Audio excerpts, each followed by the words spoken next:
Ladies and gentlemen, welcome back and thank you for joining us. We are back from, hope you all enjoyed your cup of water, your glass of tea, and anything that you could have. I love to mix them around.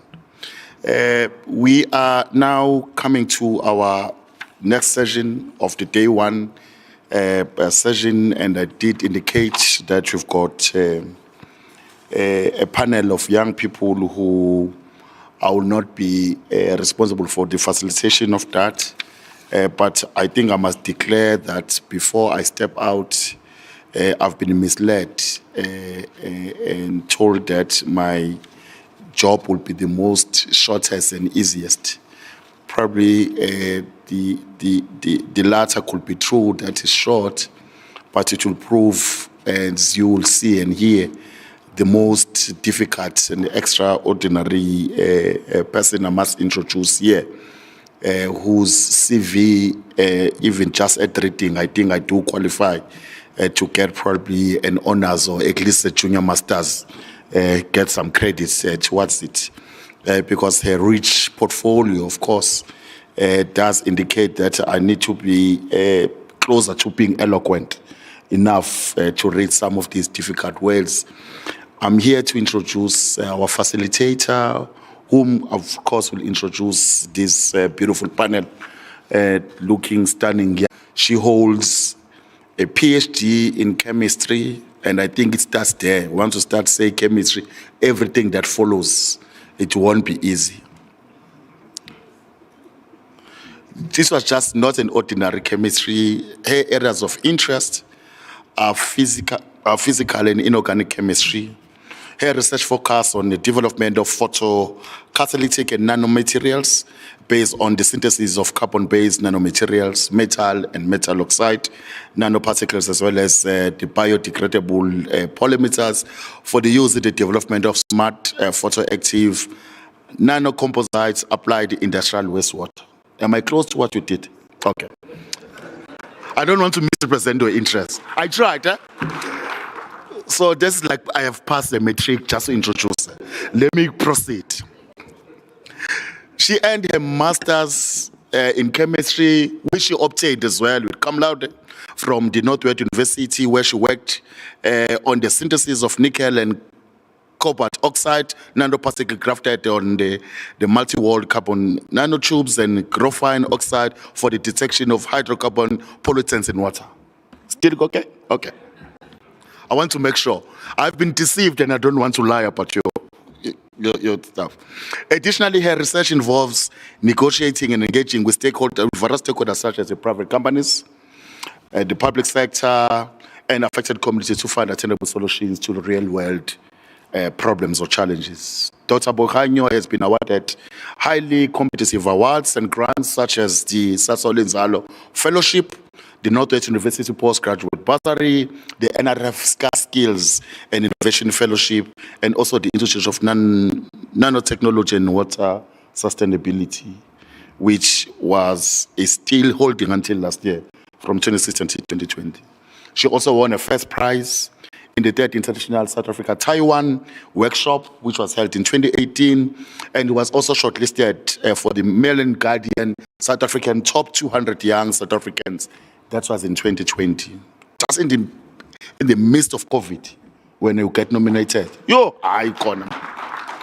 You see, when you do chemistry, you become immune to these things, and you are spotted and be able to be. We thank you for that. She's very passionate about science communications, issues that begin to demystify science and education of a black girl child in particular. She is currently an NRF Skills postdoctoral research fellow with the University of Johannesburg, where she engineers the biodegradable composites for advanced waterway treatment and smart nano-constructed material for energy storage devices. Ladies and gentlemen, it gives me a great honor to be introducing to you this extraordinary woman and lady, our black sister, who will be facilitating the session with these very, very nice-looking, beautiful, handsome young people. The floor is yours, and I'm out of here. Thank you.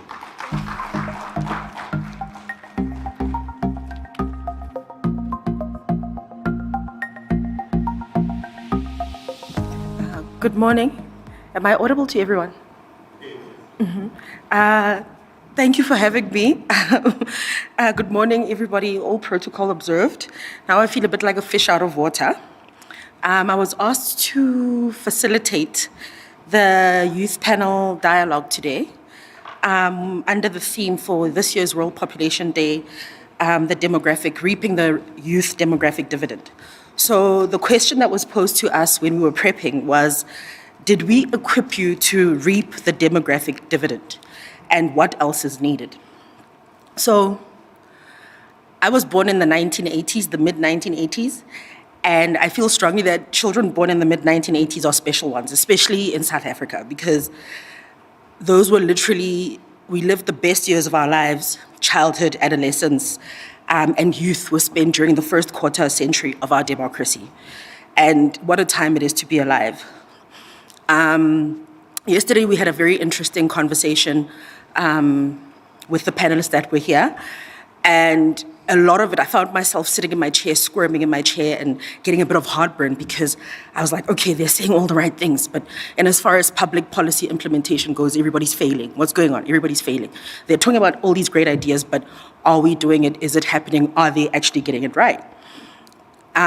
Growing up, I found that we were the test pilots of a lot of public policy implementation.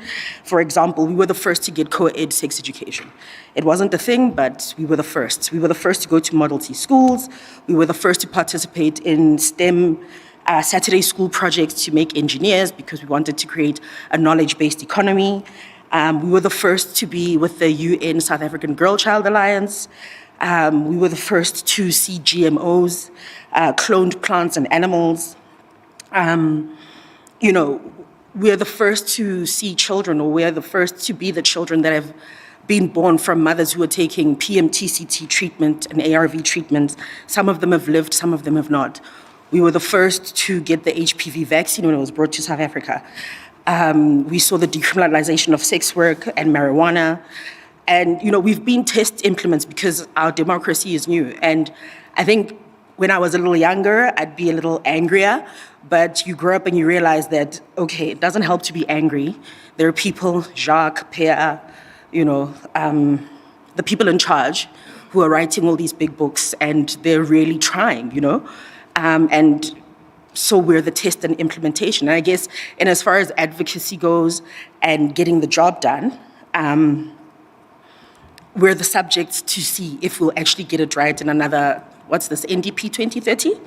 So we've been subjects of affirmative action, fast-tracking, earmarking, the NGAP. NGAP is a recent project by Dr. Blade Nzimande, Professor Blade Nzimande, for the New Generation of Academics program, because it's a case of you don't have successors to the old, stodgy professors.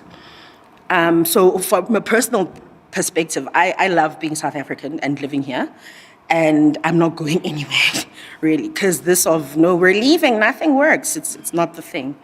And however, also on the same and opposite side of the coin, there's places and spaces where public policy and its implementation has lagged. And I'm going to use the word lagged and not failed, because if we say failed, it means no one did anything. But if it's lagged, it means there were places where things were done. You're the recipient of NRF.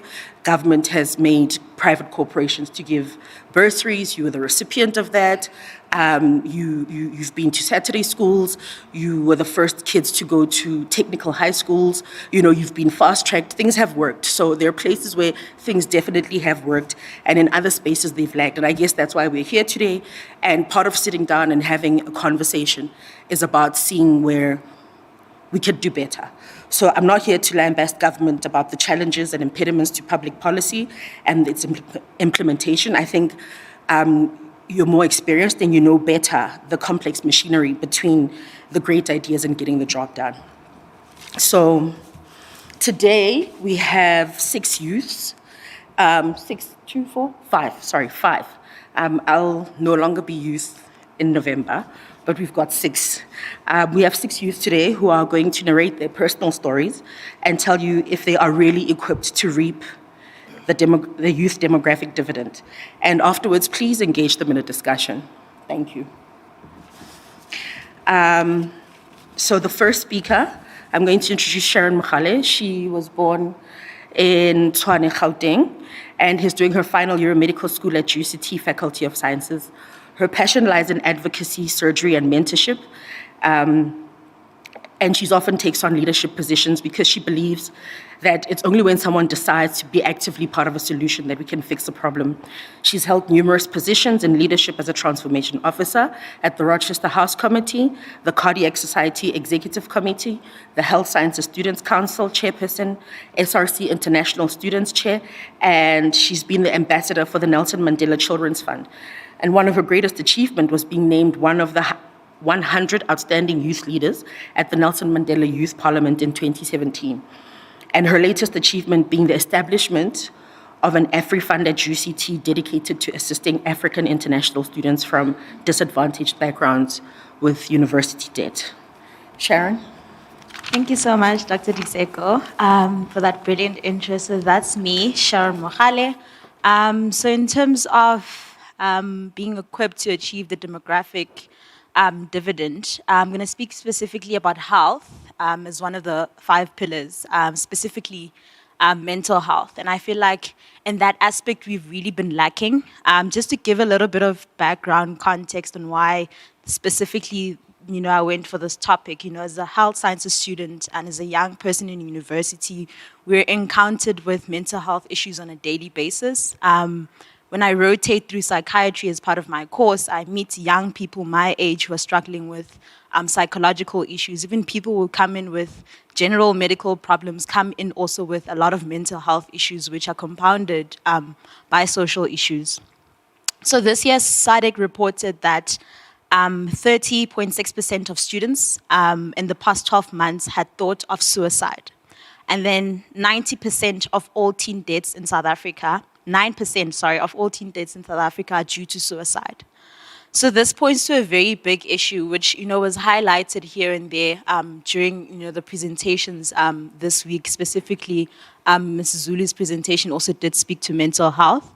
And the causes of this, are underlying illness, especially in the pandemic situation, loneliness, poverty, gender-based violence, and, bullying, especially in, the younger sort of like populations, kids in school. And the impact of this is quite obvious, suicide being the most prominent, self-harm, dropouts, lack of productivity, and of course unemployment due to decreased productivity. When you're depressed, you're not able to do anything, you're not able to study, you're not able to be productive. So, when we came here today, we were asked, where are the gaps and where can they be addressed? For me, I feel there are 3 things, and these are sort of the approaches they teach us in universities, that we need to focus on health promotion if we want to solve health problems. And as much as we've done work to try and raise awareness on HIV and AIDS, we need to sort of take the same approach on this issue that's been very neglected. A lot of kids in primary school, high schools have mental health disorders, which can be categorized as behavioral disorders, such as attention deficit hyperactive disorders. And a lot of teachers aren't aware of those things. And also kids can be prone to depression because it's genetic. It can be genetic at times. And there are genetic contributions to certain mental health issues. So we need to have screening tools that equip our nurses in our clinic, that equip our teachers to be able to pick these issues. So that's the first thing on health promotion. And also as well, the peer-to-peer education approach we have to all of these things, we need to also have to mental health. So focusing on peer-to-peer education with regards to mental health in our communities, let's integrate that as well. We have these tools, we just need to also include that in terms of mental health. And then just also talking more about mental health, integrating it into the media, what we talk about, the stories that we watch on TV, I find quite a lot that mental health is often misinterpreted and we don't focus much on the other pathologies that can present. And then, again, the biggest one that I notice and that other healthcare workers would probably vouch for is the lack of medical and psychological mental health services in our communities. There are not enough psychiatric nurses in our communities. I think in the Eastern Cape, they pointed out that during the pandemic, there were only 13 qualified psychiatric nurses who were allocated to the Eastern Cape province. How can an entire province function in terms of dealing with mental health issues just on the back of 13 psychiatric nurses. And I don't even want to mention this, I don't even know the statistics of how many psychiatric doctors actually are allocated to such provinces. So we need to decentralize healthcare. So Vescopis, as an example, in Pretoria, should not just be the only institution of rehabilitation that's available for people. We need to make sure that those services are also provided in our communities. And then also by providing those services in our communities, we need to target vulnerable populations. Ausgomotse touched on the issue of equity and equality. It's important, yes, that we have mental health services in our public health system, but we need to be equitable by making sure that we distribute these services to where the people who are vulnerable are. So the people with chronic diseases, HIV and AIDS, the unemployed youth, the substance users, our students, people who are part of the LGBTQI plus communities, those are the people who need these services the most, and we need to try and shift mental health care services towards those populations. So that's the topic that I really wanted to touch on, and just say that a depressed democratic dividend is not going to yield the economic growth that we want to see. So a healthy democratic dividend is a good democratic dividend. Thank you.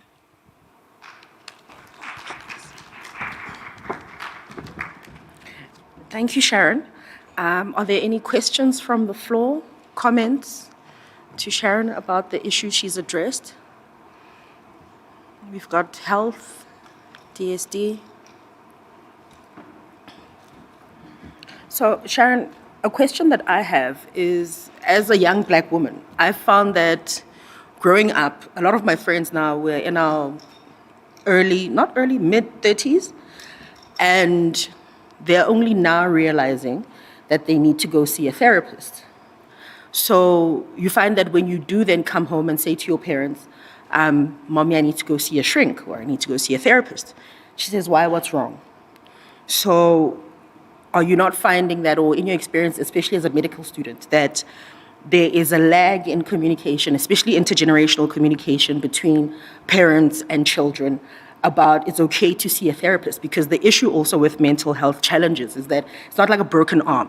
You see, Black parents, when you say you're depressed, they say you're spoiled. You know, you've got a roof over your head, you've got food in your stomach, you've got medical aid. Now you're coming and telling us that you're depressed. If you're cutting yourself, because I've seen people who cut themselves, and their issues manifest in different ways. And when you start to say, I'm not feeling too good, it's a bit of a malaise and you can't say why. It's because you're spoiled, you're not focused, you know? I really agree with that. And that's where I think the point of decreasing the stigma around it comes in. Because the same way we were able to decrease the stigma around HIV is the same sort of approach we can use towards mental health. And I think just having it more on the media and having people talking about mental health issues, and not just your depression and anxiety. There are a lot more prevalent mental health disorders that we see in our community. You know, people will say, oh no, that guy, you know, he was really smart and then he went crazy. And then, you know, people always have those stories, you know, around people in the community, and we can't put a name to it. So then we consider it as, you know, taboo. So we need to shift, you know, away from that. And how we do that is by educating. And we've seen how important education, healthcare education is in terms of COVID. So we need to use the same approaches and not just tailor or like put all our resources towards now educating everyone on COVID and forgetting that there's still TB, there's still mental health, there's still HIV that we need to continue educating people on. So I think, you know, the key thing is education here, because that's how we got to where we are today with regards to HIV and AIDS. Yeah. Thank you. There's a question on the floor. There's a comment. There were two comments on the floor. Where are the roving mics, please?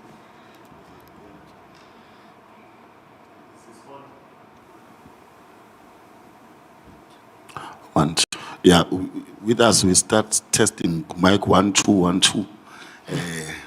No thanks, you know, I think it's quite an interesting contribution, and congratulations to all your achievement. I'm wishing you well, all your career endeavors, you know. You know what, you know, some of us grew up in just what we're just illustrating on issues relating to mental health and people losing it. when this guy was this brilliant person or the lady, and the common attribute towards that will be either he's been smoking a lot of Zol, or else it's witchcraft. I think there were just two possibilities. And to some extent, you know, we've always grown to, and think even now, that those people need to go to these psychiatric hospitals and so forth. But what I'm trying to get to, which is linked to what I'm trying to ask,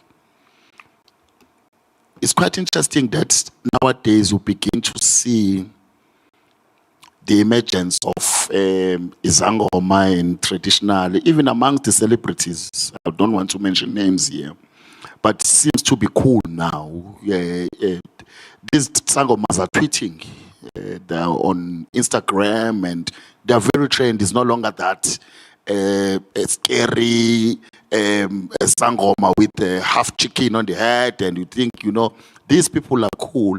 And I'm looking at you within the Western medical space, together with tradition. Are we going to see then much more closer working relations and begin to find some of these solutions? And because we are living alongside these are people now you are most likely to see in your prime restaurants. You could consult even now at the club, you know, because you meet these people, and if you ashaya matambo, probably it could happen there. So I'm trying to see if there will be much more convergence between the West and the traditional, given that there's this now people that you see on TV, people that you know about, they're coming up now. It's no longer something that is happening behind the shack or somewhere in the lake that you don't know. Thank you so much. Thank you.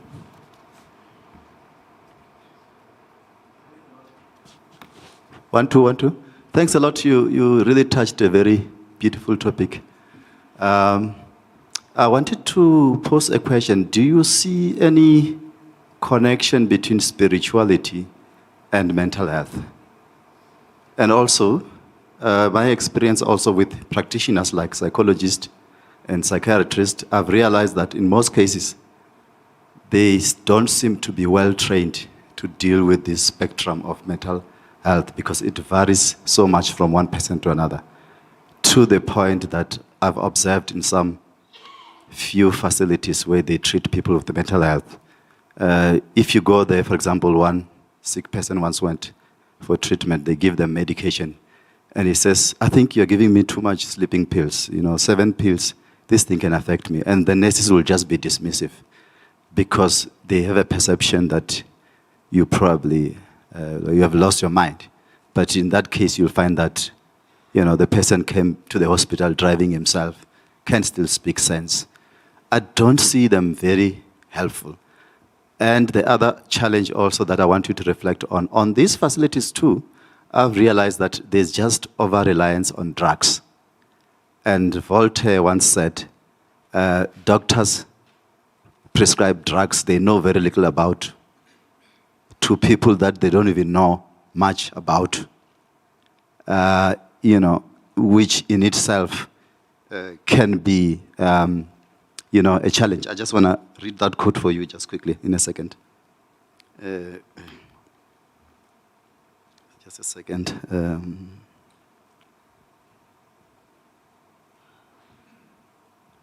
The French philosopher said, doctors prescribe drugs they know little about, for disease they know less about, and for patients they know nothing about. Thank you. Thank you. Sharon? To respond to the first question, so cultural, they call it cultural phenomena when we study medicine. So it's quite actually now an incoming trend where actually when a patient comes in who's with symptoms of psychosis, they'll actually bring in Sangoma to consult. I actually have an uncle who consults at Vescopis with patients to try and discern whether or not this is cultural or this is medical. So it's important that we move towards that sort of like way of practicing medicine, and like we're trying to decolonize medicine and decolonize how we teach medicine and how we practice medicine. So that is a trend that's happening. I'm not sure if it's happening nationally, but I think that's the perspective that we need to have towards treating patients and treating them in such a manner that we understand the context in which they come from. And that's kind of currently also the biggest issue in institutions of higher learning, where universities are trying to provide psychologists and things like that to students, but students are saying these people don't understand our problems, because if you're not Black, you're not going to understand my problems. So that's also part of decentralizing healthcare services, mental health care services, meaning training more Black people who will be equipped to dealing with issues that Black people come up with. So for instance, what Diseko spoke about, having a certain approach to understanding that the Black household and the white household or the colored household are parented differently. So you need to have different approaches to those things. And I think also with social workers, they do have different approaches to different contexts. So same way with psychiatrists and psychologists, they need to have that same approach. And I think also in respect to spirituality and mental health, I think that's where the multidisciplinary approach towards managing patients comes in, and it's very important. You can't just, as a doctor, manage someone alone and decide, okay, this is your problem, this is what's going to happen. It's important to recognize that there are social workers, there are psychologists, there are priests who are dedicated to assisting with issues of spirituality in instances where you deal with palliative patients quite a lot, people who are struggling to deal with impending death. You need to bring in priests who can come and deal with those spiritual sort of like struggles that those patients often present with. So multidisciplinary approach and realizing that you can't manage a patient alone. There's a lot of, they call it the biopsychosocial approach, realizing that managing a patient is not just about prescribing medication, it's about the emotional and the psychological. And as a doctor, I'm not qualified to handle all of those things. I need to call on help when I should, and when I recognize that there's a need. I hope that answers the questions. And I think that's sort of an approach that we need to take on in terms of how we train our healthcare professionals nationally. Yeah. Thank you, Sharon. Our next speaker is Ms. Wire. He's a 28-year-old gay male and considers himself as trustworthy and a reliable individual. He's hardworking and passionate to work with people in need, and it's important for him to advocate for those who don't have a voice and to create platforms to empower and develop the vulnerable. He finds it easy to work in teams, and he's eager to learn from others. He sees himself as a person who always is willing to help, whatever the situation may be. Ms. Wire has done a course at Mateo FET College in Bloemfontein during 2011 and 2012, and has obtained a certificate in HIV counseling and testing in 2014. Currently is busy with an online project an online project management course at the University of Stellenbosch. Ms. Wire. Diseko, and good morning, everyone. Good morning. First, I would like to thank the SD Population Unit for the opportunity that was given to us to share our views and share our opinions with you guys. So regarding to the question, the relationship between the youth and the health services, it is considered extremely to strengthen the quality care. However, lesbians, gays, bisexual and transgender populations suffer from prejudice and discrimination in excess of using this, of these services. If I say so, it's in a way like we want to have access to HIV or ARV services. We want to have access to HRT services, but yet still we are unable to access. The services are there, it's available, but we are unable to access these type of services. So with various discussions with various of the LGBTQI plus community, it was clear that we are still being stigmatized at our health facilities. And it's very clear that we are still at a space where we don't feel comfortable to go to our health facilities. And it's not only the LGBTIQ plus community, but the youth in general. And we are less likely to go to the public sectors because we are not feeling comfortable because we are being stigmatized. So, in one of the main things that really bothers me, or that is really a problem for me, is the fact that our youth or our LGBTIQ plus community don't have that freeness to go to our health facilities to get the ARVs. And for our youth, especially our LGBTI youth, ARVs are their lifeline. So without ARVs, how can we build the future? How can we, the leaders of tomorrow, grow forward on whatever we want to if we don't have medical privileges like the other rest of the country or the rest of the civil society? I think our country is having a lot of resources. Our country is one of the countries that really has a lot of resources. We need to just find ways and means how we're going to utilize these resources and to implement it where all of us can benefit from it. And the other point we had raised, as we had discussions, it was for us to gain these type of services, or we asked ourselves, how do we want our facilities, our healthcare facilities, how do we want it to be? And we came up with a few things how we want our youth facilities to be, of health facilities to be. It should be approachable. We want it to be acceptable. We want it to be available, and we want it to be accommodation. We want it to be affordable, and we want it to be approachableness. And as I just mentioned previously, with the HRT firming treatment for our LGBTIQ plus community, especially our trans sisters, it's very difficult for us living in the rural areas. We all know that in big cities or developed cities, it's easy to access these kinds of treatment. But for people from the rural areas, it's really difficult. Now that trans women must go to the city to get HRT treatment, firming treatment, and we feel that we want department or we want government to look into this matter.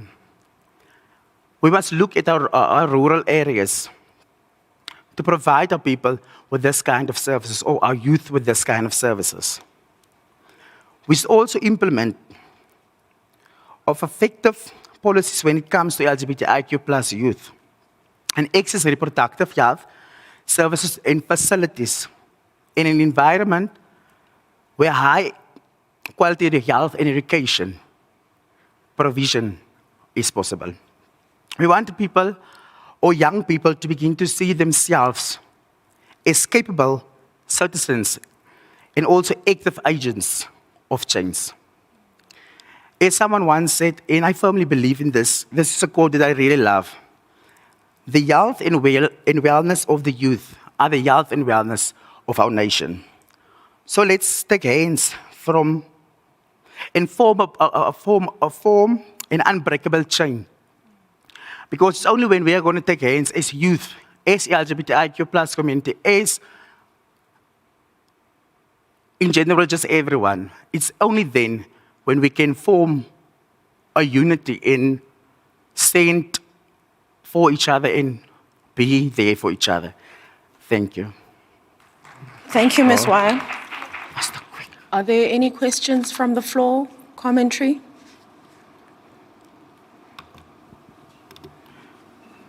Thank you so much for the insightful presentation.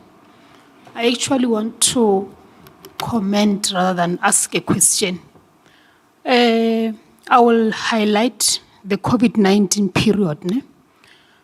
From the Commission of Gender Equality, we are handling cases of discrimination.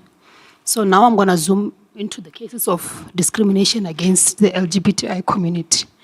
First and foremost, as we were locked down, remember that we still have the LGBTIQ plus community members that are still in the closet. Ne? So you find that those individuals live freely when they are in universities, because in universities it is more understandable, or there is gay, there is lesbian, and so on.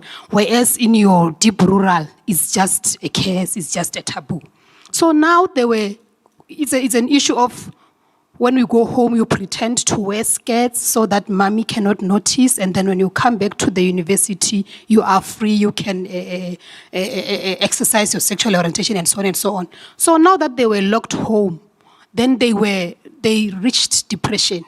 And it led me to do a stakeholder engagement where I called in out and the other organizations that are advocating for the rights of the LGBTI. And anonymously, they complained to say, "No, I cannot handle it anymore. So my mental health is being affected. I cannot even access hormones because now I am in the local clinic. And then if I have to go to my local clinic, they don't even have those hormones. Or I'm even afraid because my uncle or my aunt is working there." So it was just pressure, a pressure. And so now I am even thinking that with your mental health case study that you just presented, we need to try and educate our parents, because what our parents want to see out of us is a girl and a boy. There is no accommodation for the gray area. Hence, we will find where a lot of people are going into depression and mental health issues and so on. When they see a boy, you have to provide, you have to work, you have to marry. What happens if you don't work?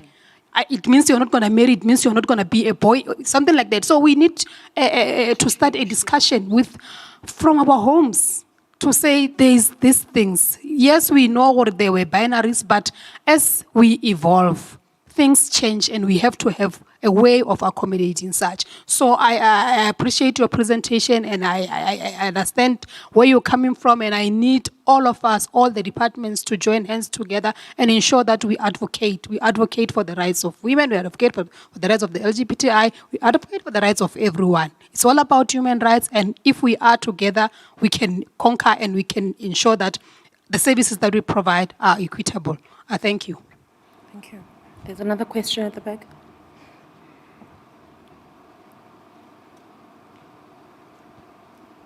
Good morning.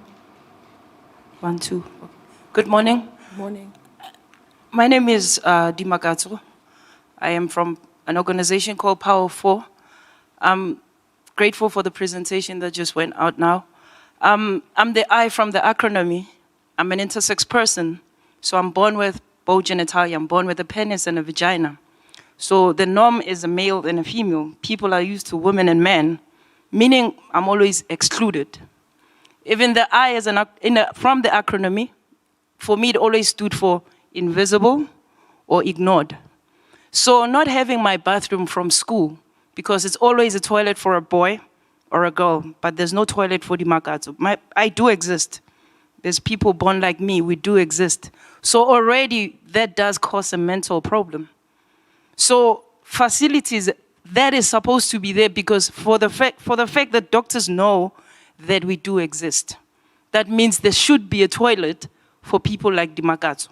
So I'm very grateful for your presentation because we are always excluded, especially the I from the acronym. I got to be a trans intersex person because my identity was hidden through surgeries. I'm not a male, I'm not a female, I'm an intersex person. That's who I am, and we need to be included. Mental issues, we are always suicidal. Unemployment for intersex people because the world doesn't know about us. There is a man born with a vagina, and there's a woman born with a penis. We do exist. People are only used to the social binary. We are the intersex from the acronym, and we do exist, and we are always excluded. Most of us, we suffer from mental issues, mental distress, stress and depression, anxiety, suicidal, because we don't feel like we belong anywhere. So I feel that needs to be addressed also, the I from the acronym, because most people, they don't know about us. And we do exist, and we would love to always be included because everything is about a man or a woman. And we didn't choose to have testes and ovaries at the same time. So being an intersex is our normality and our reality, and we would love to always be included. Thank you. Thank you. There's another question over there. Yeah. Thanks. One, two. Oh, thanks, Chair. I just want to ask the panel, what do you think of the youth machinery in South Africa? Do you think it's adequately positioned or resourced in terms of dealing with some of the concerns that you are currently raising? Are you happy? Much as I understand that today we have World Population Day, at least it's a platform where you are raising all these issues, but beyond World Population Day or before World Population Day, where are you raising these issues? Do you think the youth machinery which is out there, it's positioned in such a way that it can be able to listen to you and be able to address the concerns which you are raising? Thank you so much. Thank you. Thank you. Ms. Wire, do you have anything to say? No. Responses? Tudi Makato, actually, thank you for your input. There are conversations that we have regularly.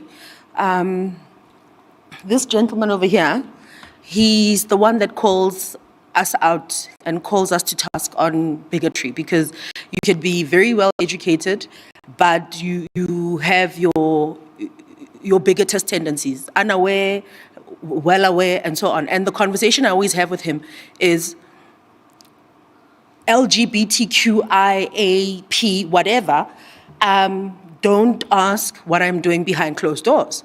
Don't ask, if you as a heterosexual person don't want to be asked who you are sleeping with, what you're doing behind closed doors. So why do you need to ask other people what they're doing behind closed doors? They're people and they don't get to be told who and how and what they love. So thank you for that, and thank you for coming out. And I think your speaking up and Ms. Wire speaking up speaks to, because part of the conversation today is how, where there's lack, has there been lag? And we find that there's no inclusion, there's no representation, or it's very minimal. And you have to make a lot of noise. And one of the conversations we're having in terms of, because we're being told that as the youth, my 2000, we're very erratic, we're very, overly radical in our approach to something. And I think there are certain instances where you have to, how do you cool a tub of hot water? Not by putting a teaspoon of cold water in at a time. At some point, you need to literally put, an ice bucket in so that it cools very rapidly. And I think policy, in as much as we've seen that there's this machinery and policy and, implementation and getting things done, but issues around LGBTQIA and the community in terms of HIV, AIDS, medication, ARVs, services, being the lifeline. And also transition in public hospitals, because a lot of friends of mine have complained that, it's all good and fine if you've got medical aid. You can just quietly go to Unitas or Netcare and, your life is sorted and you can move on. And it's a very painless exercise. Whereas if you go to Steve Biko, if you go to Joburg Jen or Jubilee or, Rahima Musa, you're not going to get that kind of help. You need to go through 10 pit holes before, go to the primary health care center, get a nurse to actually understand and even try and have the conversation, and know the words and the right things to say and understand and be conscientious about it. And then maybe you'll get to go be referred to a doctor who'll come that other month, So DSD, I think health is here. Everybody who needs to be listening is here. They're cognizant, they're present, and I think they'll take you in. Commentary from the youth panel? There was a conversation about the youth panel discussion.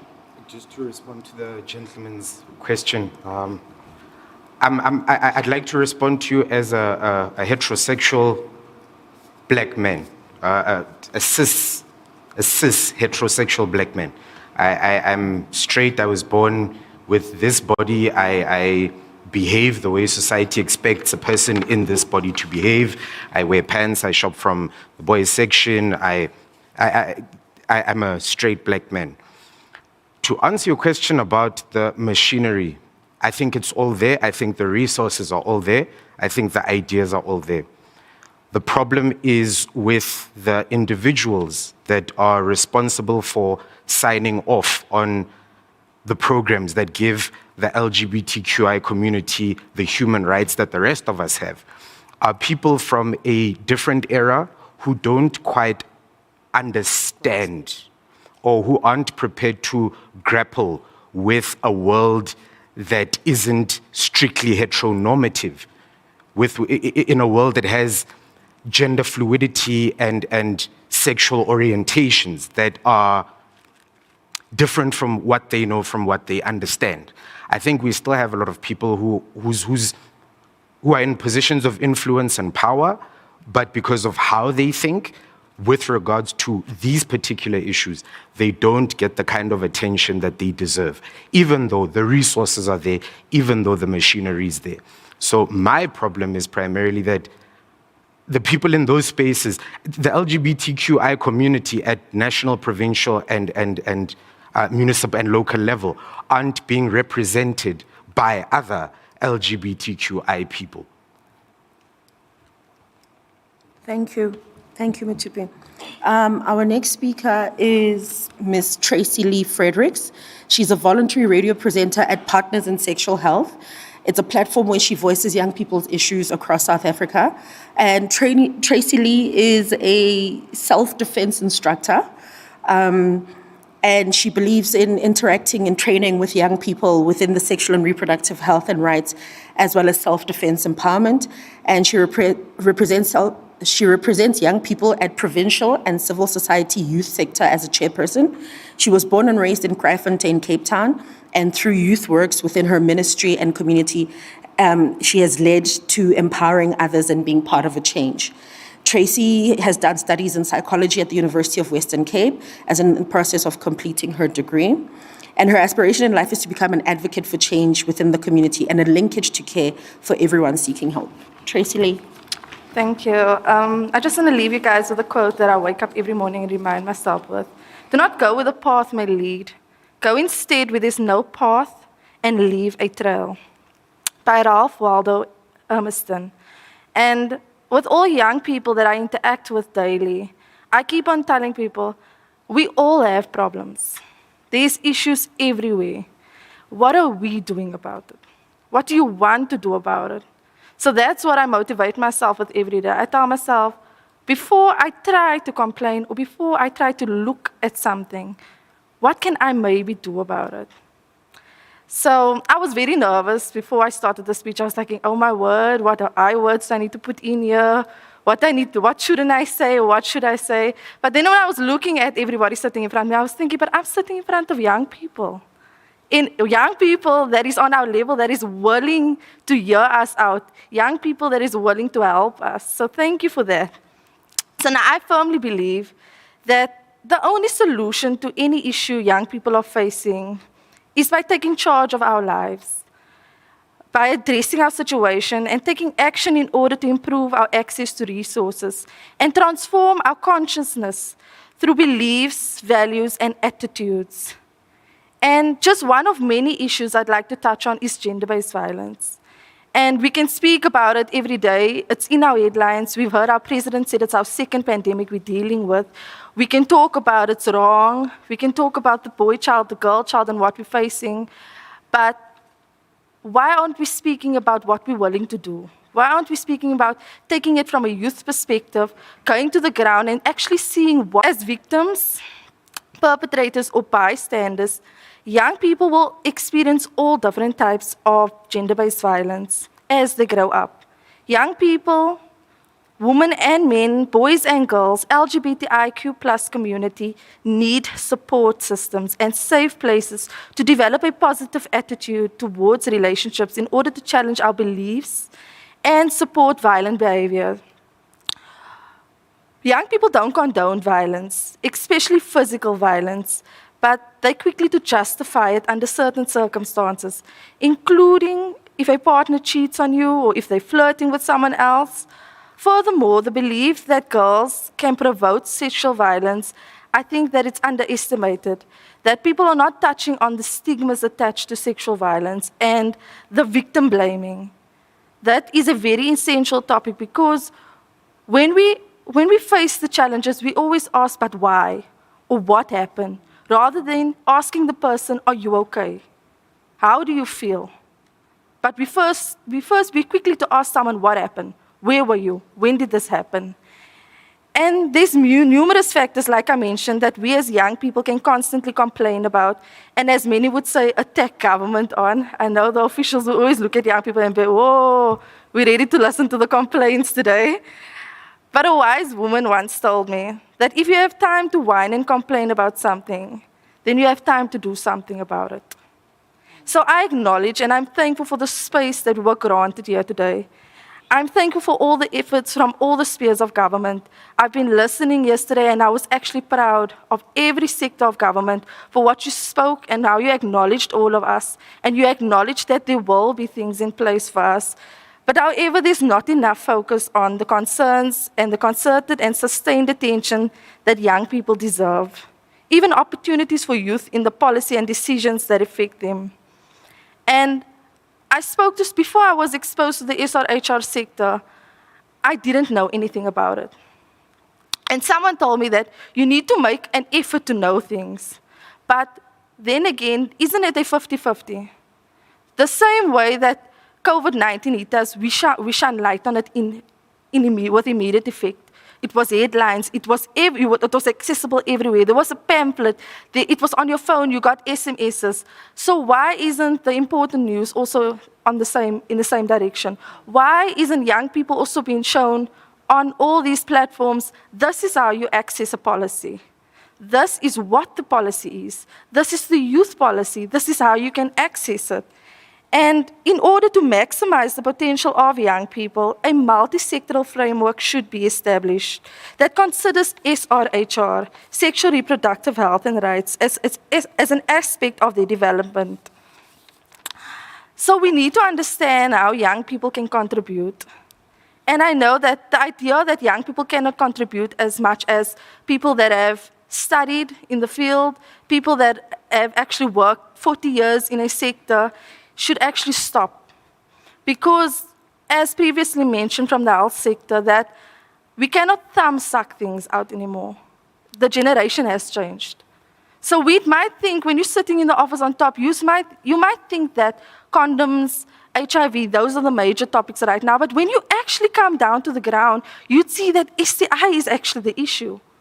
Young people actually want to hear that, but because our focus is based on paperwork and on statistics that we don't even know is evidence-based, we tend to make decisions on that. We tend to create programs on that.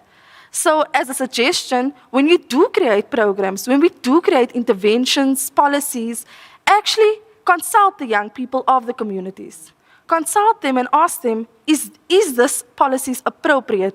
Is this programs that we would like to implement appropriate to your community, to what is happening in the community right now, and how do you think we can actually implement it? And then you implement the policy or program, instead of just implementing and running with something that is not effective and realistic. We need to equip and give access to youth to create programs and proposals, which I am very keen on. I love motivating young people to actually start taking charge. These proposals for programs, for the 5-year programs from the fundings is a smart thing. And for government to actually educate young people on how to create it would be perfect. On how to actually create a proposal for young people, for a program that is manned and run by young people. We need to create ring-fenced funding to ensure that commitments are delivered. Create easy access for youth to all policies and commitments, which was mentioned yesterday, that we need to somehow, technology updates every day. So we need to keep up with technology. We need to empower young people with the skills and confidence to become agents of change in their own communities and challenging and preventing gender-based violence where it affects them and their peers. If you speak to someone that is going through something, that knows you and that confides in you, it's easy to actually motivate and empower that person. So advancing the role of schools and non-formal education centers in the prevention of GBV as a first responder. Young people, young women, men, boys need the support systems and safe spaces to develop positive attitudes towards relationships in order to challenge those values and beliefs. And To promote health for the demographic dividends means that improving health facilities is an essential way forward.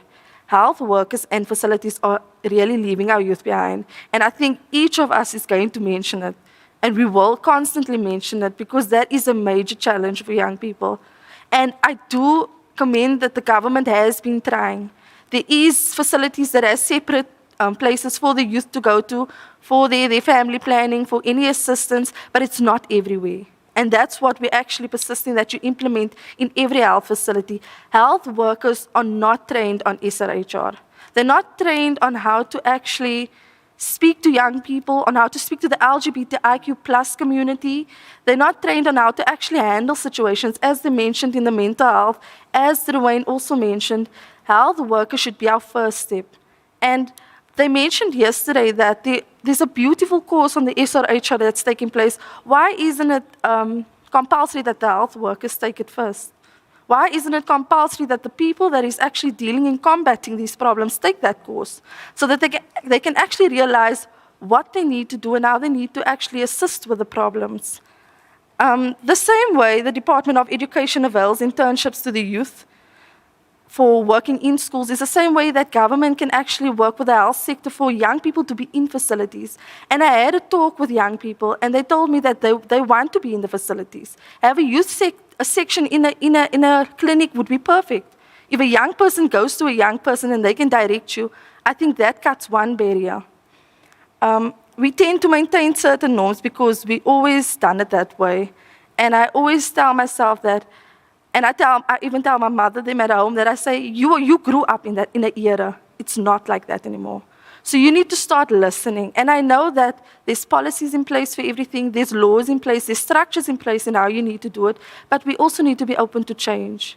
When young people speak, we don't want the law to change, we don't want the Bill of Rights to change, we don't want your policies to change. We want you to try and change something, to try and assist in something.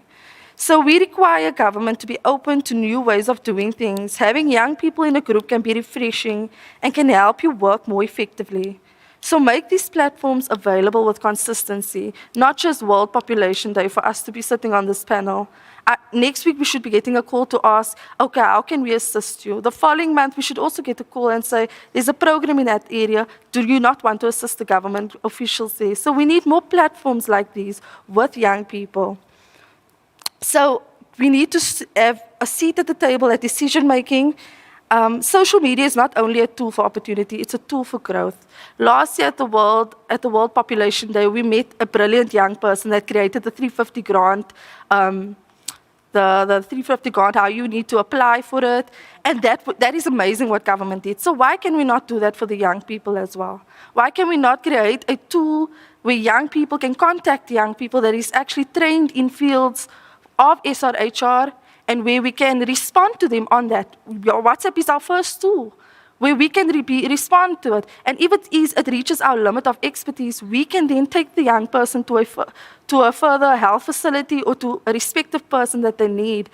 So what I'm trying to emphasize is the same way government is responding to different sectors, they should respond to the youth. And like Waya mentioned, Ms. Waya, that there is resources.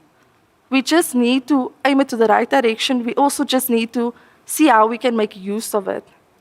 So, in closure, we actually, as young people, we want to be included. We want to be included, we want to be heard and supported.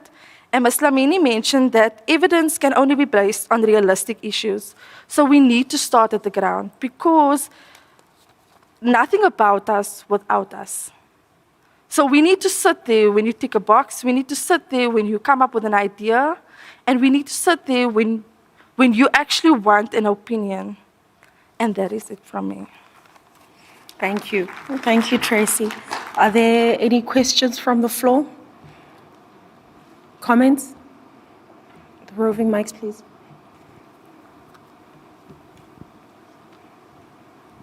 Sorry, Chair, I think it's some sort of follow-up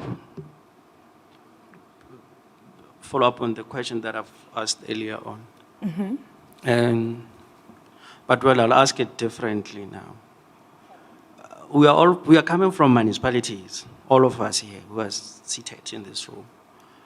whether Kraaifontein, Winnie, your sister is here, Kraaifontein or Everton or Botterville. As young people here, you are coming up with wonderful programs and you have registered your concerns. At local government level, is there space for you to raise these questions? And for those who are familiar with the IDPs, do you think these IDPs are working for you guys? Are you able to raise your issues? And are you able to engage officials who are responsible in terms of putting municipal plans together to make sure that your issues are incorporated into these plans? Thanks. Thanks. Nesco would like to take that one. Oh, okay. Thank you, program facilitator. Okay, such window for participation, more especially in local level, we are not given that platform because we know, we read about IDP. We have been familiarizing ourselves with IDP. We know that we do have a budget for such programs, but when we go to inquire or to ask more about the way forward on how we can go about, the information is very much limited, meaning that the accessibility to information is still limited, meaning that once we don't have an information, it's hard to go forward and say we are implementing this. With what budget, with how much are we given? On who is going to do the monitoring and evaluation part is difficult. Thank you. Sharon? That mic is not on.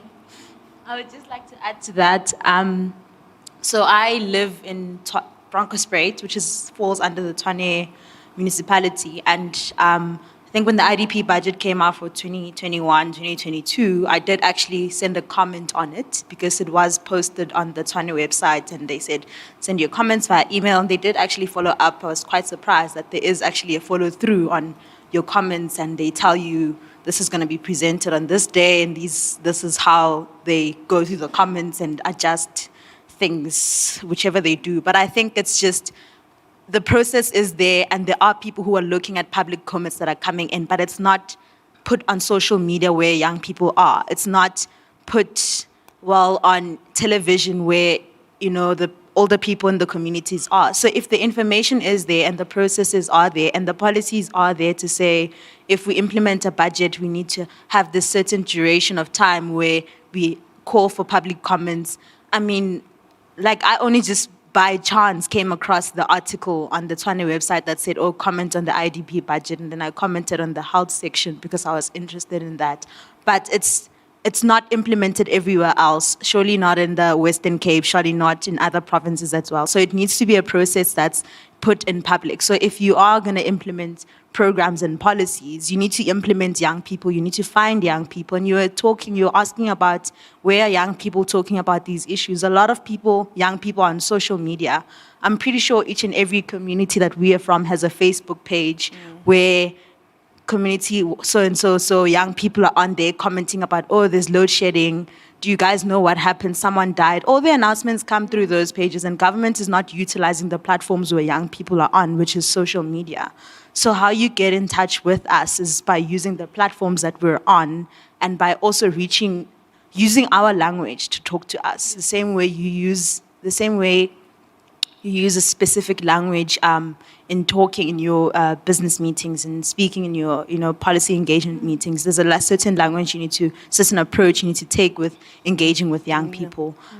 So yeah, I think just highlighting the language issue is also important and the platforms that you use to engage young people. If you call a community meeting now, it's unlikely that young people will show up, but if you engage with young people on social media, it's likely that you will get a response. Thank you. Thank you, Sharon. We'll press for time. Dr. Lwazi, I skipped you before, but let me let you in now. No, thank you. I just want, it's a comment, it's not a question. According to my observation, there is still a lot to be done in terms of engaging with young people throughout the country. The participation of young people to IDPs and even to development plans, of which the district development plan addressing the issues of economy, of which is very important for young people to participate on, is still lacking. And as government, we still need a lot to do in terms of engaging and also taking the voices of young people to inform our programs. I think that's where we are lacking. After we are taking their voices, we also need to track the implementation and do the impact and effectiveness of our programs that are addressing young people issues, because we are also lacking on that one. We keep on implementing some of the programs that we are saying it's addressing the issues of young people. But when you look at the impact and effectiveness of such programs, it's not there. So we need to improve on those ones. Thank you.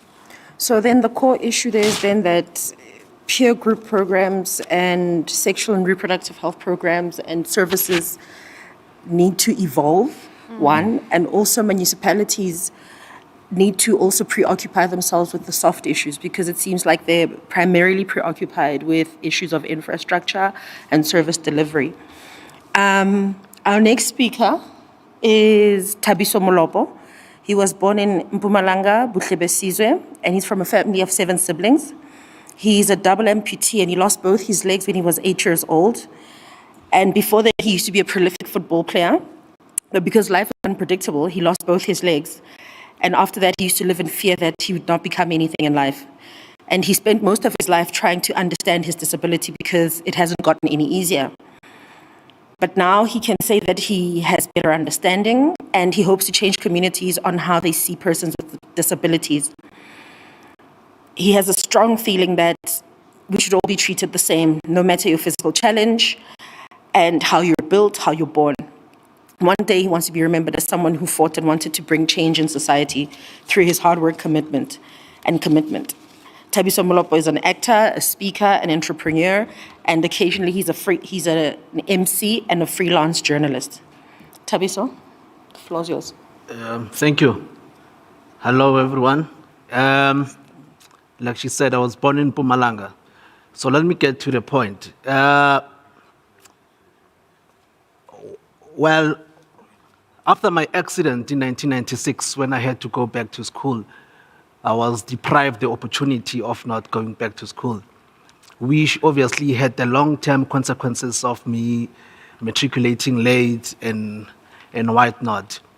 So where I come from, Buhlebesizwe, where obviously it's a gravel road and whatnot, when I had to go to school, I had to be pushed with a wheelchair for about 3 months. That was after spending almost 1 year and 6 months in the hospital.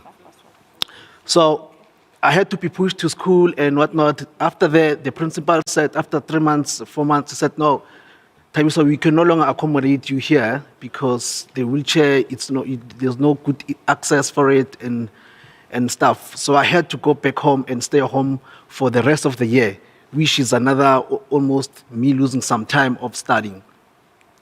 But this is 2021. There are still situations where a person will call me, a person with disability, they will tell me that they cannot get access to a school of persons with disabilities, which for me, it's actually a bit discouraging.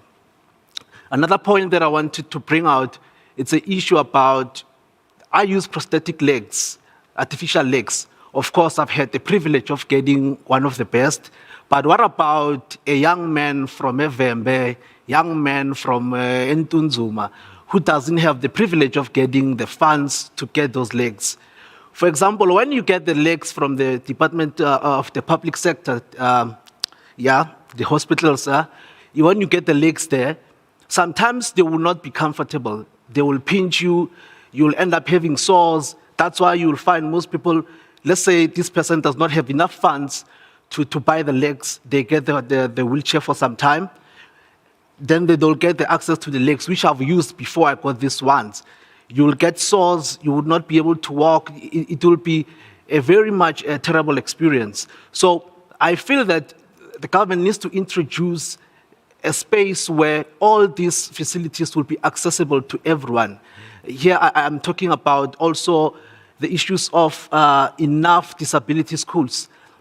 Last year during the pandemic, when it was a bit hectic, I went to one of the disability schools in Mpumalanga because normally I would go there since I have a foundation. Sometimes I try to help where I can.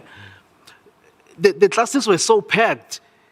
To show that there is not enough schools for persons with disabilities, that is evident enough. So I think we need to also introduce a lot of schools in our provinces where everybody will have access to schools. I had the privilege of studying at the schools where there were no persons with disabilities because my parents could afford and so on. But what about any other individual who does not have any access to that?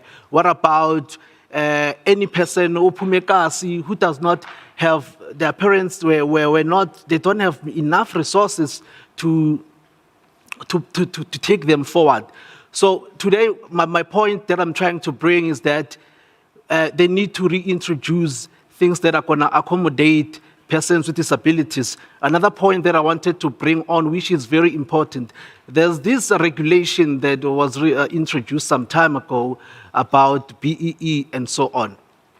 For me, I think that regulation is only mostly benefiting the private sector. You would find that a person with disability, they will get a learnership. They will be there for about 12 months maximum, it's a year and whatnot. They get about 5,000. It's a level 1, level 2 accreditation thing. After that, when they leave, they're not going to help them in any way, which means they're going to benefit somehow from the government, but the person who got the learnership, after that, they're going to stay home, look for another learnership. Of course, they might have learned a certain skill, 1 or 2 there, but how about they create a consistent thing that is going to keep a person in a job? I mean, if you don't have a job opportunity, of course, you won't be able to get a car. You won't be able to buy yourself a nice house because I don't think you are even able to create a good credit record that people can borrow you money. So we need to create a space where things where people with disabilities are able to get right jobs. By right jobs, we mean they will be able to get the right skills, where they will be able to have access to the education systems of this country. They'll be able to learn as well and be able to do the work. There are people with disabilities who are doctors out there. There are people with disabilities who are actors out there. Just to share a bit of a story. So I was acting on a sitting, or I was playing as a person with disability. But the story obviously was not necessarily created for me. It was for someone who was 50 or 70. And because of my audition or performance, they liked the whole audition. So there are these spaces, we are able to access them, but we have limited opportunities. Because I think I'm one of the few people who are disabled, who are portraying a role on TV that has a person with disabilities. Because abanye uzothola umuntu pretending like they are disabled, it doesn't feel right, doesn't look right on TV when you are not disabled and then you pretend on TV like you are disabled. We are here, we are able to act, we do have those skills. Yeah, that's what I wanted to say. Thank you. Thank you, Tabitha. So there's inadequate representation and inclusion from what you're saying for disabled people and people with challenges. I remember when we were growing up, they said, stop calling us disabled. We're not disabled, we're differently abled. Are there any questions, comments from the floor? Going once? Yes, thank you. Sorry to bother you guys. I want to ask a question and also comment. Representation, yes, it's a problem for persons with disability. Discrimination is a problem as well. Accessibility issues are also a problem. Our buildings are not accessible. In my previous life, when I was working for the Department of Water and Sanitation, I pioneered an access audit program to all our offices. And to be honest, a lot of them were not accessible. A lot of them, the evac plan was not that friendly to say, if we happen to burn in this building, how are we going to evacuate our persons with disabilities? That's where we had to have evac chairs on every floor, whatever mainstream, and try to educate OHS practitioners more about disability and inclusiveness.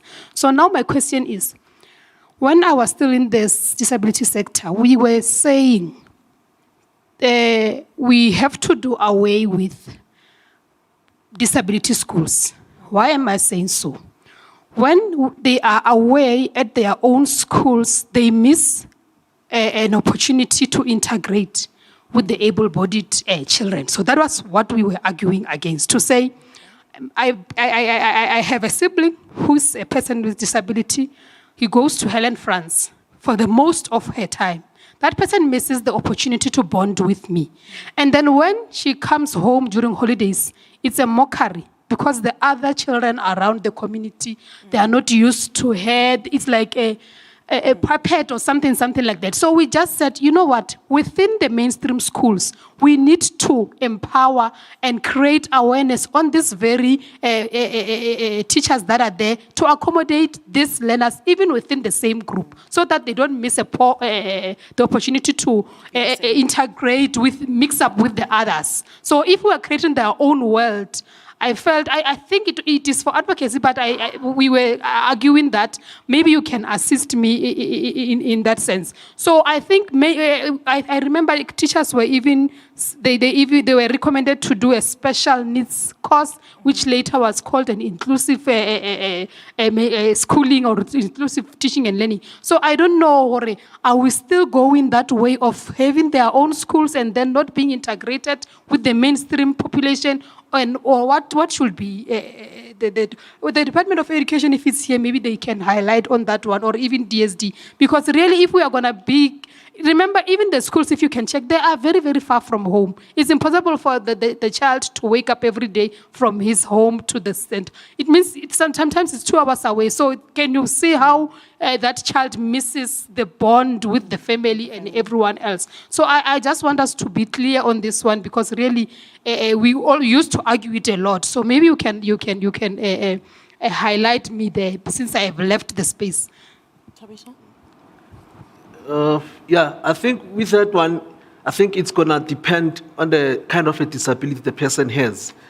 For instance, if it's a sort of a mental disability and so on, obviously we cannot accommodate them at other certain schools. They need a certain specific kind of development and training.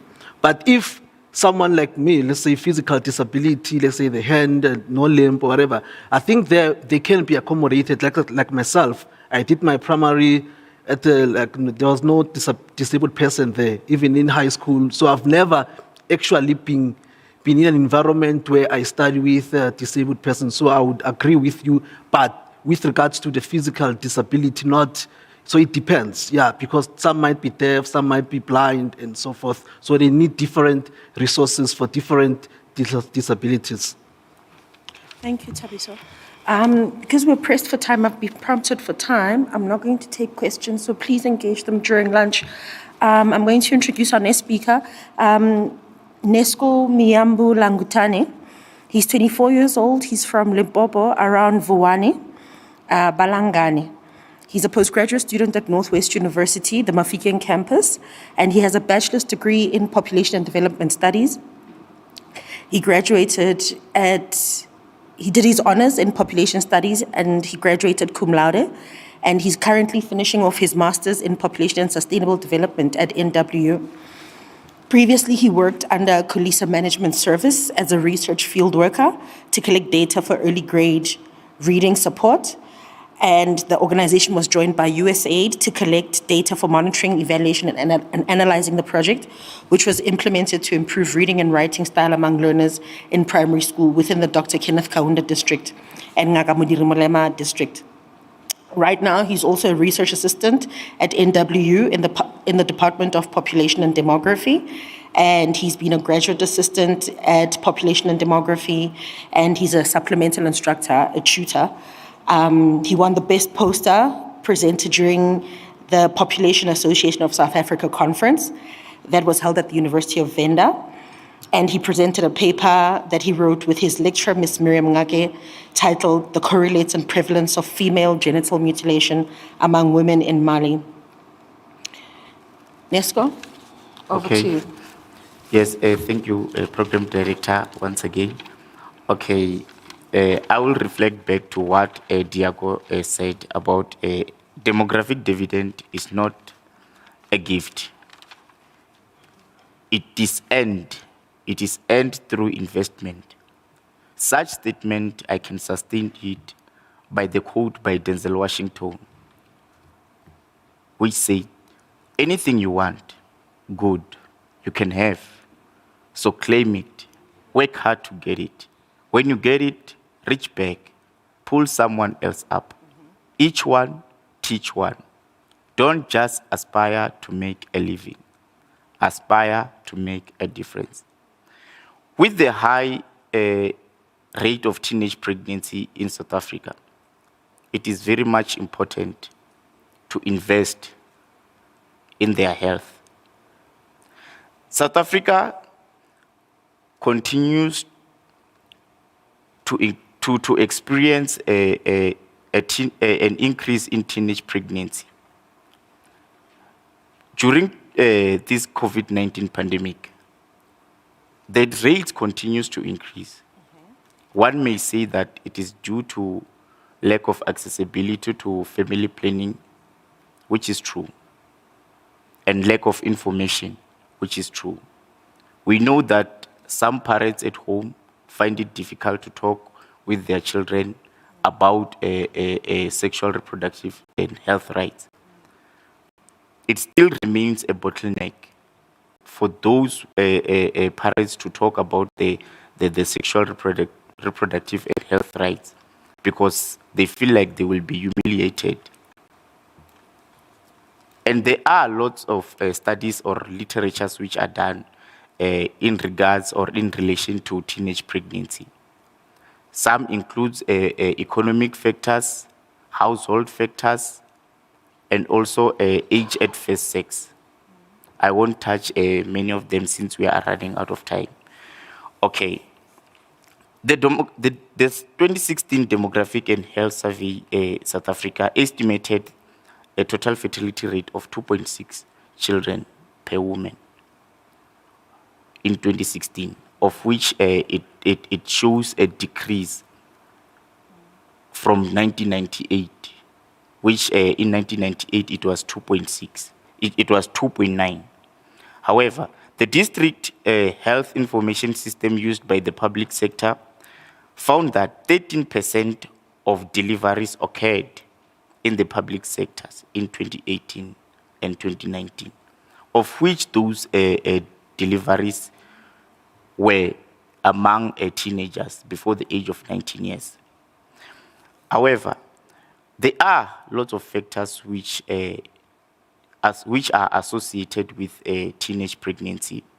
Number one, it is a lack of accessibility to family planning information, more especially in most rural communities. Not everyone have the access to family planning programs. Even those who do have access, but the knowledge on how to use them still remains a bottleneck, of which it needs a thorough interventions by the government and also by the community members. Because there are those issues when you go to the clinic, more especially when you are a teenager and you are pregnant. You find a healthcare service provider, and then you just hear a question like, oh, you are back again. Of which, what attitude does it display to the teenager? Meaning that you are instilling the fear that, no, tomorrow I shouldn't go there. Meaning that you are denying a teenager a health right, an antenatal care health right. And then again, we also have an economic factor, whereby we find that teenagers date with multiple partners for economic benefits. And we know that with this high unemployment rate in South Africa, it remains unreasonable doubt that youth, teenagers, find themselves susceptible to the older men so that they can gain a financial support. It needs also a thorough intervention because it is a bottleneck. It is a problem on its own, of which it needs both holistic approach and bottom-up approach. And also we have a household survey, a household problem, whereby teenagers who are staying alone, they are 3 times likely to fall pregnant because they don't have any supervision. No one is taking care of them. They do as they please. So what should we do? We had a meeting, a workshop at Northwest last year, March, with other parts of with other executives of the Department of Social Development. We spoke about the integration, like when different stakeholders come and meet, and then we talk about how can we find a way forward on dealing with a teenage pregnancy. And there are lots of the programs which were implemented, and they are still existing. Such programs include She Conquers. That program is still there. But then, how do we facilitate it? Because we can see that the teenage pregnancy continues to increase day by day. And there is a latest a report by the Department of Health that more than 23,000 of teenagers in Gauteng fall pregnant between 2020 and April 2020 and March 2021. What are we going to do? We need a serious intervention. We need a community programs. We need a conducive sexual education. We can talk, we can do everything we like, but the health of our teenagers needs to be prioritized. We have to prioritize the health of our teenagers so that we can be able to achieve a demographic dividend. We know that we cannot achieve demographic dividend without achieving health. We know that we cannot take one aspect and put it forward and then we leave the other one behind. Meaning that once we put health, we have to put education. Once we put, it's like they are all intertwined. They are all interrelated. Meaning that both of them, we have to go with them. We have to go with them in the communities, more especially where there are high rates of teenage pregnancies. We have to implement them. We have to monitor them. We have to make sure that our teenagers are receiving a well health care so that we can be able to achieve demographic dividend. Thank you very much. Thank you, Nesco. Are there comments, queries from the floor? Dr. Nolwazi?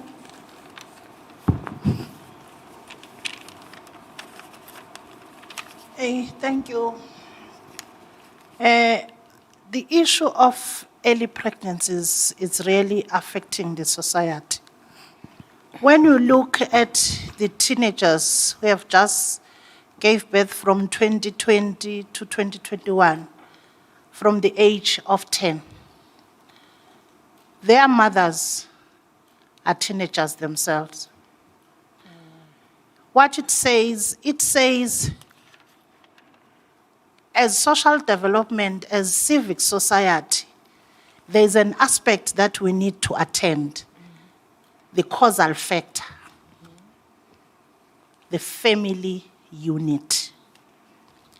That's where everything starts. The issue of values and norms, it starts from the family. The broken down of families, it's affecting us. That's where we need to attend. So we need more tangible programs, interventions to attend at a family unit, to teach them the parenting skills, because these young people, they don't have parenting skills. They were not ready to be parents themselves. That's why their kids now are giving birth at an age of 9. Without attending the family unit, we won't achieve anything. So social development, as a department that is responsible to attend the family issues, need to strengthen those projects from everywhere. So we need to see those programs. By doing that, I think all these social ills will be able to be attended. Thank you, Dr. Nolwazi. One more.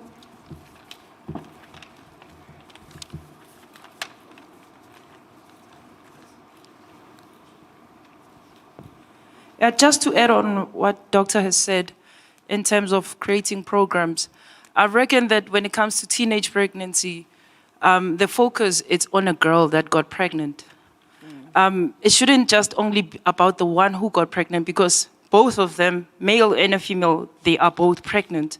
So if, when we are implementing these programs, it should be for both young male and a female, because it's not the girl that got herself pregnant. So I'm thinking most of the time, it's a problem if we're dealing with the girl who got pregnant. So I support the program to actually happen. Thank you. Okay. Yes, what is this? Hello? Okay. Yes, in addition to what ma'am just said and the person at the back there, we can sustain those statements by the work which was done by Marumo Sikhobela, Save the Children, South Africa's health nutrition manager. She said, it is heartbreaking seeing the children of today being the mother. Children need to be children, not to be mother. It is so devastating and deteriorating seeing our future leaders, managers, accountants, and the list goes on, being the mother today instead of prioritizing their educational development. Such cannot be attained without prioritizing the health and the education, and also empowerment. We have to empower them. We have to make them. We have to make them to familiarize themselves with the health complications which may arise along the process. We have to prioritize the health of our teenagers. Thank you. Thank you, UNESCO. I've just been prompted again for time. The next speaker is Mutupi Biganyo. He's a not so young but still vibrant 28-year-old sociologist with a keen interest in public policy research and development. He has a wide knowledge base in the field of policy studies at postgraduate level, with further experience gained from the development of a social media policy for NWFM radio. He's left every organization he's been part of in a slightly better shape than that which it was upon arriving. He's been actively involved as a member of the marketing team and as a production researcher at NWFM Radio in helping to increase listenership through data collection, analysis, and targeted marketing. And additionally, by organizing interviews and other promotional activity, he's helped to expand the radio station's industry footprint through building strategic networks with various media houses, recording labels, and local businesses. Matupi, you have to squeeze it into 5 minutes. It's nearly lunch. No problem. I think also because when people are hungry, they can't really pay attention. So I'll try and give the most salient points of what it is I'm here to talk about. Cannabis. Zol, matekwane, marijuana, insango, hash, boom. Call it whatever you want. It's the next billion-dollar crop. With regards to youth, women, and children, and just South Africa's general development, I'm of the firm belief, and not just of the belief, but the data and the evidence that's there suggests that it's in this country's best interest to put a lot of effort, a lot of time and thought into coming up with effective regulatory processes for the following reasons. The first thing is that children and youth in this country have a well-documented drug problem. And part of that drug problem is the easy access to cannabis, to unregulated, unlicensed cannabis. That's a big part of the problem, where you have 8, 9, 10-year-olds going to a taxi rank, going to a shady corner, and dealing with an individual who's not going to ask them for identification to see how old they are. Their biggest concern is if they're willing to pay for the product or not. A bottle store owner knows for a fact that if a child walks in and tries to purchase alcohol, they risk losing their license and possibly having their establishment shut down. And this is as a direct result of regulation. The second part of why regulation is so important is because current estimates suggest that in the next 5 to 8 years, the global cannabis industry is going to be worth in excess of $250 billion. And South Africa being not quite a cannabis destination per se, but being uniquely positioned in terms of our environment and our climate, means that we have naturally occurring and naturally growing cannabis of high quality. That in some parts of the world, when it crosses enough borders, ounce for ounce is worth more than gold. The third point is that in Africa, because cannabis is an agricultural crop, in Africa, women, especially in rural areas, are heavily involved in agriculture. They're deeply involved, but because of the way in which it happens currently, whether with regulated markets and regulated crops or unregulated crops, I think we're all aware of the horror stories that farm workers, but especially young farm workers, child farm workers, and black women child farm workers have to go through. And so I think government right now our South African government is uniquely positioned to take advantage of this as a proof of concept that nationalization could work. Because currently, the early regulation efforts mean that there is a very small group of people who the benefits are accruing to, right? The winners of these early legalization efforts, rather, are people who tend to be, number one, well-capitalized, number two, white, number three, male, and number four, over the age of 50. If we're going to regulate the cannabis industry, we need to make sure it's equitable, and this is going to require broad participation across demographics, including youth and black women. Early trends of this representation show that legal cannabis industries that are popping up around the country are still predominantly owned by white men. The other problem that we have, or the other issue that regulation is going to deal with, or is going to need to deal with, is that historic incarceration rates and a lack of access to capital. Most people in this country who've been arrested for cannabis possession, number one, has been for very small amounts, and number two, they've gotten what we call disproportionately severe sentences in relation to the type of drug and the fact that in most instances, it's users. So you're dealing with what's effectively known as a victimless crime. People have been sent to jail for more than 5 years for consuming the substance. We need to make sure that regulation allows the issuing of permits to individuals with past drug convictions, because it makes no sense that we're now moving towards legalizing something that people currently are in jail for once either having used, having possessed, or having sold. And so whatever regulation efforts come need to make sure that they address that. I think it's also really important, right? In places like Swaziland and Lesotho, women are, as I mentioned earlier, deeply involved in the cultivation of extra-legal or unlicensed cannabis. And this obviously, as we know, unregulated spaces where capitalism involved, there's always an issue of exploitation and poor working conditions and slave wages. And so regulation is going to be very important in also helping to make sure that women are adequately or are given healthy working environments because they're in these spaces and they're not being exploited and they're earning decent living wages. It's a substance that grows all over the world. It's the most versatile plant. It used to be the biggest agricultural crop at some point.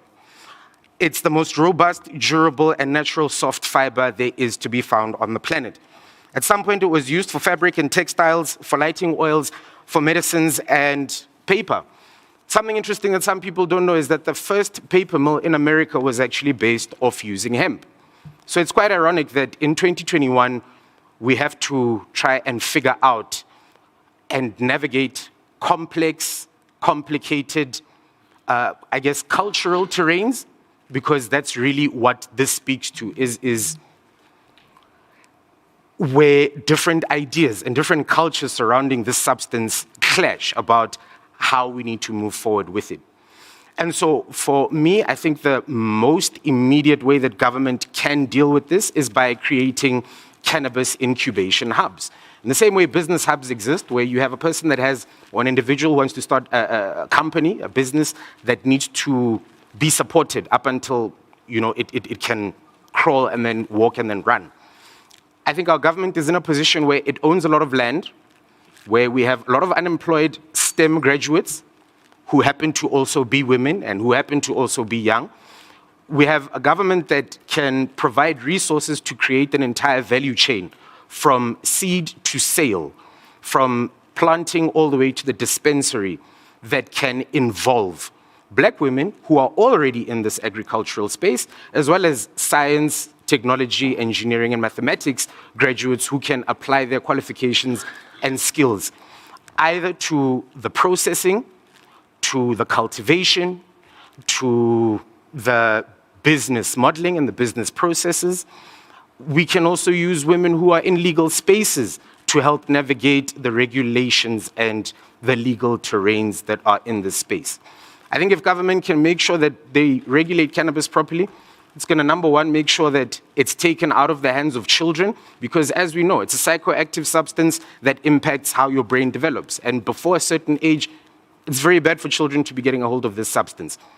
And secondly, because there is just, honestly, a lot of money to be made that can really trickle down and impact the people who need it the most vulnerable people, and the people who've been impacted the worst by this prohibition. Finally, I think it's also important that whatever regulatory process is developed must necessarily account for the fact that it's going to overlap in the domains of various government departments. And so it's important that the DTI, the Department of Women and Children, the Department of International Relations and Cooperation, the Department of Agriculture, the Department of Economics, they necessarily need to work together, because as a value chain, or within that value chain, these are all aspects of it that are the mandates of these various governments. And it's something that can be measured in terms of 1 year, 3 year, and 5 year progress markers. Thank you very much. Thank you. Just within the 8-minute mark. Thank you, Matupi. Thank you to all our panelists. We've run into 12:40, 20 to 1. So I've been asked not to take questions from the floor. Instead, asked that you please engage the panelists during lunchtime outside. But I think everything that you guys have said was heard, and it's on record, because I think this is being recorded. So next year, maybe we can take stock and find out on the 11th of July, so what did you do with what we told you last year? Thank you so much. All right. Thank you so much. And once again, let's give everyone a round of applause. And I think it's quite important that we also thank you, ladies and gentlemen, and for having taken time and mostly to share with us your own personal stories, and also to give us food for thought, because what was common is that there are clear proposals that you are making, which of course will make so much contribution as we think about interventions and design policies that will be relevant to deal with issues that affect you. And of course, we had to give you more time. It was a youth bulge, Jack, and of course the remain the largest proportion of terms of our population. And also thanks our facilitator and for generosity as well in terms of the time for the questions, and I was the first beneficiary, so I know what it means, and we thank you wholeheartedly. And I want to thank everyone, ladies and gentlemen, for everyone that had raised, made inputs and made comments, and we take those not for granted. And as I said, the sessions were recorded, and we could really play again and make time to understand exactly what they said. And once again, thank you, and we want to thank you once again. As the facilitator said, the lunch is outside and it's quite boxed, and so you are free as well to take it and bring it inside. We want to try and start exactly at 13:05. So we are just giving you 20 minutes in terms of the time because the lunch is already prepared. And if you don't mind, please bring it inside. But exactly at 13:05, we want to resume with our last session so that you are out of here at the time that you had planned. Thank you so much, ladies and gentlemen. Thank you.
Okay, ladies and gentlemen, can we get seated?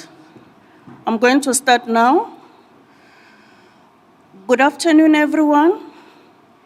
Colleagues, our DDG, our Chief Director, UNFPA representatives, distinguished guests, and our colleagues. My name is Popinka from the Department of Social Development. I'm going to facilitate this session. There are changes that were made. There's a presentation that was supposed to be made earlier, and it wasn't made. But before I do that, I want to make two announcements. One is that here are a pair of glasses. They were found somewhere on the floor. The owner can claim them from our people. And anyone who needs these documents, they are there at the back.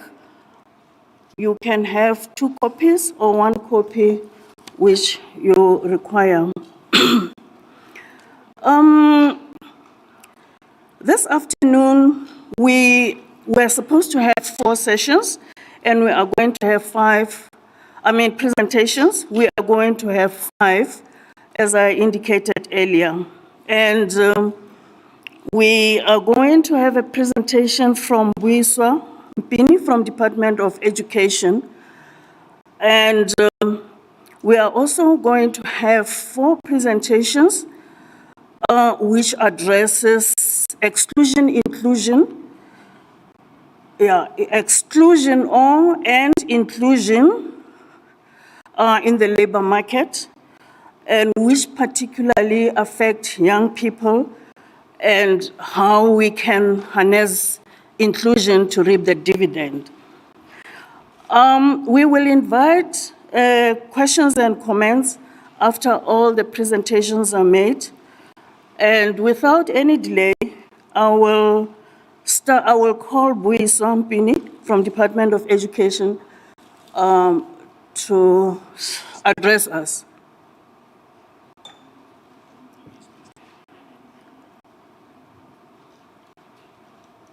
Good afternoon, everyone. Good afternoon to the young people that are in the room, to the dignitaries that are in the room, to our colleagues. Good afternoon from a very hot Beggarsport in Limpopo. I have been called to present on the comprehensive sexuality education in South Africa. As the program director has introduced me, I actually work for UNESCO, but I'm seconded in the Department of Basic Education. Just a clarification. So I'll be presenting the comprehensive sexuality education provision in schools, a South African journey. Thank you. Next slide, please. My presentation will cover background on the implementation of CSE in South Africa, key issues that affect our young people. I think the panelists that were before me, they've mentioned quite a number of the key issues that affect our young people.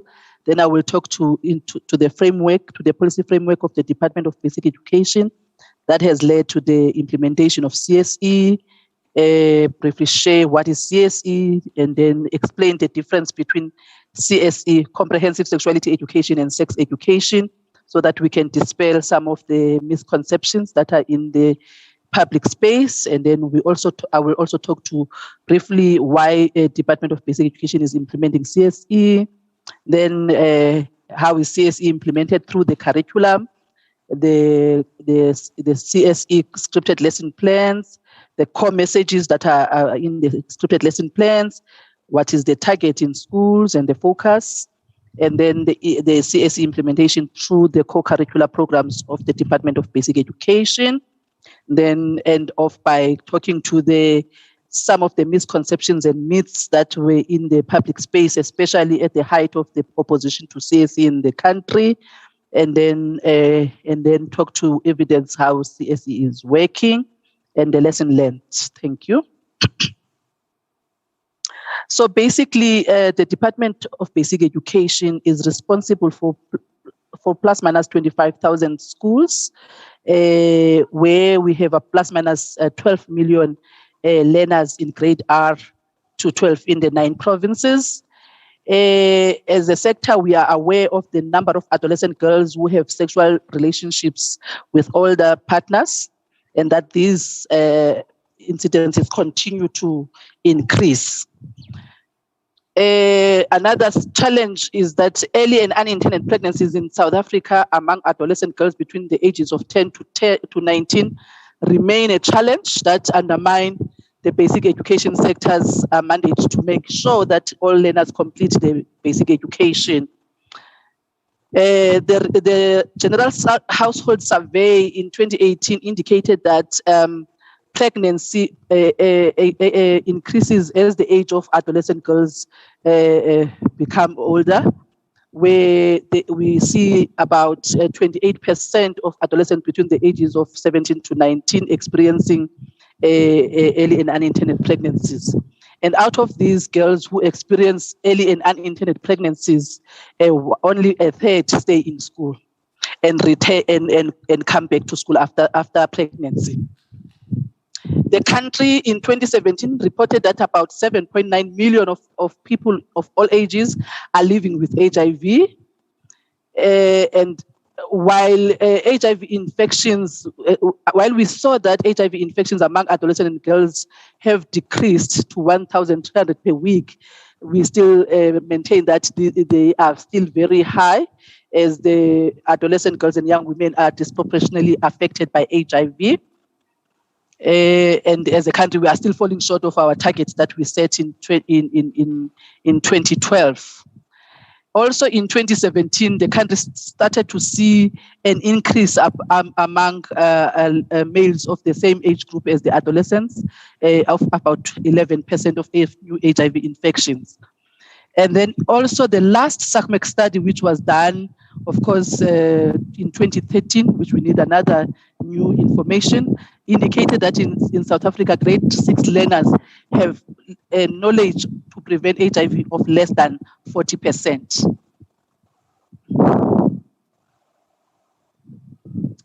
So these are the issues that are affecting our young people, which are forming the backdrop to the implementation of CSE in the country. Issues of puberty, access to contraceptives and safe abortions, even though the country has legalized termination of pregnancies. Sexually transmitted infections continue to challenge our young adolescent and young people.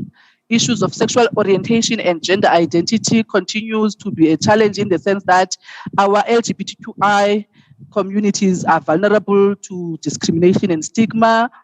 HIV and AIDS is still a challenge that is faced by many of our young people. Violence, including gender-based violence, and I think COVID-19 and lockdown has actually made us more aware of how violence and gender-based violence is a problem in our country, especially for our adolescent girls and young women, and then also early and unintended pregnancy, as I've already alluded. So in order to address the context shown above, the Department of Basic Education has undertaken a journey through policy development to ensure access and implementation of comprehensive sexuality education in schools. And this journey actually started in 1999, where there was a policy on HIV for education institution. At the time, it was still a combined Department of Education, of Basic Education and higher education. And this policy is the one that actually gave rise to the CAPS curriculum of 2000, where the life orientation and life skills, in which CSE in South Africa is embedded, was developed. Then there is the 2005 South African Children's Act, which gives mandate to that children have a right to have information regarding their sexual and reproductive health, as well as protection against sexual violence, and this needs to be reported to relevant authorities. In 2012, the Department of Basic Education, in order to ensure access to CSE as well as Sexual Reproductive Health Services, in partnership with Department of Health and Social Development, developed the Integrated School Health Policy, which speaks to access to health information as well as sexual reproductive health services. And then in 2012, for the department to report to its mandate towards the National Strategic Plan on HIV/AIDS, on HIV, STIs, and TB in our country, which runs on a 5-year period. The department developed an integrated strategy on HIV, STIs, and TB.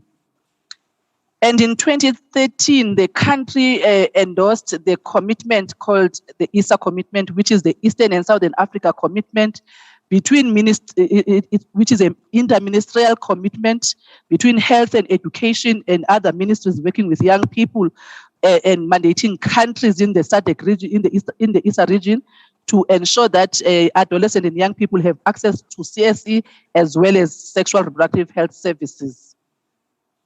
And through the Department of Social Development, South Africa also, to respond to the ESA commitment, to develop the National Sexual Reproductive Health Services and Rights Framework, which I believe I think it's 2019, it's under review by the colleagues in DSD.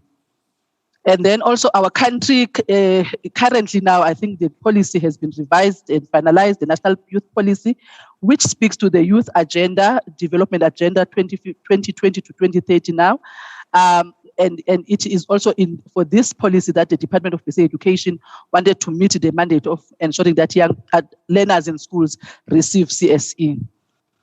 In 2017, the Department of Basic Education, to operationalize its integrated strategy on HIV, STIs, and TB, developed the policy on HIV, STIs, and TB, which speaks to the strengthening of CSE in schools, as well as the provision of SRHR in schools.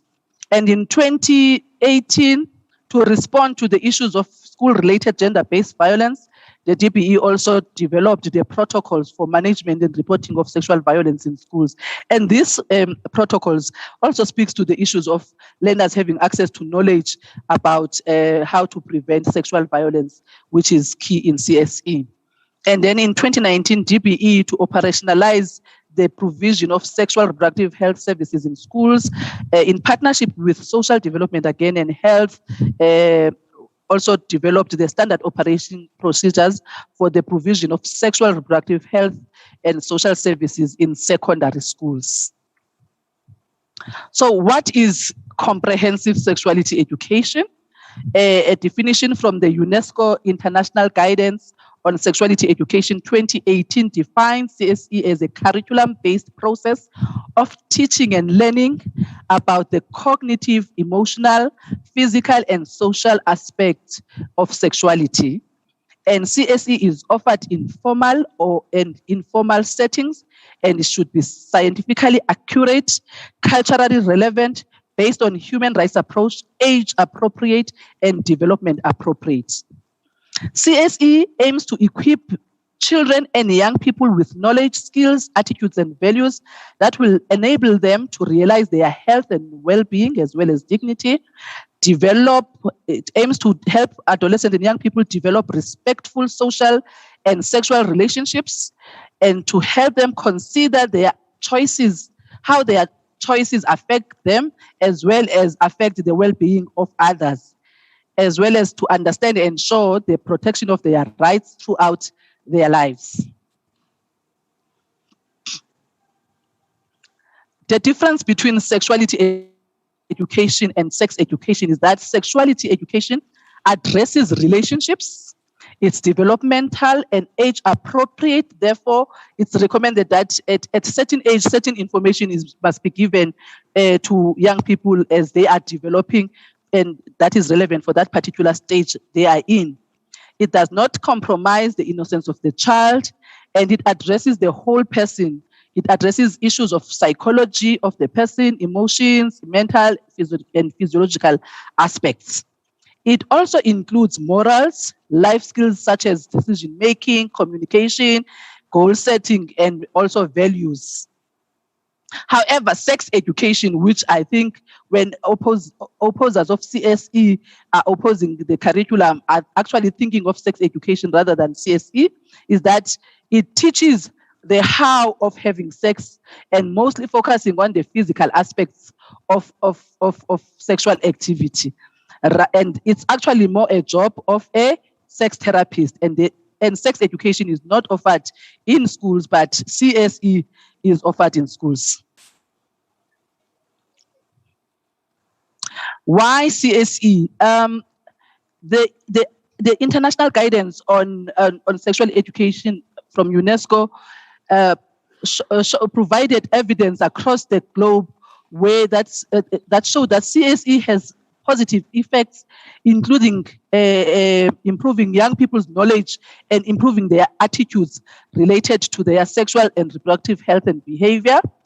And it was found through research that contrary to what is being popularized in the social media space and media about CSE, it does not increase sexual activity among adolescents and young people, and it reduces sexual risky behaviors, and also it delays sexual debut and promotes safe sexual behavior for those young people who decide to engage in sexual activity.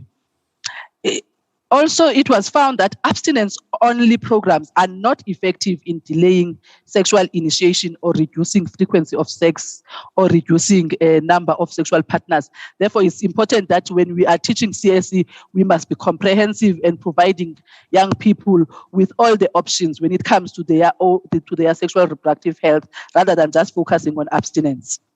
And for CSE to be effective, it was found that CSE programs and curriculum that is gender focused is more effective in achieving positive health outcomes and reducing early and unintended pregnancies.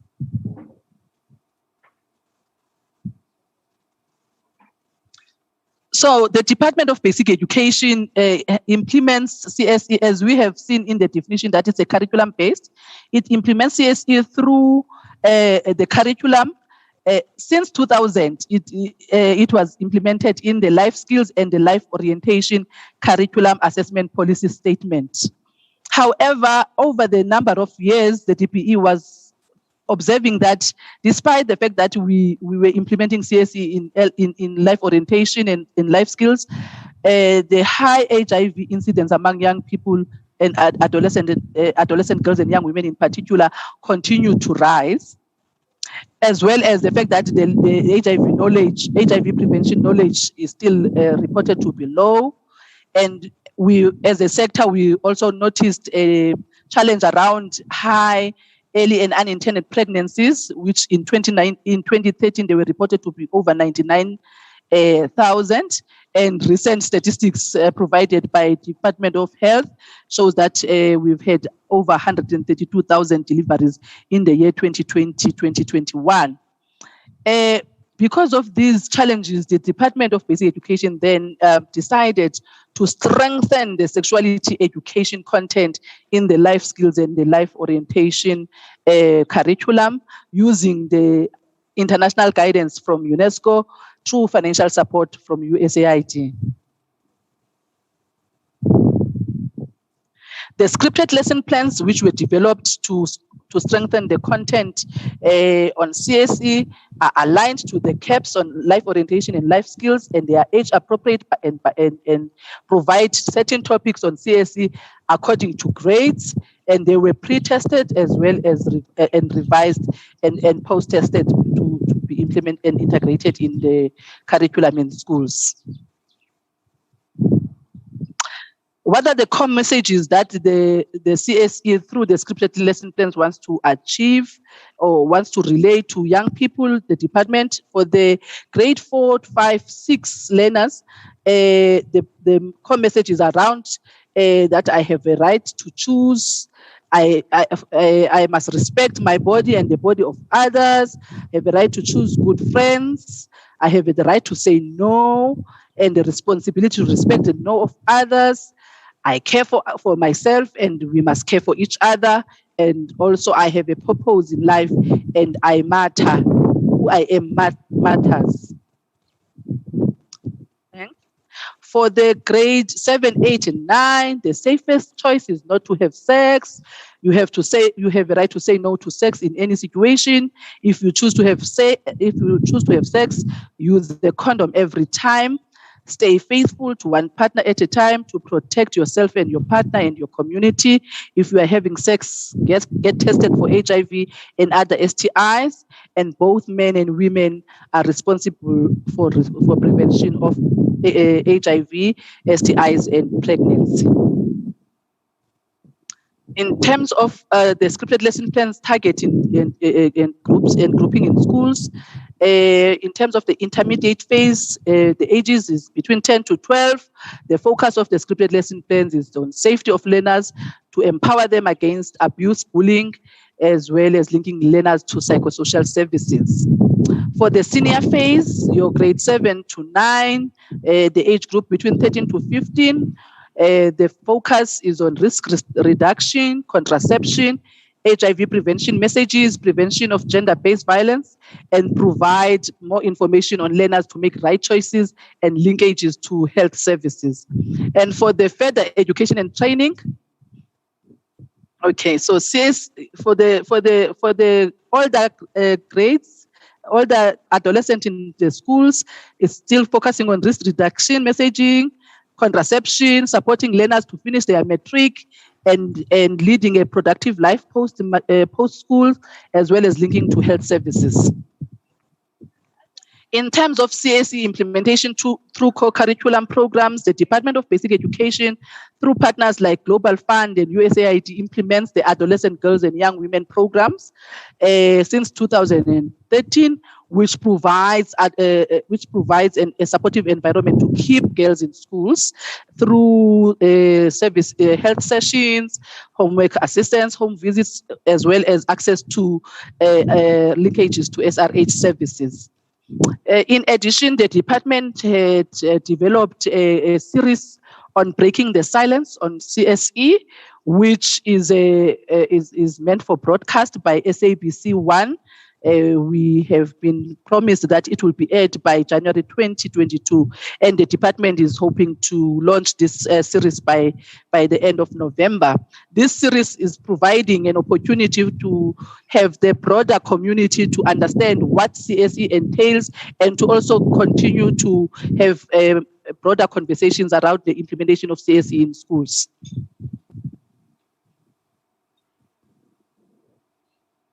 In addition, through the support of USAID, the DPE implements the DREAMS project, which has been found to contribute positively to health-seeking behavior, especially among adolescent girls and young women. It was found that it increases testing among them. It also increases them knowing their status, as well as uptake on ARVs.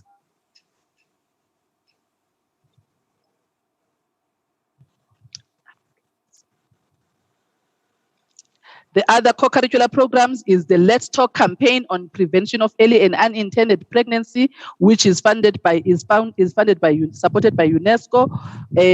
and partners, where the South Africa is part of a ISA region campaign that is aimed at increasing efforts in the region to address early and unintended pregnancies among teenagers. And it was launched by our Basic Education Minister in 2013. Currently, the Department of Basic Education is in the process of rolling out intergenerational dialogues on the Let's Talk EUP. So, colleagues, young people, you may be aware that in 2019 the country experienced opposition on CSE. A lot was said in the media about CSE, and we would want, as a basic education sector, to clear some of these misconceptions that were in the public space, where it was said that CSE leads to early sexual initiation. As I've indicated, evidence shows that CSE leads to actually later debut and more responsible sexual behavior. It was said that CSE deprives children of their innocence. CSE actually evidence shows that CSE benefits children if they receive the right information at the right time in a scientific, non-judgmental, and developmental appropriate way. CSE goes against our culture or religion. In terms of the implementation of CSE, for example, I can state that even during the process of developing of scripted lesson plans, the DBE sought to engage communities and parents to input on the development by doing sensitization and orientation workshops on the implementation of CSE in schools. So it stresses the need to engage with local context, as well as engaging with traditional leaders and religious leaders and local stakeholders. Through our ISA commitment engagements, we actually support the dialogues with religious and traditional leaders so that they can be partners on the implementation of CSE in schools. There was a myth that was said, there's the teaching of masturbation in grade 4. There's no masturbation topic in grade 4 in the curriculum of the Department of Basic Education. Teaching of sexual pleasure in the curriculum, in the South African curriculum. In fact, many of our social justice proponents, when it comes to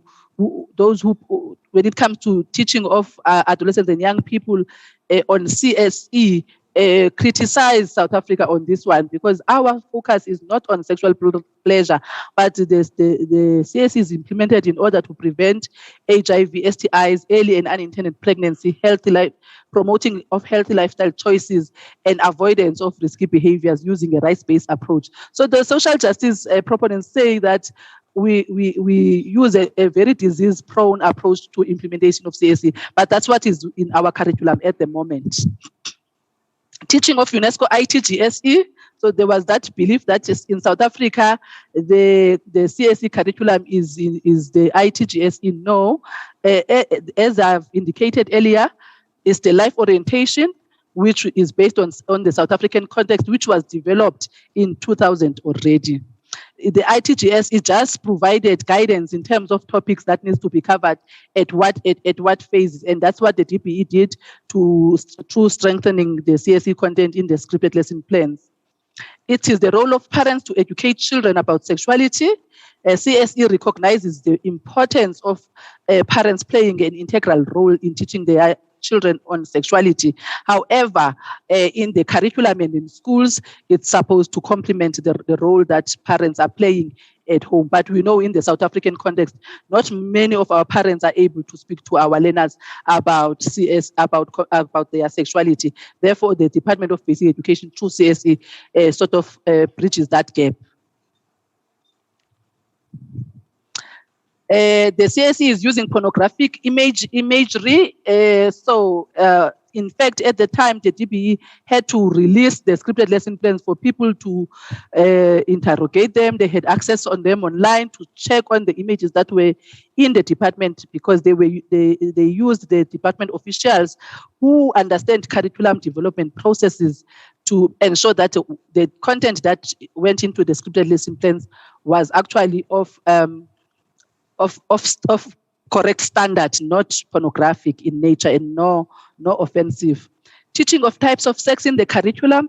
The CSE in the CAPS in South Africa doesn't focuses on the total person, and is teaching age-appropriate content that focuses on relationship, life skills, values, and does not teach learners how to have any form of sex, but rather speaks about when if a young person or adolescent is engaging in sexual activity, they should actually take precautionary measures and use and practice safer sex. CSE will be rolled out without teacher training. Since the department initiated life orientation and life skills in 2000, they've been training their teachers on the implementation of life skills and life orientation. And currently, the department is also expanding the training of teachers to include the scripted lesson plans that have been developed to expand on the content in the LO and life skills. So in terms of evidence for CSE, why is it key to implement in schools? And as also for out-of-school youth, is that it has been found that if CSE is implemented in an appropriate way effectively in schools through a curriculum-based program. It leads to a delayed sexual debut.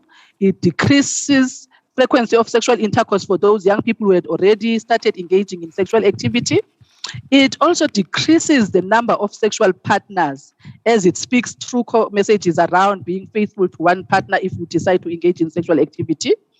Reduce risk-taking, increases use of condoms for those adolescents and young people who are sexually active, and it increases the use of contraception, thus protection from early and unintended pregnancy. What are the lessons that have been learned by the DBE is that since the strengthening of CSE programs, though we're not claiming that this is due to CSE because there might be a many number of factors, but we are seeing trends in the past 5 years that HIV incidents have started to decline. There was a decline in learner pregnancy between 2013 and 2017. However, we saw a marked increase in 2020, 2021 again, due to COVID and lockdown and the loss of schooling. So we need to find out as a country what strategies do we implement to make sure that we prevent the pregnancies. In particular, our concern is those who occurred for the 10 to 14-year-olds. We say those are most probably the result of rape, because children under the age of 16 in South Africa, they do not consent to sex. So if one is engaging in sex with children, they're not engaging, they are raping with children under the age of 16, except if it's adolescents within the ages of 2 years of each other. There has been also an increase in uptake of HIV treatment, especially noticeably in the adolescent girls and young women through the DREAMS project. There's been an increase in health-seeking behaviors for adolescent girls and young women who are exposed to CSE programs, and there is improvement in the consistency of messaging across the programs, the curriculum as well as the co-curricula. In summary, fake news actually do hurt the progress that the country has made since we spent almost the entire year of 2019 fighting fires on the opposition to CSE. We would, in conclusion, I would like to highlight that despite what is being said in the social media spaces and media spaces, CSE, the purpose of CSE in South Africa is to empower our learners, our adolescents and young people to be able to identify and report sexual abuse, to prevent HIV infections, those who were born with HIV to stay on treatment, to prevent learner pregnancy, to prevent bullying and negative peer pressure, to know where to get help when help is needed, in particular for those who are rape victims, those who experience TB, when you need a contraception, as well as to get help if you have a challenge with substance abuse. Stay in school until young people complete their grade 12. Thank you.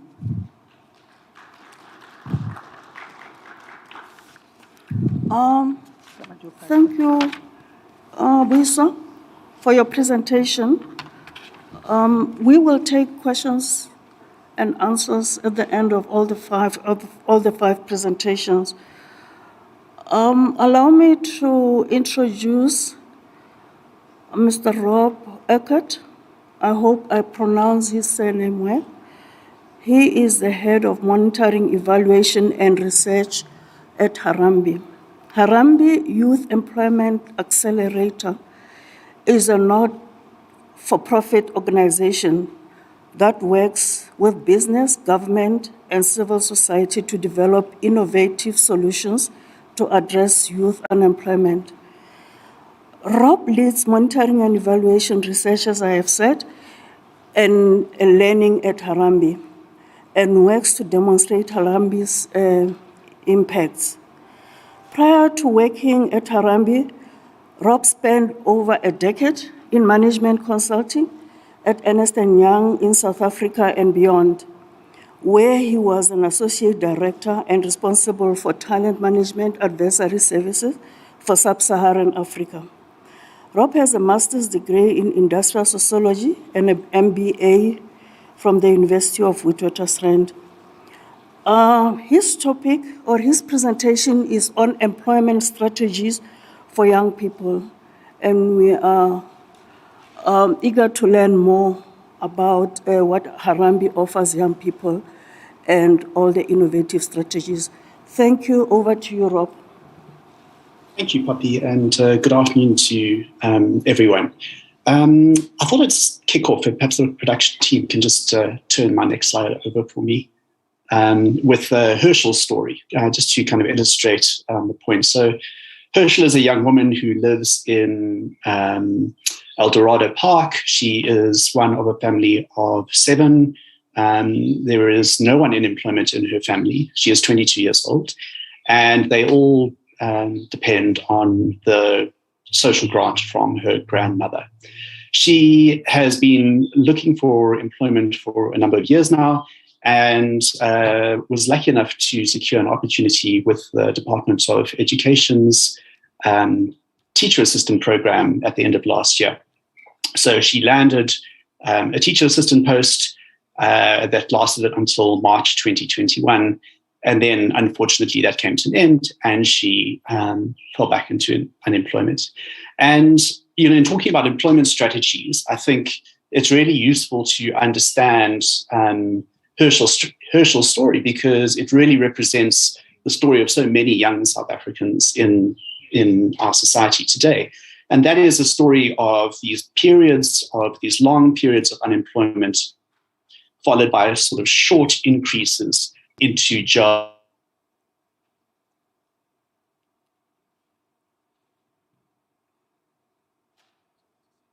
or learnership in our economy and our labor market environments very much at the moment. And we see this through the youth and the data that we work with. And it's a story about snakes and ladders in many senses, of in that board game of climbing up a ladder through an opportunity, but that opportunity ends and then falling back down into unemployment. And so you had asked me to talk a little bit about our views on employment strategies and what is required for youth. And so production team, if I could have my next slide, thank you. So this is really the essence of what we believe are the big requirements for employment in South Africa. We believe that there are 4 systems that the country needs to prioritize as a whole. The first is this concept of pathway management. And this concept of pathway management really speaks to Herschel's story of a snakes and ladders experience of in and out of employment. And pathway management is really, instead of pushing young people from pillar to post to try and find a job, how can we build a system around them that allows them to continuously access opportunities to grow their employability and gain employment. And so pathway management is this concept of aggregating young people on the one side, aggregating opportunities of a variety of different kinds on the other side, and then bringing those together. The second is the formal economy, and I'll speak a little bit about that. But really, as a country, we believe that job creation should be our plan A, our plan B, our plan C, and our plan D. There should be no other greater priority than job creation at this point in time. And in particular, we believe that job creation must be inclusive of youth. In other words, it's no use having or creating jobs that are not youth-friendly, and we need to find ways to do that. The second is, the third, my apologies, is the micro-enterprise system, and I'll talk a little bit about this, but I don't know that one of my colleagues from the NYDA, Khotso, is going to speak about entrepreneurship, and so I won't spend too much time on this. And then the fourth is government stipended programs that can provide the short-term earning opportunities, the exact program that Herschel found herself into. So pathway management, we have pathway management in South Africa, actually. And it comes in the form of sayouth.mobi, which was launched by the president earlier this year. It's a free-to-use multi-channel platform that aggregates opportunities for youth on the one hand and then links them to those opportunities on the other. So that's the first thing to remember. It's about aggregation of opportunities, aggregation of youth, and making sure that there's line of sight on an ongoing basis between young people and different opportunities.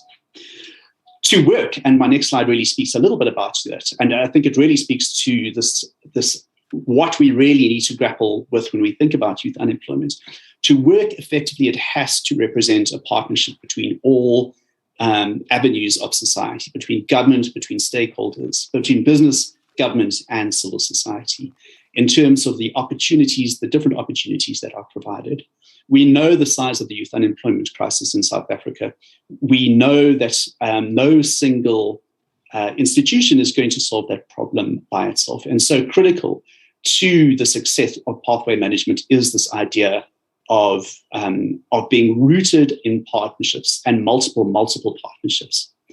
The second, and in my next slide that talks to this as well, is that pathway management should be a multi-experience opportunity for young people. So yes, it should be about jobs, but it should also be about other different types of opportunities, whether they are micro-enterprise opportunities, whether it is support for how you can grow your micro-enterprise opportunity, whether it is what we call work seeker support content, which is freely available content that helps you grow and practice your skills for writing a CV, landing an interview, upgrading some of your employability and skills to be able to access opportunities. So that's the third point about pathway management. And then I think the last point to make in my next slide, thank you, is it's not just an opportunity to build a CV, that it should be something that allows you to build your profile, engage in content that allows you to upskill yourself, and then use that information to match yourself to jobs of a variety of different types. So its value is really contingent. It's contingent on constantly engaging young people to understand their employability experiences and be able to provide them with their next step. What is their pathway to an opportunity based on what they have done? Again, I think it's important to make the point that pathway management is not just about trying to crowd in young people en masse onto a platform. It's got to have something at the end of that. There's got to be jobs. There's got to be opportunities on the other side of that. And so when we talk about pathway management, we talk about this idea of both aggregating jobs that are youth-friendly, that are inclusive of youth, aggregating of young people, and giving them line of sight to that in a way that is free and accessible. So that's the first big system that we believe is important as an employment strategy. The second is the formal sector on the next slide. And when we talk about job creation, so that's just a sense of what SA Youth maybe provides. But I think moving on to the next slide, which really should talk a little bit about the formal sector, is so when we talk about job creation, what do we think are the solutions that are required for job creation? And we believe, again, going back to my point, that this can only be done through collaboration between government, private sector, and the civil society sector, is to take a sectoral approach rather than trying to get employers in their own individual capacity to think about job growth. How can we bring these different interests and parties together to really think about, from a sector perspective, what is the scope of opportunity to create jobs that will enable growth and that will, in the process of doing, absorb young people into them. And we've seen some good examples of this already. So we've already seen in the business process outsourcing sector a commitment to add 100,000 new jobs to that sector over the next 2 or 3 years. And part of that is a very firm commitment by employers in that sector to ensure that a good portion of those jobs are youth inclusive, that absorb young people, and not only absorb young people, but absorb young people who have not yet had a job at all. So in my next slide, I think we can see some practical examples of where else this is looking aside from the PESA. So for example, we see the Alliance in the form of the Digital Work Accelerator, which takes this idea of working on a sector-based basis, to prioritize projects that will generate opportunities for young people, encourage hiring amongst employers, and then mobilize coalitions to get particular things done. So, this Digital Work Accelerator program features the Department of the DICT, the Public-Private Growth Initiative, BPESA, and some examples, a very real example of where this has happened was a recognition that if one could extend fiber into unserved areas, then you could create place-based opportunities for work, which in the experience of lockdowns and working from home, you could understand is really significant. And so this project was launched that got Vumatel to extend fiber into an underserved township, a call center operator committed to providing a number of seats that were place-based in that space. And a young woman was actually then able to work from her home by virtue of being able to access low-cost data infrastructure. So we see that when players work together, one can create jobs, and not only can create jobs, but can create jobs in a way that drives economic growth and becomes a virtuous circle. So in my next slide, perhaps a final example of this is the experience of DigiLink. And DigiLink is based off an understanding that 4 hours upon us, we know that South Africa offshores many of its jobs in the ICT sector to other countries because there's a lack of skill here. And yet we find that many of those jobs for which they say there's a lack of skill would be suitable for young people in their first-time job. And one could actually provide them with those skills relatively quickly. The challenge with entry-level ICT jobs in South Africa, from what employers tell us, is the lack it's not the lack of skill at the entry level, it's the lack of the management and supervisory bandwidth and capacity to support those young people. So what DigiLink does is provide training to young people in software and ICT skills, then puts them into a pool that has sourced back work that has been outsourced. In this case, it is testing work, software testing work, for which the service is being paid for by the person doing the outsourcing.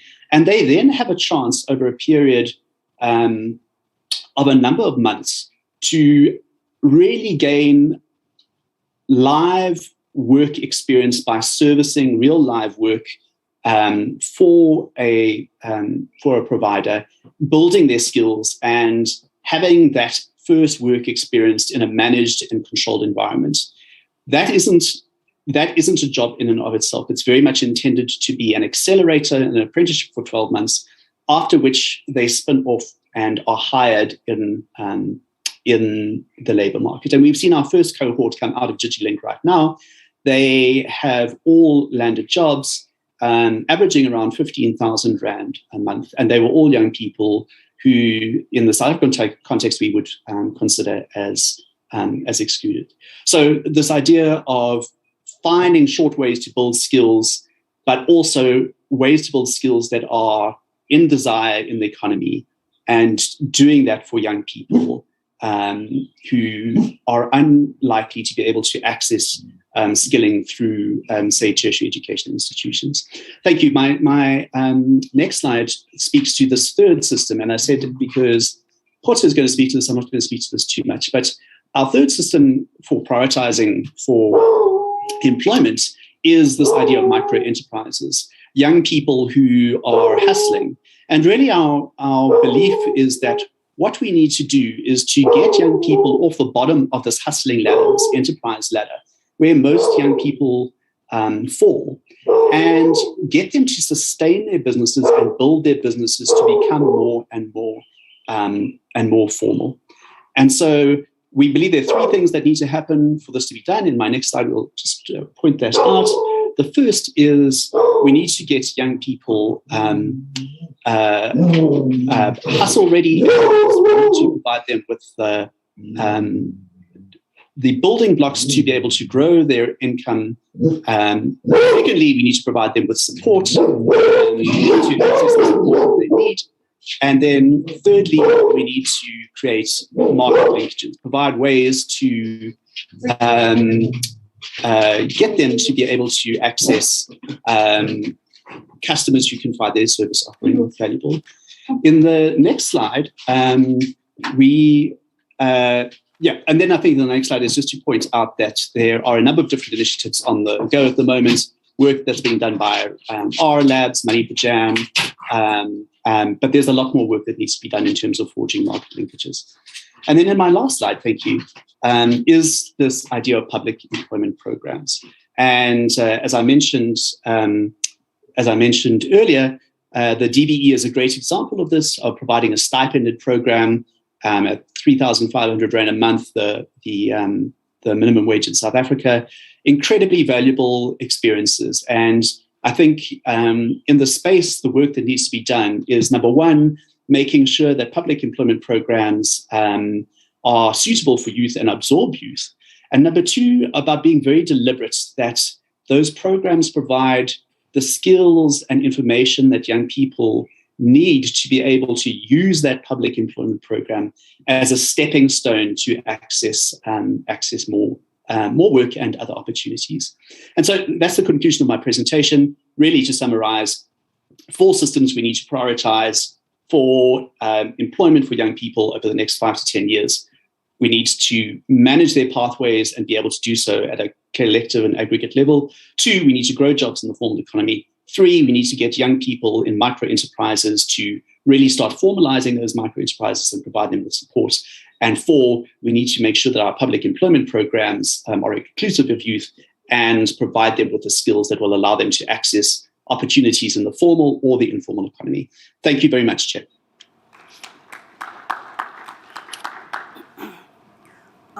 Thank you, Rob.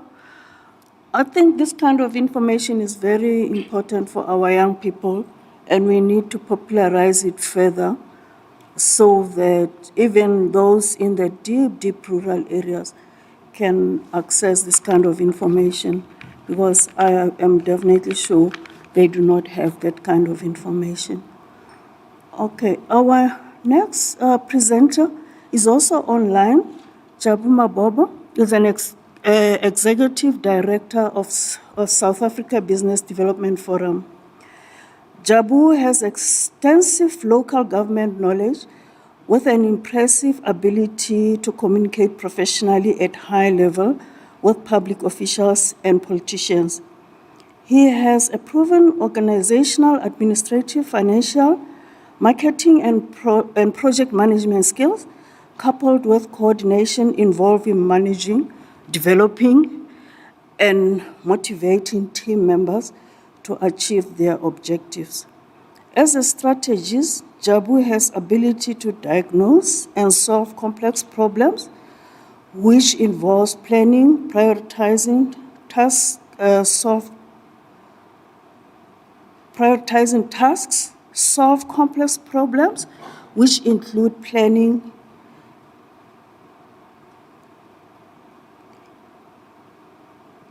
Jabu has ability to diagnose and solve complex problems, which include planning, prioritizing tasks, and consistently meeting deadlines while working under pressure. Jabu is the co-founder and managing director of Southern African Business Development Forum, as I have said, where he has successfully driven the strategic plan, business development, fiscal operations, and more importantly, successfully established positive relationship with stakeholders and other business leaders.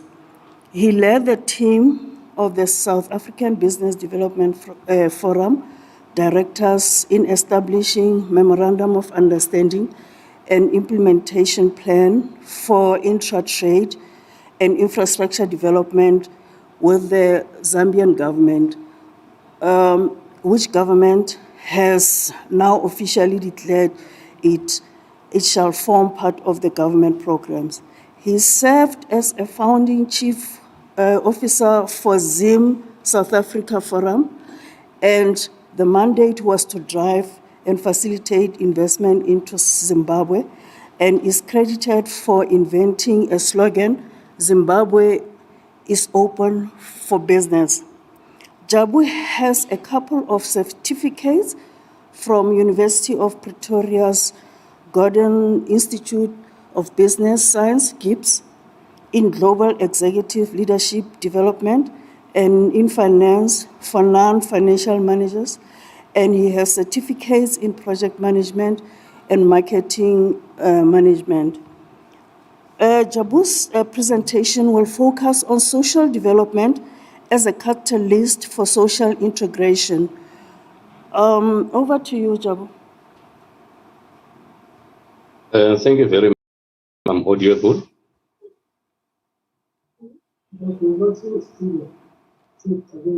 Yeah.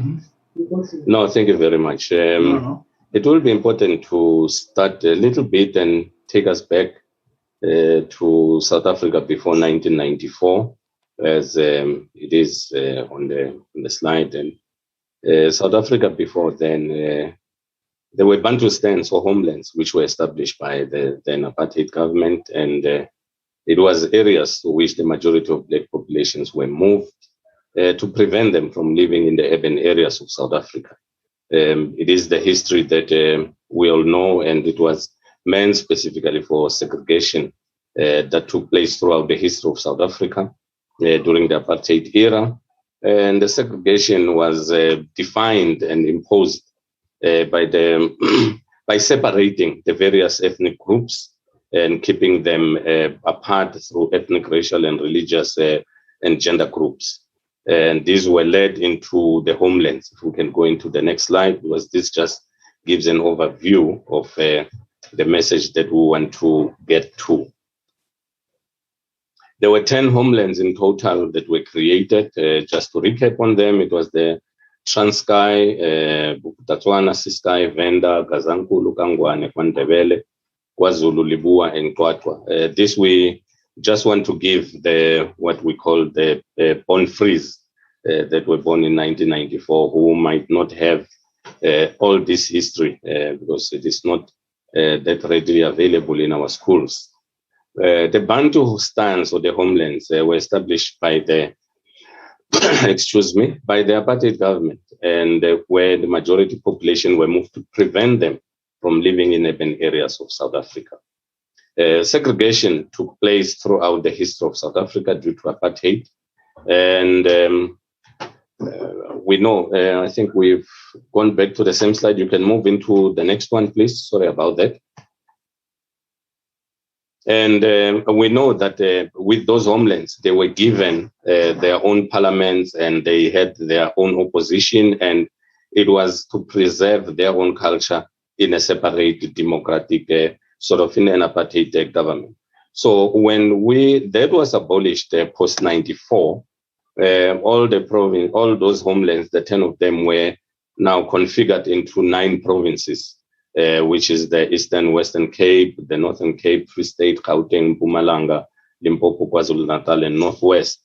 And there was the National Assembly and the National Council of Provinces, provincial legislatures, district and local municipalities. But in that merging, there were other provinces that merged 3 homelands in one. For example, Limpopo merged Gazankulu, Libua, and Venda. And Eastern Cape merged the Transkei and the Ciskei. And there was the merging of the Liberation Forces, your former MK and APLA, to form the SANDF. And there was this part of that, the integration that was going on. But if we ask from that position did that integration really achieve the integration that was intended after the abolition of apartheid?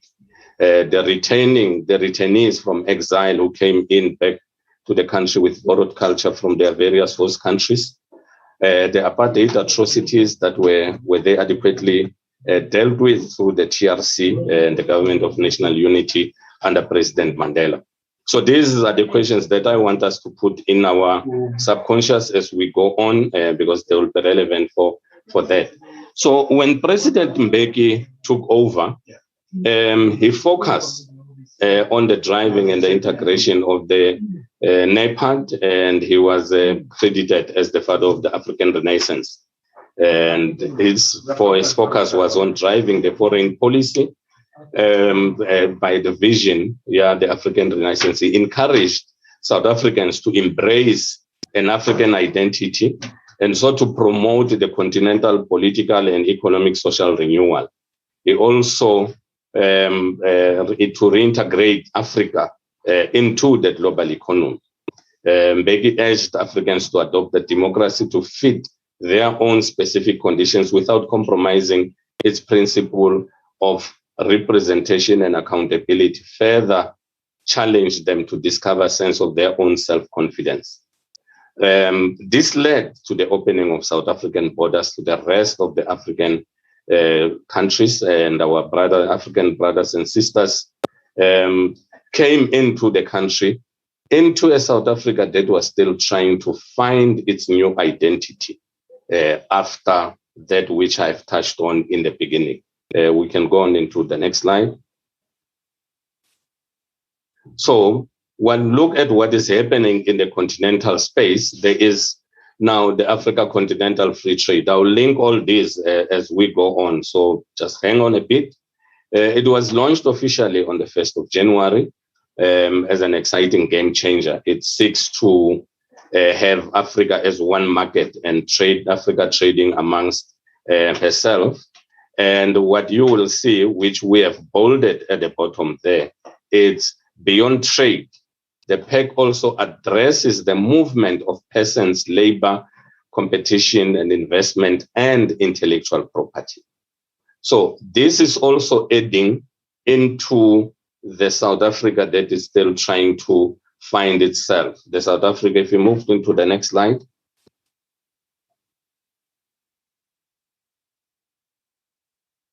That moves into the South Africa that is trying to find itself and redefining the policies that gave birth to the BEE policy of trying to equal the ills of apartheid and all that.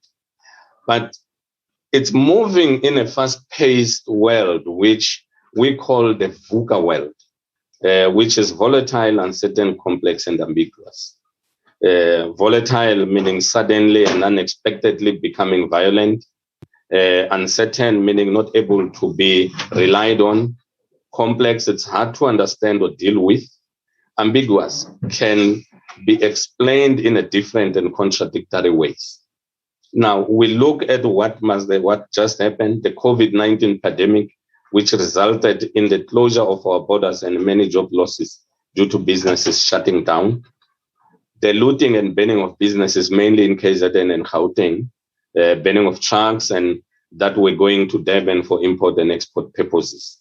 So with this disruption and coming back from where we came from as South Africa, trying to be integrated, not understanding ourselves, having brothers and sisters from Africa coming in who were never exposed to apartheid, but saw an opportunity of coming to work in South Africa. This, if we move into the next slide, describe the social dilemma that we have. And we look at the dictates. If you go on to the next slide, please. Yes.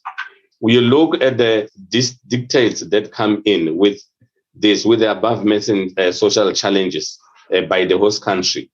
Was it only South African businesses that were affected by the events? How did we deal with the trauma of losing loved ones and the businesses? The sudden unemployment, not only of South Africans, but non-South Africans, due to this disruption. Affected deliveries into the neighboring countries due to the disrupted banned trucks. Now, the interesting part is, how do we relate with our non-South African brothers and sisters? You remember now that the COVID-19 has taught us that when we were given vaccines, it was not only for South Africans, but for everyone who was in the country. So meaning we were fully integrated, but with our social ills and being unable to now deal with the challenges that we are having. Because those that came into the country were running away from certain challenges in their various countries and saw an opportunity in South Africa. And South Africans were just being integrated after apartheid. And those that went into exile and those who were in MK couldn't be incorporated. There was sudden abrupt pause in, you can't fight anymore, you are integrated. So there was that disjuncture. The parents whose children went into exile and didn't come back, that trauma still living in that. You have a situation of the spatial development, which is still taking place. I'll use a quick example in Pretoria, Tshwane to be specific. You still have the famous Mloto Road of the public utility transport company, PATCO, ferrying people in and out from Kwandebele back into Tshwane. And they wake up at 3 in the morning, go back home at 10. And at what time do these parents sit down to be able to nurture their parents? The higher rate of unemployment, which is happening, I will talk about the city, Pretoria, that has quite a number of institutions of higher learning. When you drive into the city at night, the very same students that you send to school, at night, they turn into transactional sex to support themselves because the high rate of unemployment, the parents are not working. So what society are we building and how do we take care of this? Not forgetting that it is not only the South African children that are there, but all those that came in looking for the opportunities in South Africa. We must not forget as well that the economy of South Africa was built mainly by the migrant workers that came in from the neighboring countries, so Malawi, Zimbabwe, Lesotho, who fathered children with our mothers. But now you have that very famous slogan of these foreigners have come to take our jobs. And yet we forget that that was opened through this migrant system. I will just give one example. Our late famous musician, Ray Phiri, his father was Malawian. He married a South African mother. So how do you relate now to the Phiris? Are they South Africans or Malawians? And when you say now a Malawian is a foreigner in South Africa, how do you justify that? So how do we deal with these social ills as a social development?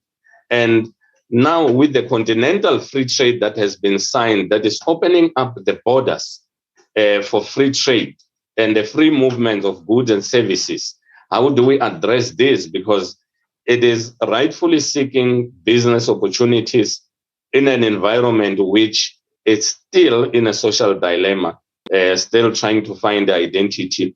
And most of these opportunities being driven by government. If we go to the next slide.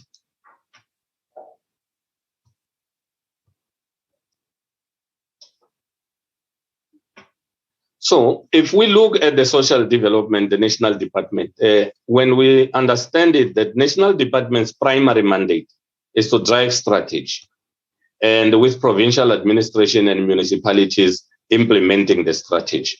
So meaning strategies have to be budgeted for. So the national department will have that oversight of saying how much then goes down into these for operations. And the shortfall in those operations, how are they augmented as a focus here, the social development? So that's where you now need to look into the partnerships with the United Nations, the World Bank, etc., to collaborate with the embassies and high commissions where most of these citizens that are in the country are coming from, to say, how do you help us manage these dynamics? Because your citizens are here and there are these challenges and they need us to work in unison for us to be able to achieve this. But we are not seeing that happening in the national department per se. You see mainly the pushing of grants into these affected areas, the food parcels that needs to go. And this is driven mainly by government trying by all means to say we have 5 years And in 5 years, we must make sure that we deliver on our manifesto promises. And these other challenges that are coming in from the continental agreements that open up the boundaries, I need to make sure that first and foremost, those that are my priority are those that are in my voting constituency that will put me into power. And we see this effort repeating. And in South Africa in particular, what makes it even more challenging is that we vote every 2.5 years. And now we are going into local government elections in the 1st November. 2.5 years later, we will go into the national and provincial governments. So the distraction and focus of the politicians to be leading the strategy part becomes distracted. I think we have seen now with the alignment and the factions and all that, the attention gets deviated a little bit, and you now have more of a, let us see what we can do and come up with all these programs. And when we listen, and we listen very, very carefully, all the discussions, and mainly on the young people that have spoken, burden is pushed back into government must come up with this and set up this. Government must provide the funding to do this and that. Government is not necessarily supposed to be playing that role. Government has to play the role of creating an enabling environment and governing. Then private sector play in that space of driving economic development. Because if you look at the continental free trade and what it seeks to achieve, it's trading between the member states within the continent. It is not the governments trading amongst themselves, no. But have we prepared the young generation to focus on entrepreneurship and taking advantage of where the continent is going and the present state? How do we harmonize this? The social aspects, because if we go into the next slide, the social aspect, you find that there are criminals that have been arrested and due to petty crime, right? And when they do this petty crime, what is it that they get from the prison? They come out more hardened. So it brings us now to the linking of social workers to the Ministry of Social Development. We have a number of unemployed social workers in South Africa. And in South Africa, it is mainly the medical doctors that have to go on a compulsory 2-year community service. Why don't we extend that to social work as well? So to create a social entrepreneurship, because it is in giving that you receive. If we go into the next slide so that I can address that issue here, the imprisonment. Now, you need social workers in the center of career guidance, that which has just been touched upon by the previous presenter, Rob. By the way, we worked very closely with Harambe when I was still a mentor at NYDA, and the programs are absolutely beautiful, and we're fully supportive of that. But what we tend to do in SA is we come up with what we think will be a solution. Is it really a solution, or is it something that we think will be a solution? What is the main challenge? Children from dysfunctional families, how can they be assisted? Because even if you say, do this, the background where they come from continues to be a challenge, and there is no one who understands what that environment that child is coming from is happening. That's why you find that they are bullies and they steal and they do this and they end up in prison. Children of refugees that are born in the country and that have to be integrated into the schooling system. How do we manage that as the social development department? Because they are in South Africa, they are our responsibility. How do we collaborate with all these others? Or we just focusing mainly on our South Africans that are unemployed? It's a heavy burden. It's a heavy burden, yes, but it is further made heavy by the signing of the Continental Free Trade, which says we must trade with one another. So they are there to trade. The treaty that we signed when Zimbabwe had the challenges of issues of land, and most Zimbabweans had to move into South Africa, and we gave them temporary permits for 3 years. They've permanently settled in South Africa because they found something to do, and we see them rendering more services within the hospitality sector and all that. So will you get to a point where you say, now your 3 years is over, go back to your country? It becomes very difficult because of the interrelations. The Ndebele-speaking Zimbabweans, you can't differentiate them from the Ndebele-speaking South Africans. We share the same surnames, Ndlovu in Zimbabwe, Ndlovu in South Africa. So there is that unity which is unavoidable, that was caused by this, what we call artificial boundaries. But do we approach this with that in mind, that the continent is going towards, or it is in a unifying and trading with one another?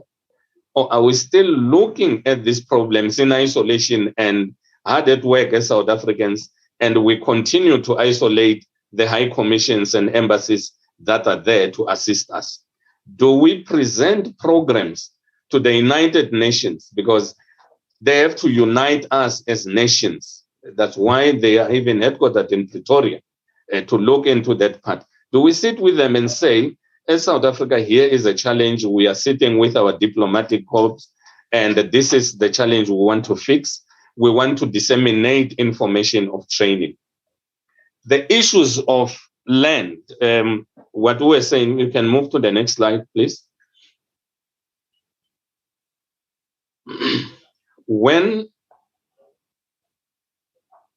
Next slide, please. Thank you. When we talk about crime and now restorative justice, crime is crime irrespective of who commits it. Now, are we having our social workers in the center of reconciling offender victims and the society at large? And how about the non-South African criminals? When they are released, where do they go? Can't we establish halfway houses, which now becomes a center where, when they are released, those who have acquired skills in prison, who have studied, can be in those halfway houses whilst they are being reintegrated into these societies? And a good place to can look into for doing that is in the traditional places, because there's plenty of traditional land where the traditional authorities can be brought into the picture, and these there's offenders that are coming back with the skills can further be taught the farming skills that can help them to now learn and a living and even go back into society as farmers. And we start selling. They now slowly integrate into the continental free trade because they now have something that they will offer to trade. Because as we deal with the social aspects, it must be able to move it from one area into the other. I have nothing against teaching our children about the rights of sex and all that, but most of the crimes that happen in South Africa of this gender violence and all that, and I'm not promoting them, it's as a result of poverty. You have those that are having money and are looking at these vulnerable, poor young girls, and they transact. And because they want to live, they end up doing that. And when they go and report, because they've been taught to open up when someone has violated them, that's when now this one, because he is of higher standing in a society, will not want to be reported. And you find now these beatings, these killings, which are unnecessary if we can only look at how do we deal with the social ills with the intention of migrating it from a socialist government into a developmental government. Because presently we are giving grants. COVID, we gave grants. Unemployment, we are giving grants. Pensioners, we are giving grants. Why are we not giving seeds and farming implements to start now working and producing the food? We are taking sanitary pads and into the rural communities for our poor young girls, which is a noble cause. But won't it be better to open up sanitary manufacturing plants in those areas so that we supply these pads. Who is supplying these pads and who is getting more money from supplying? Because they are given free to these kids, yes, but they are not free where we get them. They are being bought. So can that be something that can be used to take the families out of where these kids are coming from, out of poverty, by opening up these factories there to say, now produce something that will be utilized and will take you out of dependency. Produce food that will be in there. If you go into the next slide, we ask a question here. You have just gone out for lunch now before we presented, and we're told that no, you are having your things packed. But in what you have just eaten, at what stage of that food production value chain did you participate as a guest in this meeting? You see, so you find that we are most of the time happy consumers, and yet we don't migrate all this, and the cause of all these social ills is unemployment. And how do we deal with this unemployment? How do we bring back the dignity into the families? How do we manage these cases?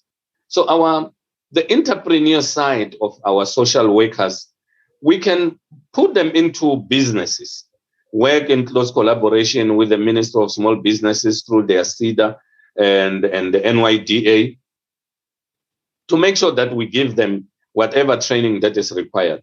For case management, for example, if you assign them to prisoners, say once they are released, follow them and see that they are nicely integrated into society and they turn into motivational speakers and discourage others that are there, train them in business management, project management, and leadership. And this will prepare them to be independent consultants for their respective governments. Because the challenges are not only here. How do you follow it up when they are non-South Africans that have been released and they want to go back into their country? Are you sure that the country they're going back into is having a similar program with yours? Because you are not communicating with the embassies or the commissions where they are coming from, so that there is uniformity in dealing with these social ills. Because if you close your house and don't care about what is happening in the neighborhood, you are not safe. Yes. So for you to be safe is to make sure that your neighbors are safe too, because the human element is of primary importance. The rest is business that is dependent on now the comfort and the right frame of mind of that human element. If we can go into, I think it will be the second last slide, if not the last. Yeah, that is the question that we have spoken about, and I wouldn't want to touch on it again because we have touched on it. We can go on to the next slide because this is now feeding into going into the value chains. Now, in conclusion, there are details where we can follow each other up. In conclusion, we see the role of the social development ministry as an integrating ministry. And because now there is the continental free trade, which dictates the trade between member states of Africa, it should drive towards the integration of the social elements within the countries. If a young South African, majority of whom are unemployed there, I had a very good presentation from one of the young speakers there who spoke about the marijuana as an industry, and most countries are pursuing that. How do you partner with other young people that are outside of South Africa by registering a business in South Africa with your non-South African counterparts in their countries where they come from? Focus on producing from one country and selling into your country through the very same company, and it is creating now that intra-trade that is required. But that needs the harmonization of the social values, the social norms, and the social standards. So where we come from, where I have mentioned, that's why I've given that aspect here, the apartheid regime. We skipped that process, we believe, as South Africans, and we were welcome into the global society, but our center is not family holding. We are still opposing each other as South Africans. We have seen a lot of, when I knock off, I still drive back home. I think December is very evident, or in any holiday. For most of you that are working there in Pretoria, you're saying, yeah, go to, where are you going to? It's back to the very same homeland where you come from, because that has been instilled in you that this is where I am. We don't see ourselves as Africans that can easily move and live in another country. If we look at our white counterparts, it's easy to migrate and relocate and stay in another country where they've seen an opportunity, raise children there and start a new life. But for us, we are so much embedded in where we come from, because we have been taught your culture is important. This is where you come from. This is where your ancestors are. This is where they are buried, and this is where you need to look into. That's why we look into our problems inwardly as South Africans, and we don't look at the outside of the South African borders where the solutions can come from and integrate from that position.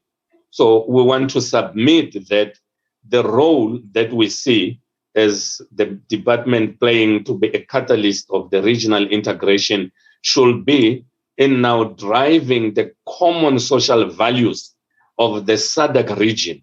What do we have in common? What can we ride on as a common feature that we can move? Because as government, we are government of all people that are in South Africa, not only those that voted for us. And if you listen to the manifestos, they are still talking about what they can do for the people. And there is very much deafening silence on the continental free trade and regional integration on the manifestos. Meaning, even in the next cycle of leadership in politics, they will not be focused on regional integration. So we submit to the Ministry of Social Development that consider this discussion in those echelons of power to try and look at it from this angle. And we believe that it will bring change. I'm presently based in Zambia as a South African who, when we presented the strategy that we want Zambia to be a trade, logistic, and tourism hub of the region, because Zambia is neighboring 8 countries, it wasn't hard for the government of Zambia to say, it's a very good concept, it's aligned with what we are doing, but please drive it for us, because you have a better understanding of what we are putting on the table. We speak now, we have a memorandum of understanding with the government of Zambia through the office of the vice president that is translated into a concession agreement for 25 years to be driving this program of integrating the region to be one. So we raise our hand that as we are doing it, it's for the integration of the region, and South Africa is a big brother in the region. We can work together. We submit. Thank you.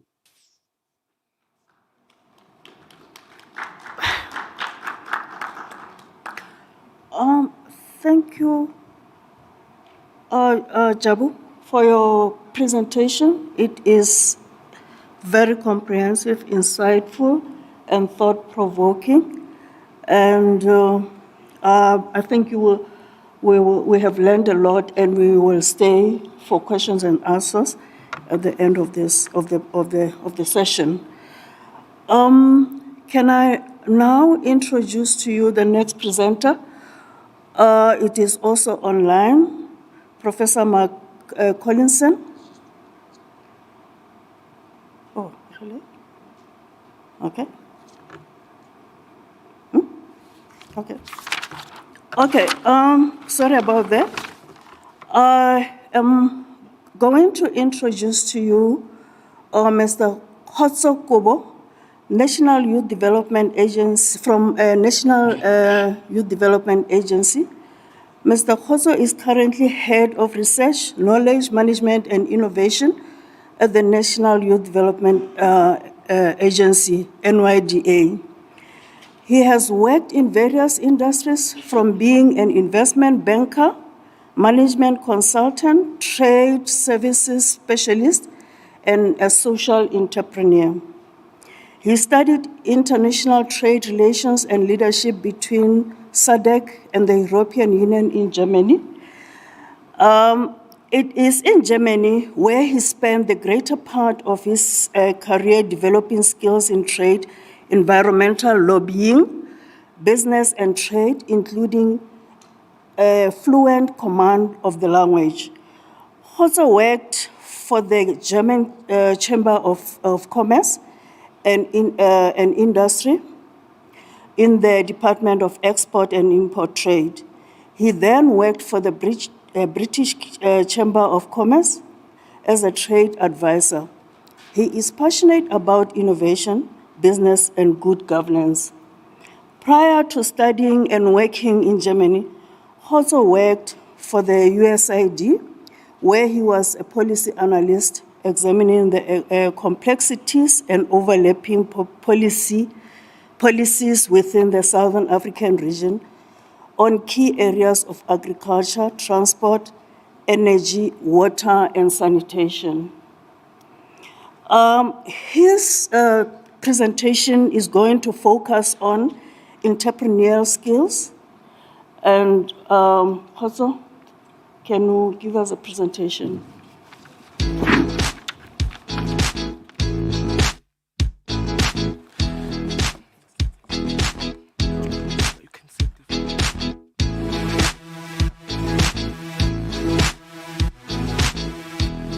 Am I audible? Can you guys hear me without the mic? Okay, thanks. From where I come from, this is called the graveyard shift, so I'll try to make it as quick as possible. My name is Khotso Kubo, and allow me, ladies and gentlemen, to tell a story, right? That why entrepreneurs need to think at a bigger scale. They need to have a vision. There was once an old man that used to work at a hardware store. This old man that used to work at a hardware store, he had a hobby of building dog kennels. You know where dogs sleep and everything, if you own a dog.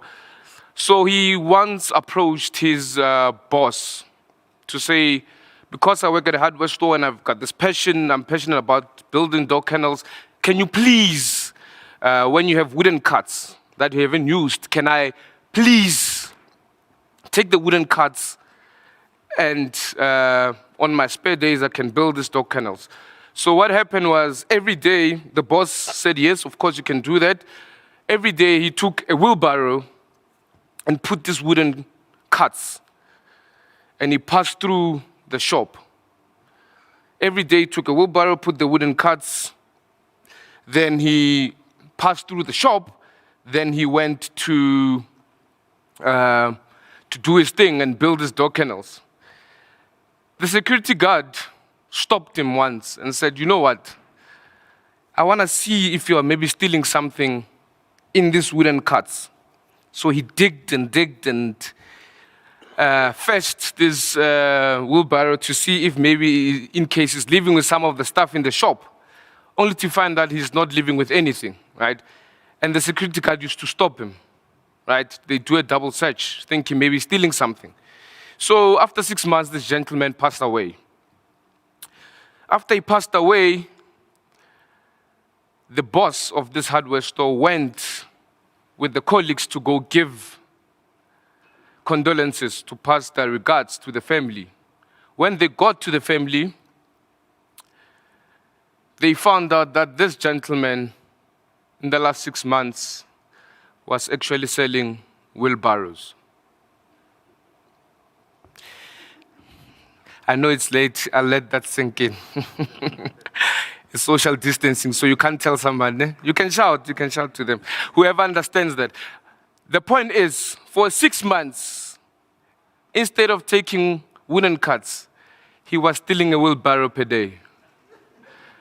He was passing with a wheelbarrow, a new one, and selling them. So the point is that we get boiled down in the small things that are hindering us. We look for problems, for small things as aspiring young people, as entrepreneurs. We look for issues instead of looking at the bigger picture, which is why you need to open a business, why you want to open a business, right? So it's very, very important for young people to have a vision, why we wake up. Everybody knows what is called the American dream, but what is a South African dream? What is a definition of a success for a young person staying in South Africa? So these are issues that when we go out there and interview young people and understand the issues, that we actually do not have a definition of what we call success. Even when we start a business, why do we start a business? Do you know that we are solving an unemployment rate, which is there? About 60% of young people are unemployed in South Africa, right? Worst of the ones that are heavily hit is the ones from 18 to 25 because they don't have skills, they don't have experience and so forth. So unemployment rate then is better from the ages of 25 to 35 because you already have qualifications, right? So by me saying that, we need to make sure that I've heard when I came in about the democratic dividend, that South Africa is a young country. So even if you take 20 million of the young people, which are the youth, if you then take the people that are below 15 to 1, then we have almost over 36 million young people. So even if you do a business today, you need to think about the next generation that is coming, which is very, very important, right? But then, moving to next slide, if we move to a next slide. I'm not sure how many of you have traveled, even if you travel next door, which is Mozambique, you find that businesses are still opening after 5. Whereas here, where we have most resources, business close at 6. So if I want to take my jacket to a dry cleaner, I have to postpone today because guess what? It will be closed by 6, right? So why are we not taking advantage of the entrepreneurship resources that young people we have than people in Mozambique? Because if you look at the statistics, it tells us that we have an entrepreneurial activity of 9.2%, which is less than half of what other African countries, never mind in the world, other African countries have. Because if you look at Ghana and Nigeria, they have entrepreneurship activity of about 18%. So it means that we need to double our efforts to get to other countries. It means that we have to open more businesses. It means that we need more young people to open up businesses. If young people are collecting their 350s and there's huge lines, how many people are taking advantage of saying, I'll sell XYZ product of these people who are at the post office, who have been online for most of the day? So it's one of these things that we have to instill for young people in South Africa, because what we found out is we have a lot of survivalist businesses. So even us at NYDA, we realize when we give the young person a grant, because they applied, maybe some of them, not all, have applied because they were desperate, is when they find a job, then it's easier for them to abandon their business training skills before we give you such a grant, so that we equip these young people to actually say, hold on, you can actually have a business that survives, that flourish. We can help you with your business plan, which is very, very important, right? So these are the things that young people are not taking advantage of. And also making sure that we do research in other industries, right? Because we've seen that a lot of young people in South Africa, if we move to next slide, that when we do our research, especially in townships, your salons, your chisanyamas, and your digital print, your internet cafes, young people are participating in those, the South African ones, right? But then other new emerging industries that are coming, are young people taking advantage of that? So for example, there was, when coronavirus started, or COVID-19, we needed PPEs. So how many young people are producing masks? I was in Soweto, and I was part of the panel, and they gave us branded water that we all come on with. Then I asked in the panel, sorry, in the vicinity, that how many young people have actually thought of the idea of producing water? Right? That the next time I visit them, they made a promise that we'll have water that is being produced by the person who's from there in Soweto, also fighting for their own space. A young person must produce the water. So how many people have taken advantage of the PPEs? So also when the department, they procure, how many young people, how many companies from young people supply them with those PPEs? Because the world now is changing, right? We've seen the 4IR. So how many young people are studying ICT companies that will also compete with the established businesses? So we need to shift our way of thinking. That's why the innovation part of it is very important. But with this shift, it's very, very important, especially for the Department of Social Development, that we don't lose focus for young people that are in the rural areas. Because even us as a challenge, as NYDA, we've seen that during the pandemic, that we struggle to actually, also in terms of our outreach programs, to make sure that we don't leave young people behind, especially in the areas of data, in the rural areas, right? So how then do we innovatively make sure we engage with these young people in the rural areas? The 7% that you've seen there, that those are where young people reside. So we need to make sure that we come up with innovative ideas. And I like the previous speaker when he spoke about how you can take advantage of, within the communities, identify issues, identify problems, and he made sanitary pads as an example, that if we've seen that we supply these things, then why don't we make sure that we can produce, because they are utilized within our own communities, right? So it's very, very, next slide, sorry. It's very, very important that wherever young people go, they identify the potential opportunities. And when they've identified these potential opportunities, that's when they come to us. They knock on our doors. That is why we exist. To say, NYDA, I've done 1, 2, 3. How can you help me?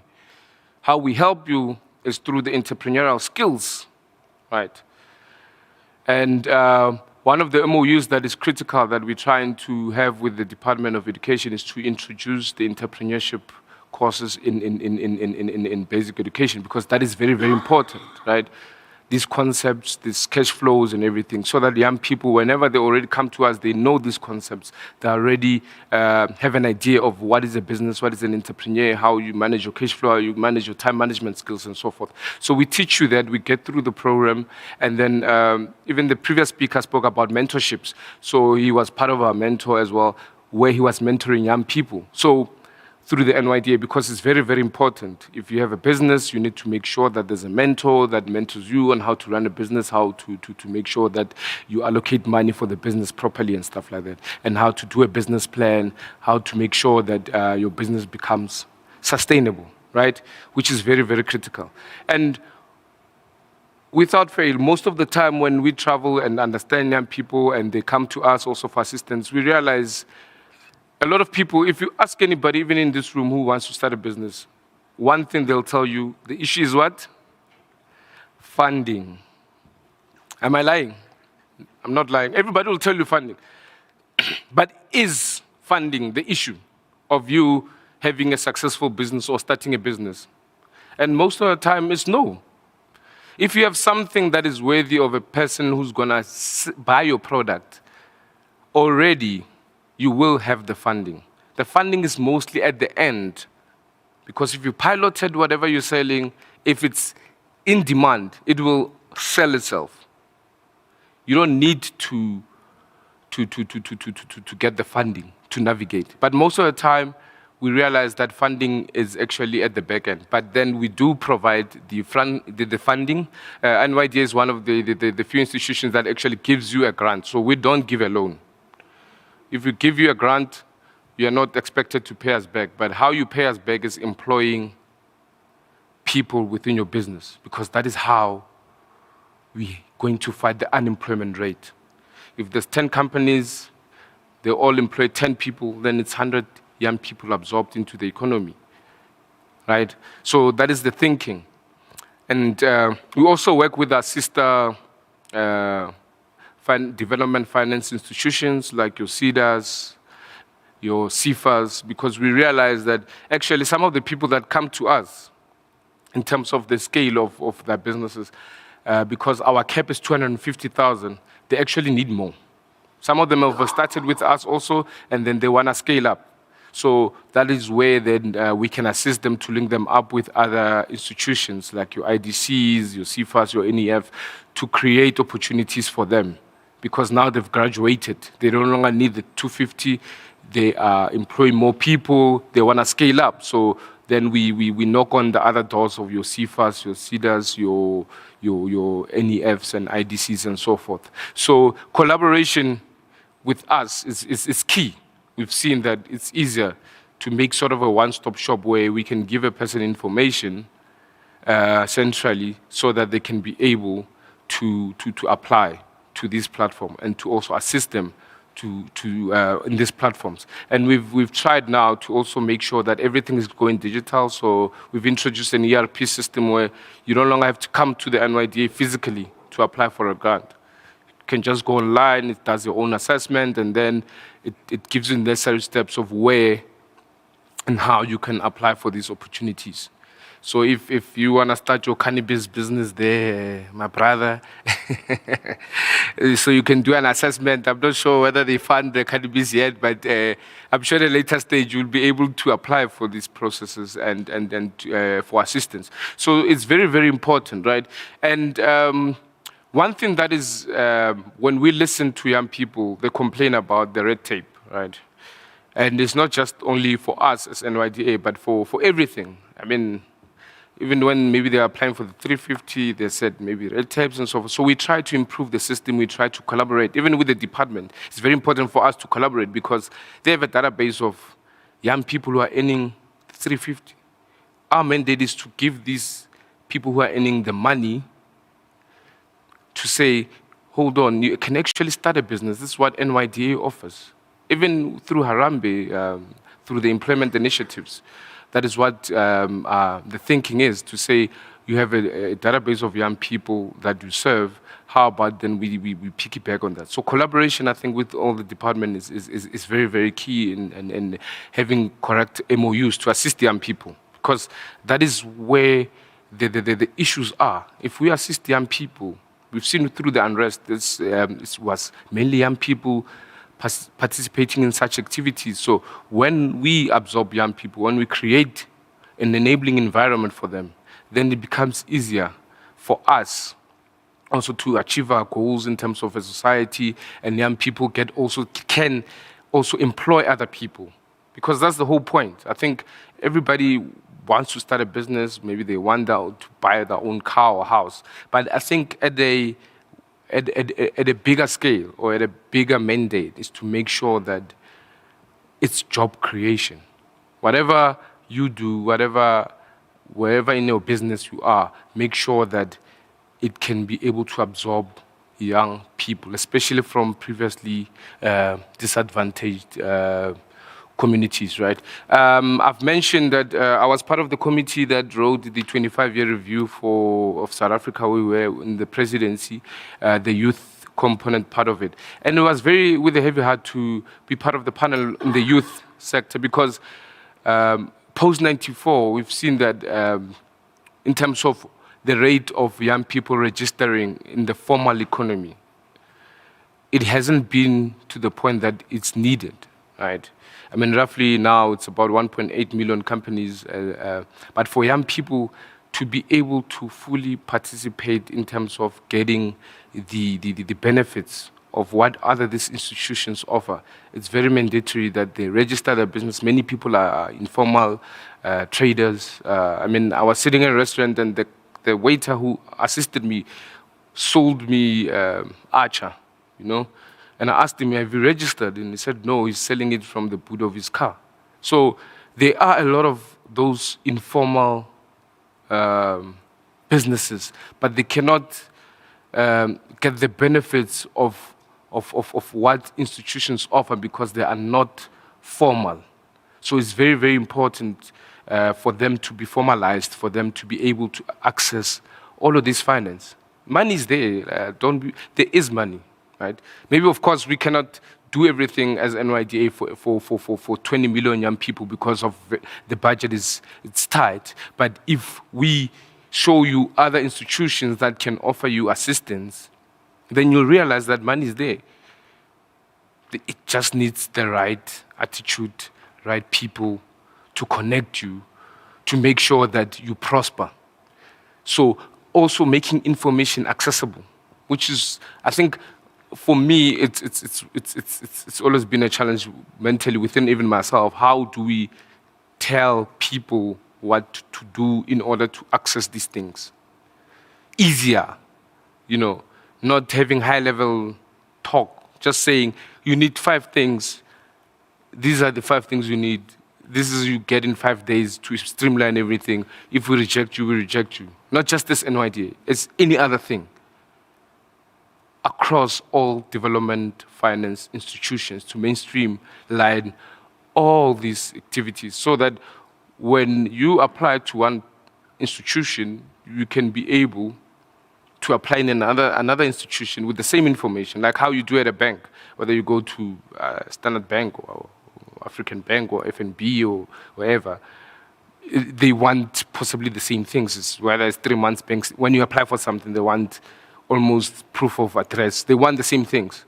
So those very same things, as us as NYDA, we should be able to want those things. And the very same things, C for IDC must want the same things so that it becomes easier for you to be able to access all this information. And another thing is, spoke about rural development, which is a very, very, very key issue because young people in the rural areas struggle to access. We might be here having technology, having iPads, having everything, but young people in the rural areas don't have the same luxuries, right? Don't have the same information. So even in our outreach strategy, we've tried to go to those areas where young people are not able to get into a taxi and go to town and apply and have money for printing and so forth.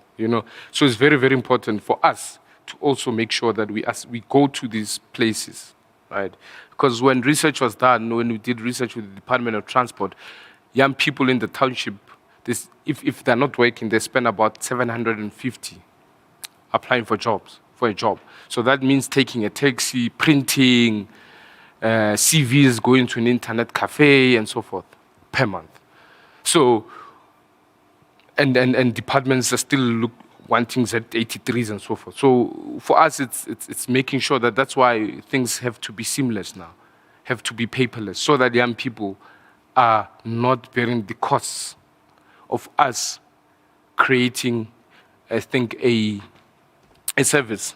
I keep on thinking I have a computer here, so I'm thinking of pressing for a next slide, sorry. Yeah. Next slide, thank you. Next slide, the last slide, because I think the next slide, yeah. One industry that I didn't mention so far, sorry, program director for taking a bit of time, it's the agricultural sector, right? And when research was done is that with young people, when we did research, is that the reason young people don't go into the agricultural side of things, of business or opportunities, is they find it as sort of unsexy, right? They want to be in a suit and, tie aircon offices, but things have changed, right?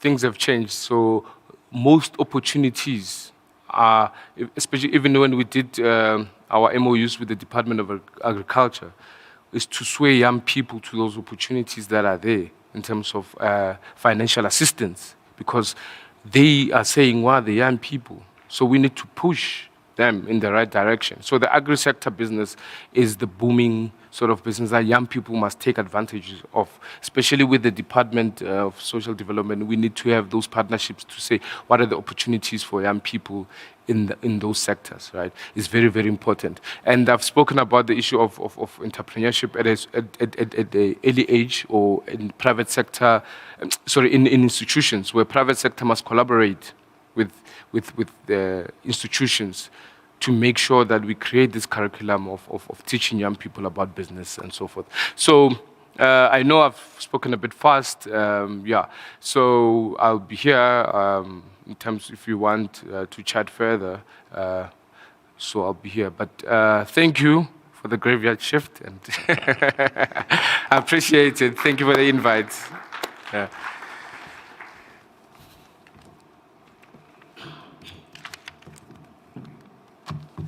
Thank you, Khoso.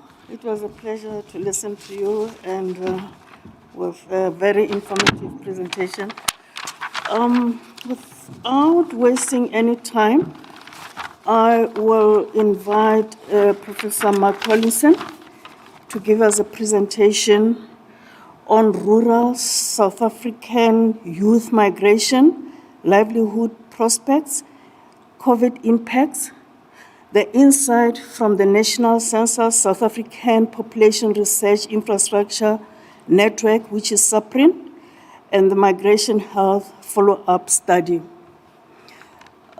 Professor Collinson is co-director of South African Medical Research Council, South African MRC, South African Population Research Infrastructure Network, SAPRIN, which is a national research infrastructure aimed at strengthening population health, social and economic research, and links to public policy. He is a reader in population and public health at the SAMRC, Wits University Rural Public Health and Health Transition Research Unit, which is Agincourt, School of Public Health, and Faculty of Health Science at the University of Witwatersrand. He has been the principal investigator of the In-Depth Network. In-Depth Network is a pioneer in health and population research, migration, urbanization, and health working groups since 2003. And he is co-principal investigator of a 5-year award from the U.S. National Institute of Health. He co-authored a book called Migration, Urbanization, and Health in Transition Settings, which started in 2016, and follows rural internal migration to keep up of their health economic outcomes. Without wasting any time, I will call Professor Collinson to give us the presentation. Program Director, thank you so much.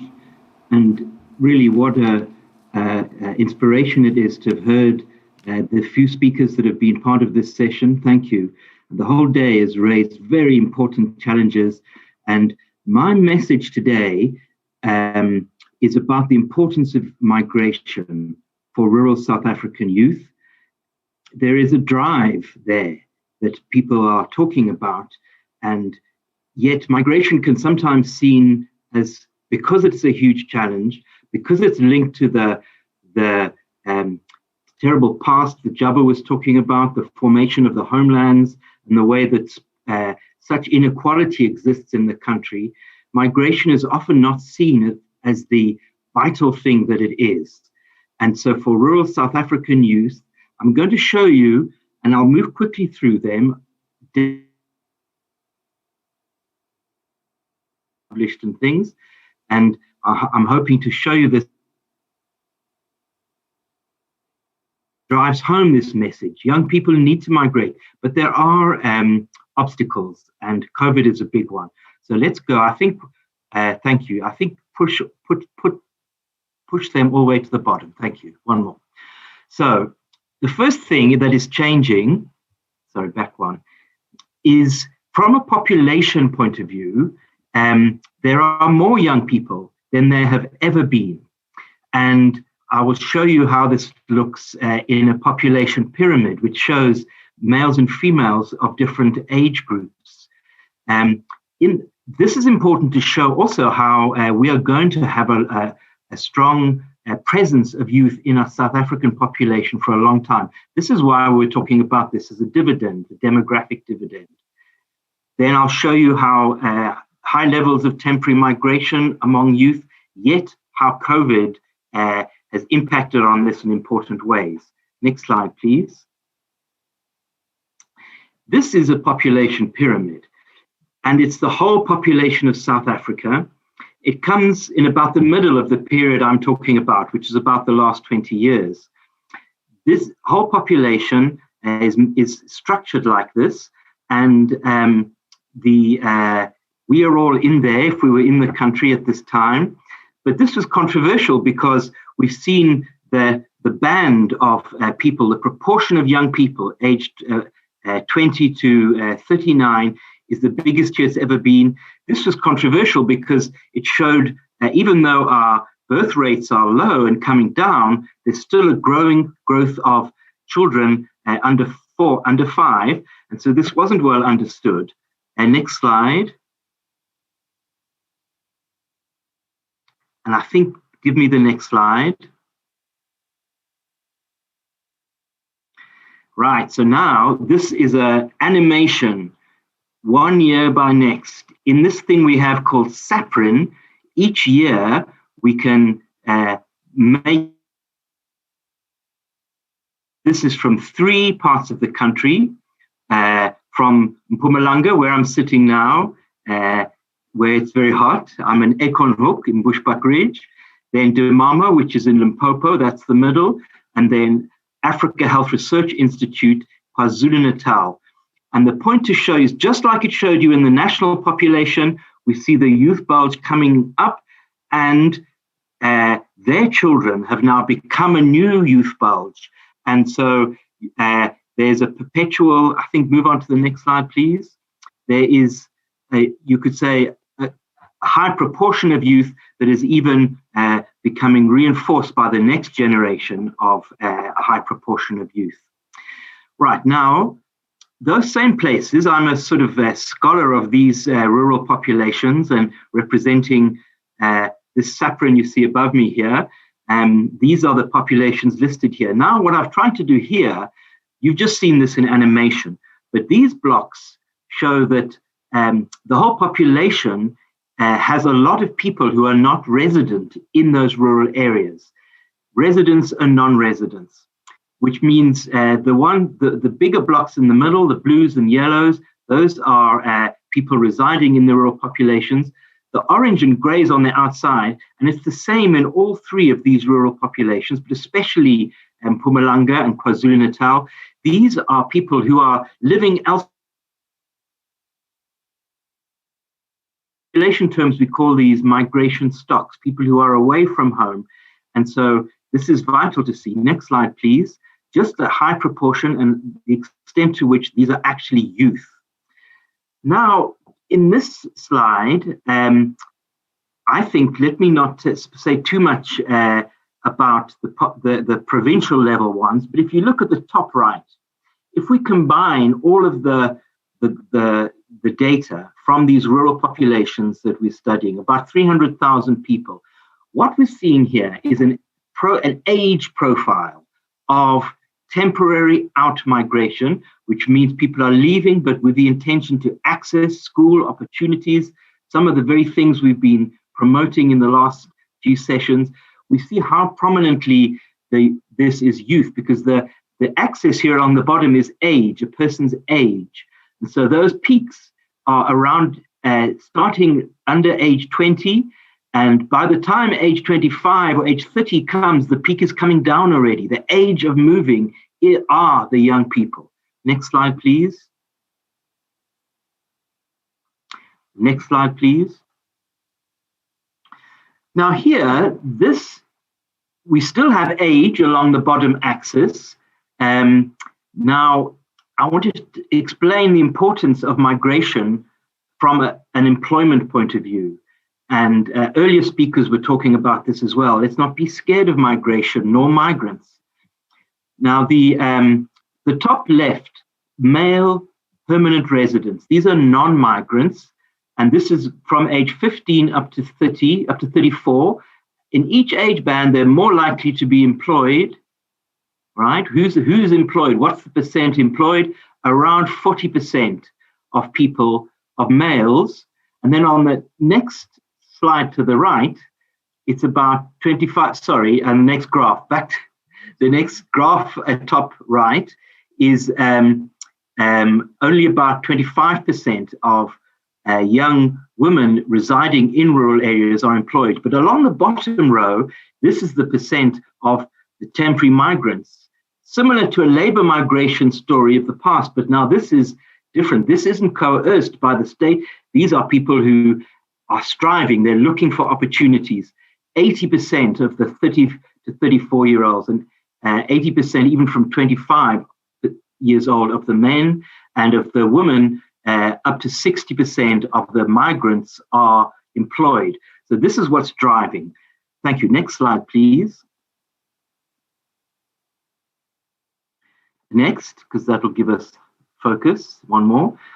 Now, this slide, I'm simply wanting to show that this is not a new thing and it's persistent.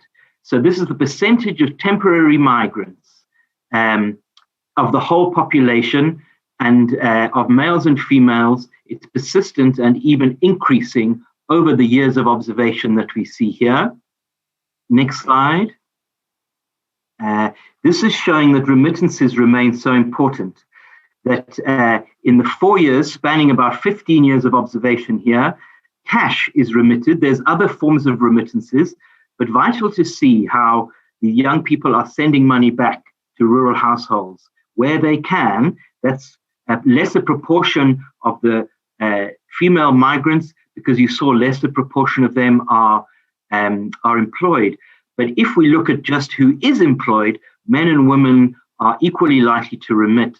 The latest year I have on here is 2017, which shows a decline in the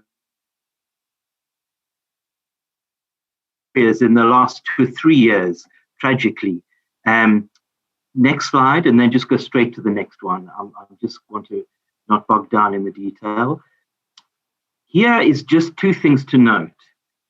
This is migration. I'm showing here males on the right, males on the left, females on the right. What are the type of work that these young people are doing?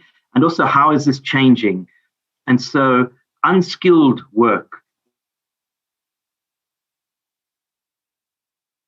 and that has increased a lot for men and women. Next slide. It's actually a different emphasis. Construction work for men has come down. Informal selling for migrant women has come down very significantly. And so, next slide. So it's obviously not high wages. Next slide again, please. Sorry, I would have taken longer and gone through this, but I think it's better to get to my key messages. Next slide. Okay, now from here I can explain some more detail. I have about 3 slides left, and what I'm going to show you is the impact of COVID on that migration system that we've been looking at. In the northeast of the country, in Mpumalanga, where I'm sitting, I'm glad it's a red dot because it's very hot here. The people migrating from there, we do a special study called the Migrant Health Follow-Up Study, and we're keeping track of about 3,000 migrants and non-migrants. Where do they go? What type of job are they doing? Especially we're looking at their health and also things like socioeconomic value of this types of migration. The green dots in the blown up map on the left are the kinds of places where migrants from Bushbuck Ridge are going. And you see a lot of that is Gauteng, but not only, important places in Mpumalanga and Limpopo as well. Next slide. This specialized study of these 3,000, we follow up, we visit them in their migrant places and ask them, and we interview them about once a year. We've been doing this since 2017, so I can show you this slide now, which is how the migration status has changed for these young people. This is age 18 to 40 in this study. So I'm comparing in the first period, 2018-19, to the deeper COVID period, 2019-21. We can see now a breakdown of migration status. In the earlier period, 44% of people living permanently in that rural area. 40% of everybody is a continuous migrant. For the whole period, they're migrating.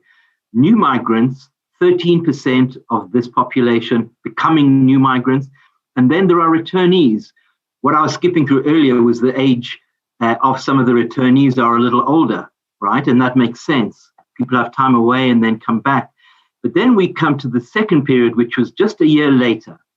And the continuing migration population remains high and important. And in fact, they're the ones slightly protected against the COVID. But the amount of new migrants forming, much less, very significantly less. The amount of return migrants, much higher. And so in this, just a little case study of what's happening, imagine this happening all over the country. The new migrants, which is these young people, 18, 22, are much less able to migrate at this phase. So very important, the kinds of measures we're taking as a country to get past this. And next slide, to get past this epidemic. Now, this is how the employment has been impacted by, it's a COVID slide, but it's showing that the migrants are sort of buffering it and helping us cope because of the permanent residents. Sorry, one more thing about this slide. People in this slide were employed in 2019. And then this is where their employment status last year, so a year later, right? The permanent residents, about 56% remained employed. But those that are continuously migrant, this is the blue bar, 77% remain employed, and new migrants, 84% remain employed. So in fact, this migration has been healthy despite, but the return migration is very highly linked to unemployment. So this means people who were employed and then a year later they become unemployed. This is where the epidemic has hit. And so that's why we're seeing high amounts of return migration, and those that can retain that migration status are the ones who are continuing to be employed. Next slide, which I think is my last one, which just has some take-home messages. Okay, let's take the next slide. Temporary migration remains crucial for rural youth to enter employment. Next slide. Type of work is changing, less farm work and more unskilled labor. Permanent migration trends are reducing. We didn't look at this in detail, but the temporary migration trends are not reducing. They're remaining stable. People are in this oscillating lifestyle. COVID and lockdown impacted on young people's ability to migrate. And then last point, we must make migration easier and safer to enhance the dividend of this high proportion of youth in the country. And I've really enjoyed several of the great ideas that have been coming up in this important discussion. Thank you, Program Director.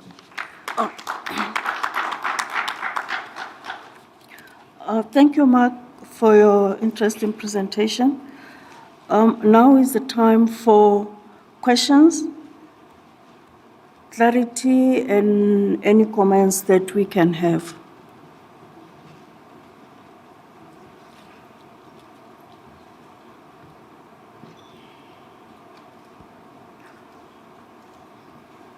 Can we have just one? I just want to thank Khotso for a very brilliant presentation. One professor once said at VETS, when you develop a PhD title or topic, when you are graduating, it must be able to wake up a man who is slumbering. So his presentation really, got me all over the place. I'm really appreciative. What is his take on some of the people working in these agencies to assist people, entrepreneurs in particular, that are found to be unsympathetic to entrepreneurs and sometimes corrupt? They will say, we'll give you the 250,000, but I want 25,000 for myself. And disrespectful in some cases. I remember I tried to get some funding from the GPF, and then I went to an office and they say, no, there's one paper missing, and then go away. And I went home. Then the next time I went, no, you're not supposed to be in this office, you must go to Johannesburg Central. Ultimately, I said, no, this is not worth for me. Also that, the hustling that people have to do. I find these people, they don't understand how a business works. For a person to leave his shop or, enterprise and spend a day and be told to go back because he has missed a page, which he can email, by the way, and he will not be asked to email. He will be asked to bring it by hand. Some of these guys in these institutions are so obstructive to the point that I'm an entrepreneur myself. I'll talk to you later after this conversation. I have decided not to approach them. I just started all my enterprises by myself, build them from zero up. I find these guys not helpful at all. And I don't know how a youth with no resources could thrive in such circumstances. I'm lucky I worked first and built some resource base and skill base. But what about a man who has got this 350, who has to catch a taxi and be sent back 20 times? Thank you.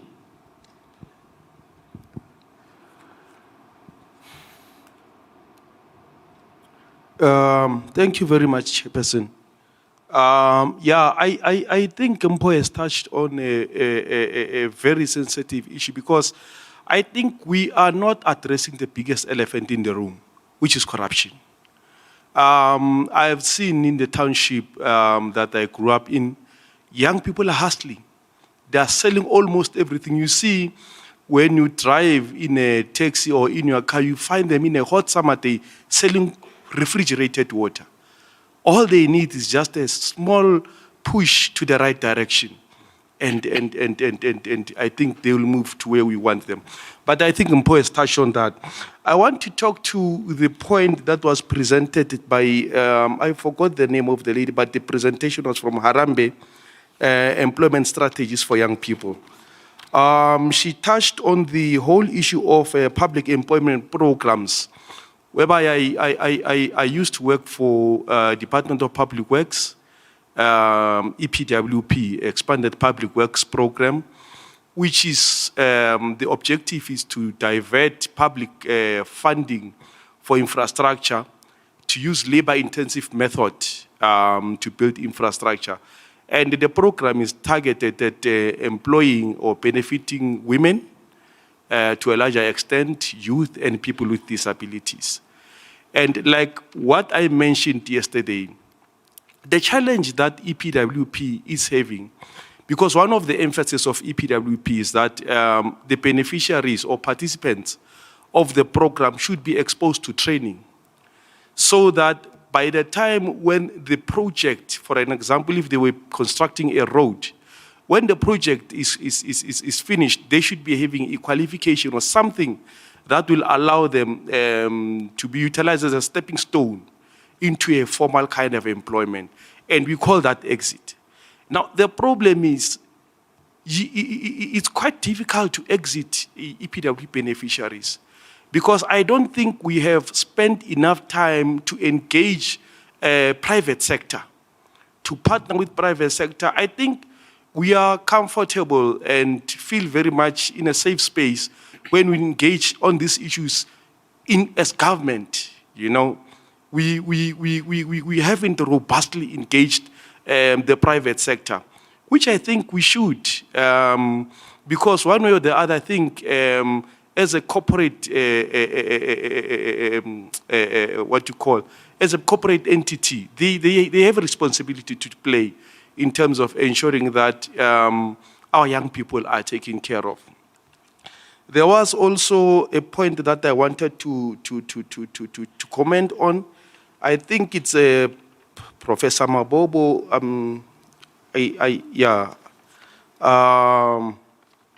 I might not get their name correctly, but it was the whole issue of ensuring that the Department of Social Development plays a catalyst role in ensuring that the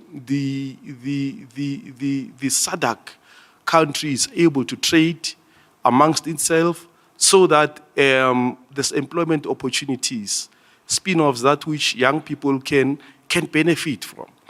And there's an issue that he raised with regard to, I think I even mentioned the example of rapiri, that how do you exclude rapiri as a South African? But I think we need to look at this issue in a different way.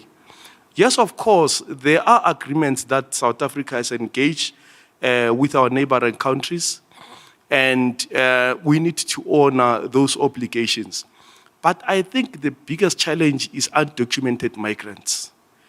And from a demographic perspective or a demographer's perspective, it becomes difficult to provide services from an informed planning.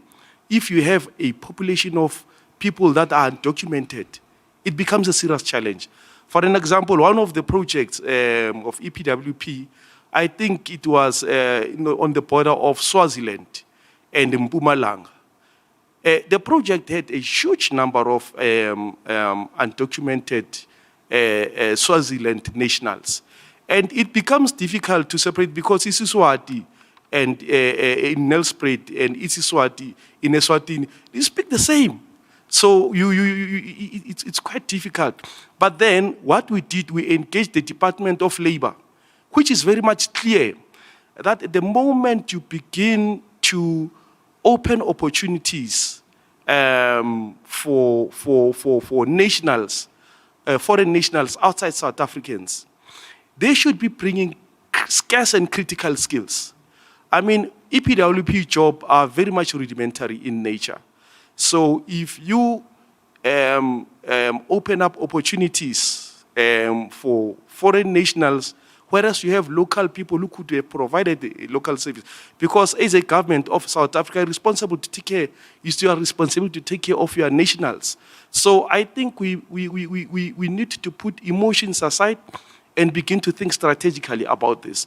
So it's a discussion, it's open, but I thought maybe let me throw in this issue so that we might perhaps arrive at a point where we are able to make recommendations that will assist this conference. Thank you very much, Chair. Okay. Can we take another comment, question, and then we will... Thanks, Chair. Khotso is Khotso. Access to information, my brother. You touched on it, but you did not really explain to us how are you actually reaching those young people in rural areas. I know your satellite offices are not all over, all municipalities. In the Free State, for example, one of your satellite offices in Velcom, which is about 80 or 100 kilometers away from Bothaville, where I come from. So young people, if they want to apply for businesses, they have to travel 100 kilometers to get into the nearest satellite office, your satellite office. And it's very expensive. They can't access information. You know, in the past, Omsobom Youth Fund used to work with local youth units in municipalities. At least even if they were not all over municipalities, but there was that partnership between Omsobom Youth Fund and local youth units in municipalities. But we all know, in reality, that local youth units are dead. I'm not sure between you and Emmanuel, who is responsible for reinstitutionalization of youth development in municipalities. So I'm wondering, how are you making sure that you cascade information in those rural municipalities who are really struggling to access the wonderful presentation which we have just rendered here? Thanks. Okay, we'll take the last question and give back to the presenters. Thank you so much, Khotso, for such a brilliant presentation. Mine is just to find out from your views, because we see young people who are unemployed within communities they venture into forex trade. So I just want to find out, and they say to us as older generation, we don't understand. Because for us, we said this is not good. Just your views, thanks. Okay. I hope, Jabu, you are available to take comments. Khotso is here, as well as Rob. I hope Rob is also here to take the questions and comments. Thank you. Can I start with Khotso? Yeah. Can you hear me? Oh, okay. I think question one from Paul, if I'm not mistaken, Brampo. Unfortunately, through the years, there's been, here and there bits and pieces of people complaining about what you mentioned in terms of maybe officials, bribery, and so forth. So that is why over the years, at the NYDA, even the CEO has tried to bring professionals to make sure that we adequately serve young people, because you need to have passion, I personally myself left a sector that was, yes, it was making good money, but because I'm very passionate about young people and working for young people, with young people, that is why I find myself at NYDA, because you need to have passion of what you do, especially as a youth practitioner. And fortunately also, over the last years, there's been social media, which has been very, very helpful, because it's easier if you have dealt with an official, for example, to expose them on Twitter or on Facebook, or if you take their name, So Facebook and Twitters have been very useful mechanism in terms of, people highlighting their concerns or complaints. So in a way, as much as we use them for advertising our information ourselves, young people that have experienced what you're saying have used it constructively to also criticize. If let's say they've received bad information, then we try to assist. And it's one thing that actually we try to say, especially our risk management division, to say, if you have been served in maybe the professional service that you got was not professional or up to scratch, or the official that you engaged with wasn't up to standard, our whistleblowing hotline, and also social media, like I said, people have used it as a tool, not just for us only, but other institutions. We've seen that being reported that I was at this maybe branch, so and so, I dealt with this person, and it wasn't the information or the service that I got was not good, or maybe issues around corruption, or they wanted a bribe. So we encourage people to come forward, to call our hotline, to call our offices, so that we deal with the identified person decisively or appropriately, and then we try to assist you, and issues around papers and everything, we've realized that is a problem. That is why now we've introduced a paperless system where through our ERP system, we are able now, seated there, to access the information and apply for a grant without physically now going to our offices, because we've now seen that that is part of the way that we can centralize things and avoid the issues that you've picked up in the sense that maybe there could be issues around bribery and corruption and so forth, so that we make things also efficient, right? Because sometimes if you go to a branch, from the branch has to come to head office. So with this process, things efficiency gets an innovation. It's things that can be more quicker, I think, through the system. It's a new system that we've tried, or we tried now. It's been a couple of months. So we've already seen some improvement in terms of our turnaround times. But we do encourage that if you have encountered such issues, to come report them. Because young people should be at the forefront of us taking the services to them. We mustn't feel entitled as civil servants and to think that we run the show or the service is ours and stuff like that. So that is not appropriate. you know. So it's one of the frustrations that young people have, but we're trying to solve as time goes. And I think, also I think one of the issues or things to highlight is that all these institutions, they have EPPs or their targets that they have to meet. So as much as maybe they can give you the runaround, at the end of the day, they have indicated on the IPPs that X number of young people we need to serve through this financial year, we need to give grants. So they have to assist, they have to disperse these grants.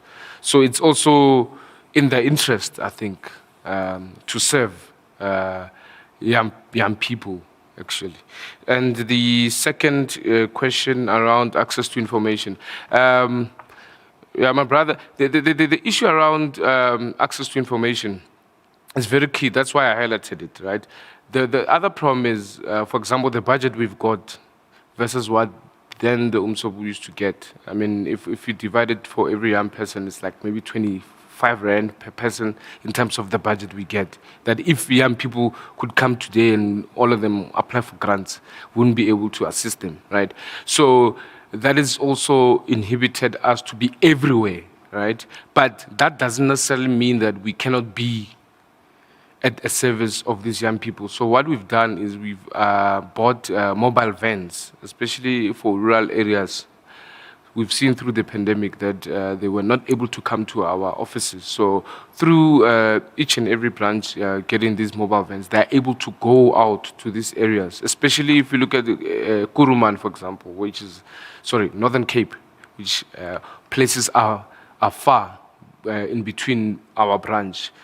Our outreach officers drive to these rural areas to have a session where they assist young people to fill on those forms, whatever issues that they might have, and then report back to the head office. So this is innovative ways we're trying to assist the young people, because yes, you're right, and unfortunately we cannot be everywhere. And it's expensive. I highlighted that young people, whether they're looking for a job or for a grant, they spend about 750. So the more paperless we go, the better for them to not to print all these things, these Z83s, all these things. So it's very, very key. But through the mobile outreach, our outreach officers, that's where we've invested quite a lot to actually go to these areas that we've mentioned. And if maybe you can discuss after these issues, if I might have not given a satisfactory answer also. In terms of the Forex, I'm not necessarily too clued up myself. All I just know is that in life, whatever that sounds too good to be true, it is too good to be true. And unfortunately, Forex as Forex is not a problem. It's maybe how young people are trying to use it as a get-rich-quick schemes, and they're duping older people for their savings and their pensions and so forth. So I'll be very, very cautious to invest my money in those things that are maybe you don't even know the person, the background, all of the stuff. So also ourselves, we are not necessarily playing in that field, or we don't fund people that are in gambling or Forex as NYDA, representing NYDA. But in sense of maybe not wearing an NYDA cap, I would say be very, very cautious of people asking you for money. They'll do Forex for you. It's not my cup of tea, I would say, for lack of a better word. Yeah. Thank you. Okay. If Jabu is available, can you respond to the issue of undocumented migrants and EPWP? Oh, thank you very much. I think the answer I'll start with the undocumented immigrants. And there was a comment from one of I think it is the very same gentleman that asked the question. He spoke about the elephant in the room, corruption. Let us look at what happens at our borders and at Home Affairs. Let's use the example here, Pastor Bushiri. How did he leave South Africa? So there is a lot of our Home Affairs officials that have sold identities to foreign nationals. They are crossing the borders in Bay Bridge and the other countries. And those that are given the responsibility to mend those bridges, those borders, are looking on the other side and taking money. So it goes back to that particular point. And when you go back to what we had been saying, it's through the continental free trade. It opens up for the free movement of goods and services. So these are the people that are coming to do trade. But obviously, there are those that are illegal in the country. Hence, we said it is important for the Social Development Ministry to start working with the high commissions and the embassies of where these people are coming from to deal with this particular issue. You need to get to the bottom of what makes South Africa so attractive for them to come here, and what is it that can be done in reverse so that we try and address the issue that they are running away from. I'll give you an example, my brother. The BRICS relations, the Brazil, China, India, and Russia that South Africa is in. It's one of those which we are not looking at in carefully. It has opened up for trade with the rest of the African countries, more especially in the retail space. Most of the businesses have opened retail shops in the neighboring countries. Zambia, I will use that because this is where I am. The shopping malls that are here are replica of the shopping malls that are in South Africa, anchored by ShopRite and by Food Lovers Market. And where do we get the produce that are filling up the spaces of Food Lovers Market? These are the commodities that are mainly coming in from China, from Brazil, repackaged in South Africa into the country. And it suffocates the agricultural space of the locals. So even when they want to trade, those that have migrated when there was that challenge in Zimbabwe with issues of land, the challenge in South Africa, issues of land without compensation, most white farmers have moved into Zambia and they've started producing from here. The banks have followed them and they are giving finances to them to trade. ShopRite here is giving them off-takes, but not the locals that are there.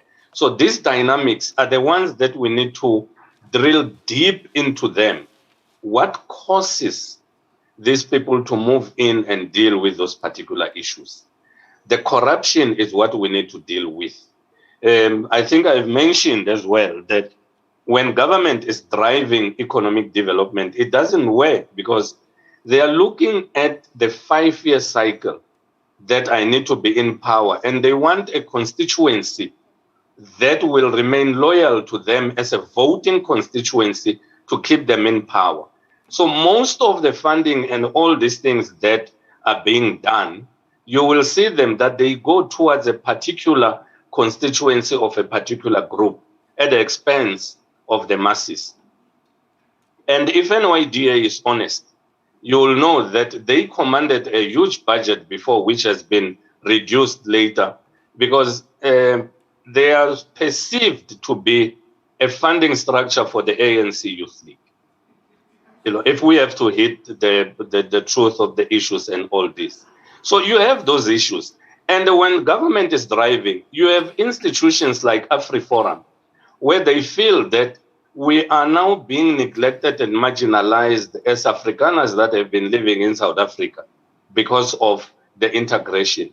You have NGOs that are vocal about corruption. Bo Helen Suzman Foundation about the lawlessness. The Zondo Commission on the issues that they have addressed on corruption and everything. You see. So these are the things that we need to get to the bottom of it. But because government is the one that is funding, you can't be vocal on it as government. You can't go back and say, we are doing 1, 2, 3, because they are paying you. You are bonded now. You are over indebted. You have a house on credit. You have a car on credit. You have credit cards. And you have to take your kids to school and all that. You beg for that tender because you have to survive. You see. So how do we reverse that? The corporate social responsibility that you spoke about that needs to also adopt the EPWP. Let me use Pretoria again as an example. Pretoria is a heart here, the motor industry. You have in Roslyn 3 car assembly plants, BMW, Nissan, and what else? Okay, I'll leave them at that. And in Roslyn, you have Ford. But why are you surrounded with squatter camps around there and high rate of unemployment? What happens to the corporate social responsibility of those institutions? In Roslyn, Silverton, for example, you have Eersteras and Mamelodi that have high rate of unemployment, and yet Ford there is an original equipment manufacturer. They don't assemble, they manufacture even the commodities, that the equipment that assemble the car to its fullest. But the locals are not benefiting. Who is benefiting out of that compulsory corporate social responsibility that is to go into those things? A selected few. You have seen the emergence of the middle class that focus on playing golf, staying in security estates and all that. They have arrived. They are blind to the realities that are in there. So these are the truths that we need to dig deep and say, have we put the right people in power? You see, we are now talking about the local government elections. How many people have died that are linked to these election processes, right? When I spoke about the issue of Ray Perry, I didn't say Ray Perry. I said Ray Perry is born of a Malawian father who was a migrant worker. How do we relate with the paternal side of Ray Perry's father when they come into South Africa? Because we have one of our own. So there's been integration long before the borders were opened due to continental free trade. But we are now saying Malawians are foreigners are taking our jobs. So that is the social ill that I want us to look into as a collective, because the continental free trade will not be reversed. It's an agreement here, the African Union, on the Africa we want, Agenda 2063. Our government talking about this Agenda 2063, what are the benefits of continental free trade, and what is it that we need to do as businesses?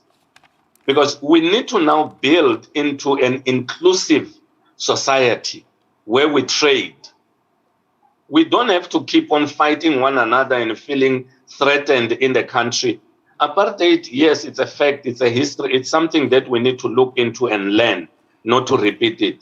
But going forward, how do we learn? Because there are skills that can be learned from there. There are jobs that can be found and we can exchange. How do we build it up from there? When government is so focused on making sure that I will give you tenders so that you keep on depending on me. And that does not increase the tax bracket of government. You are recycling the same money that you are getting, and it doesn't grow the jobs. So it needs another session, ma'am, to really deal with this particular issue. It will not be addressed in full because there are issues of misunderstanding when one responds. Okay, and Jabu. we need clarity on this. Thank you. Hello. Hello, Jabu. Maybe we need another meeting with you. Ne? Can we round up? Ah, Jabu. Can you conclude, please? Yes. Yeah, no, we can conclude. That's why I said I agree that we need another session that will look into these issues of regional integration. Because we have to deal, unfortunately, with these social ills for us to be able to trade freely and understand what are the benefits for everyone who is in trade. Okay. Thank you very much. Okay, thanks so much. I think you need another day to engage NYDA on all those matters. I don't know if Mr. Rob Urquhart is around to respond on the issue of EPW beneficiary training, exit training. Rob? Is Rob around?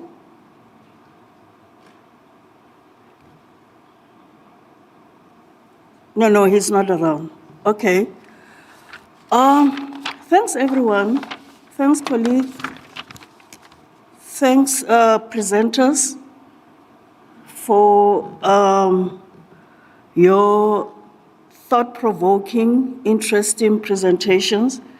Can we give our presenters a round of applause? Okay, I want to hand over to Jack, our Chief Director, to give the way forward. But before I go and sit down, I just want to make one comment and say, I think for the past 2 days, we have realized that demographic dividend is very complex and it needs multidisciplinary planning. And maybe we should move away from theorizing, coordination, collaboration. We should do it. We should learn how to coordinate and collaborate to have all the issues or all the matters that influence demographic dividend working. Thank you.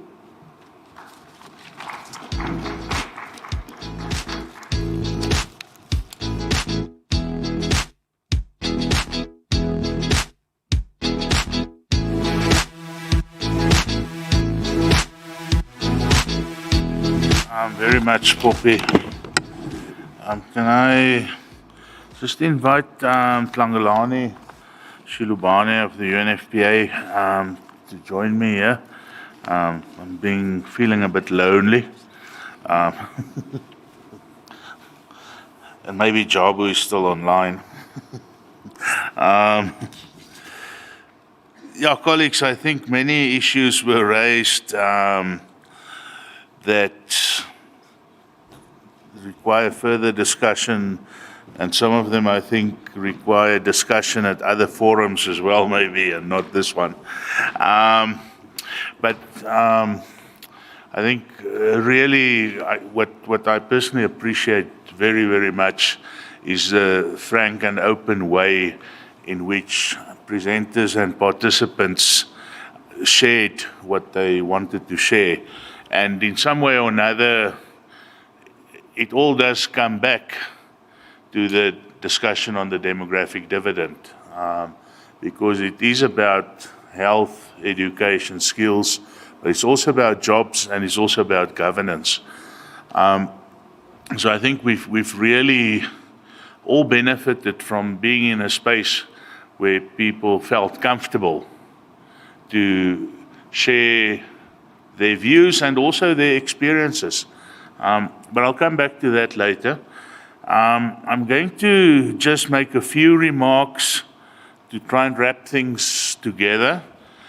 Then I'm going to invite Ms. Tlangalani Shilubane, who's the Assistant Director of the United Nations Population Fund in South Africa, to Assistant Representative,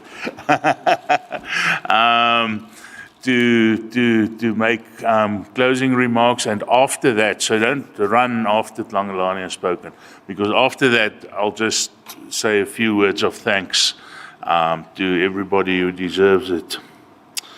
So I think to try and sort of, sensibly pull together what we've discussed for not only 2 days, but probably 20 years, is if one looks back, and some of the presenters really looked back very well and very far. In the 1990s until probably about 20 years ago, the architecture was established through the country's constitution, key policies, key legislation that were passed, including the population policy that was adopted in Parliament as a white paper, to really lay the foundation on which we prepared ourselves to build the demographic dividend in our society. Between 20 and 10 years ago, so say roughly 2001 until 2011. The demographic dividend was conceptualized for South Africa. Of course, our demographics changed into the direction of potentially enabling or supporting the demographic dividend. And many policy processes and plans were put in motion. I remember in 2007, the President's State of the Nation address substantially and almost exclusively dealt with youth development issues and challenges, and that was informed by the identification of the potential for the demographic dividend as the country's demography was transitioning by the then policy unit in the presidency, together with the population unit and with substantial technical advice and expertise from the UNFPA. And plans started getting into motion. The most sort of key, obviously, was that the demographic dividend philosophy of the country was cemented into the National Development Plan through the way in which youth development as well as gender equality and equity were prioritized in the National Development Plan. And that informed by projections that were made at the time of the country's demographic transition. Over the past decade, as we've heard in many presentations, quite a lot has been done, as has been reported. But as the presentation yesterday from Stats SA indicated, the country's demography also continued to change, because that's what demography does, is it changes in response to the interventions that are put in place to, in most instances, create a better life for all. But I think what the government departments and other government-related agencies, as well as presenters from outside of the government, have all admitted in one way or another is that implementation has often not been as expected. And I think, if I'm not sure whether, you have a visual recollection of the population pyramid that Diego showed yesterday. But when you look at that pyramid based on the mid-year population estimates for this year, 2021, you'll see that you would have seen that the largest age cohorts, except now for the children, the largest age cohorts are between 25 and 39 years old. Now, those who are between 25 and 39 years old were between 5 and 19 years old 20 years ago when we started talking about the demographic dividend. And 10 years ago when we concretely developed plans to enable the reaping of the demographic dividend, that cohort was between 15 and 29 years old. So they were the youth whom we expect to deliver the dividend. So where we are now, they're 25 to 39 years old, which means those between 35 and 39 have already actually left youthhood, so they are not youth anymore. Now, in a way, one would refer to that age cohort as let's say the advanced group of our demographic dividend generation. And I think the thing that really makes us have to scratch our heads is when you look at the educational profile of that cohort, it's much improved from any previous age cohort in the country. But if you look at the employment profile and the unemployment rate of that age cohort, you do have probably reason to be very seriously concerned, because the unemployment rates are high and they've become worse due to COVID.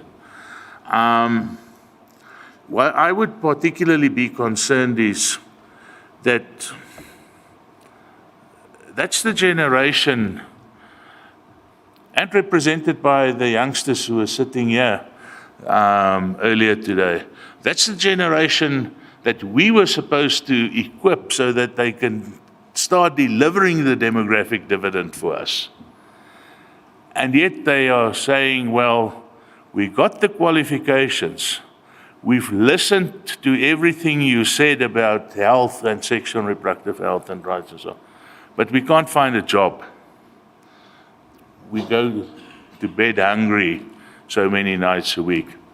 And I think that's why this session was so critically important, and why this conversation will not end in this session, but it has to continue. Because, we cannot just the kind of government official that Jabu was maybe referring to, reply to the memo by saying noted, and then you send it. We cannot just note what we've discussed and heard about today. And I think all of us, from all the different agencies and departments and sectors and so on that participated in the discussion, are in agreement on that. I've been quite happy to hear my colleagues from government departments do their PowerPoint presentations and indicate this and this and this, has been put in place and so on. And then saying, but we are struggling with implementation. And I suppose that is what one needs to unpack better. Many cues were given, and reasons identified, but we cannot know what has been said amongst ourselves without coming back and saying, okay, so how do we now unpack this? What is it that we can do to address whatever has been identified? So I think in these 2 days, through the frank discussions, we managed to really take stock. I think many good ideas were shared, and particularly, what I enjoyed from all the discussions, but especially from the panel of young people this morning, was they gave very specific proposals that were very well thought through as well. I even heard some colleagues, talking about getting into the cannabis industry before the guy who made the proposal starts it himself, because,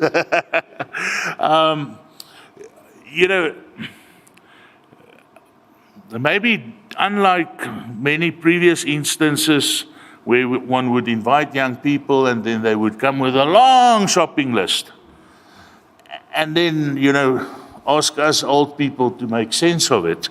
And if we were able to make sense of those things, we would have done it when we were young. So the young people who participated in the panel, in the inputs in the discussion, as well as several other participants, came with very specific proposals. So with that, I mean, maybe I'm encouraging the NYDA to support the cannabis proposal. But what more than the specifics of the proposal is what's been demonstrated is this is how young people are willing and prepared and ready to come on board in the execution of solutions to the challenges that have been identified.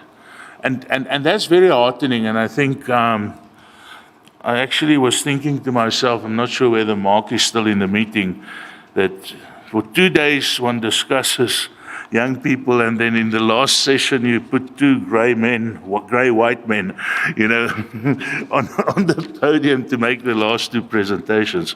So no offense, Mark, I'm the other one. But yeah, no, I think, it just gave me a sense of we have an opportunity where young people are still ready to engage with us older people.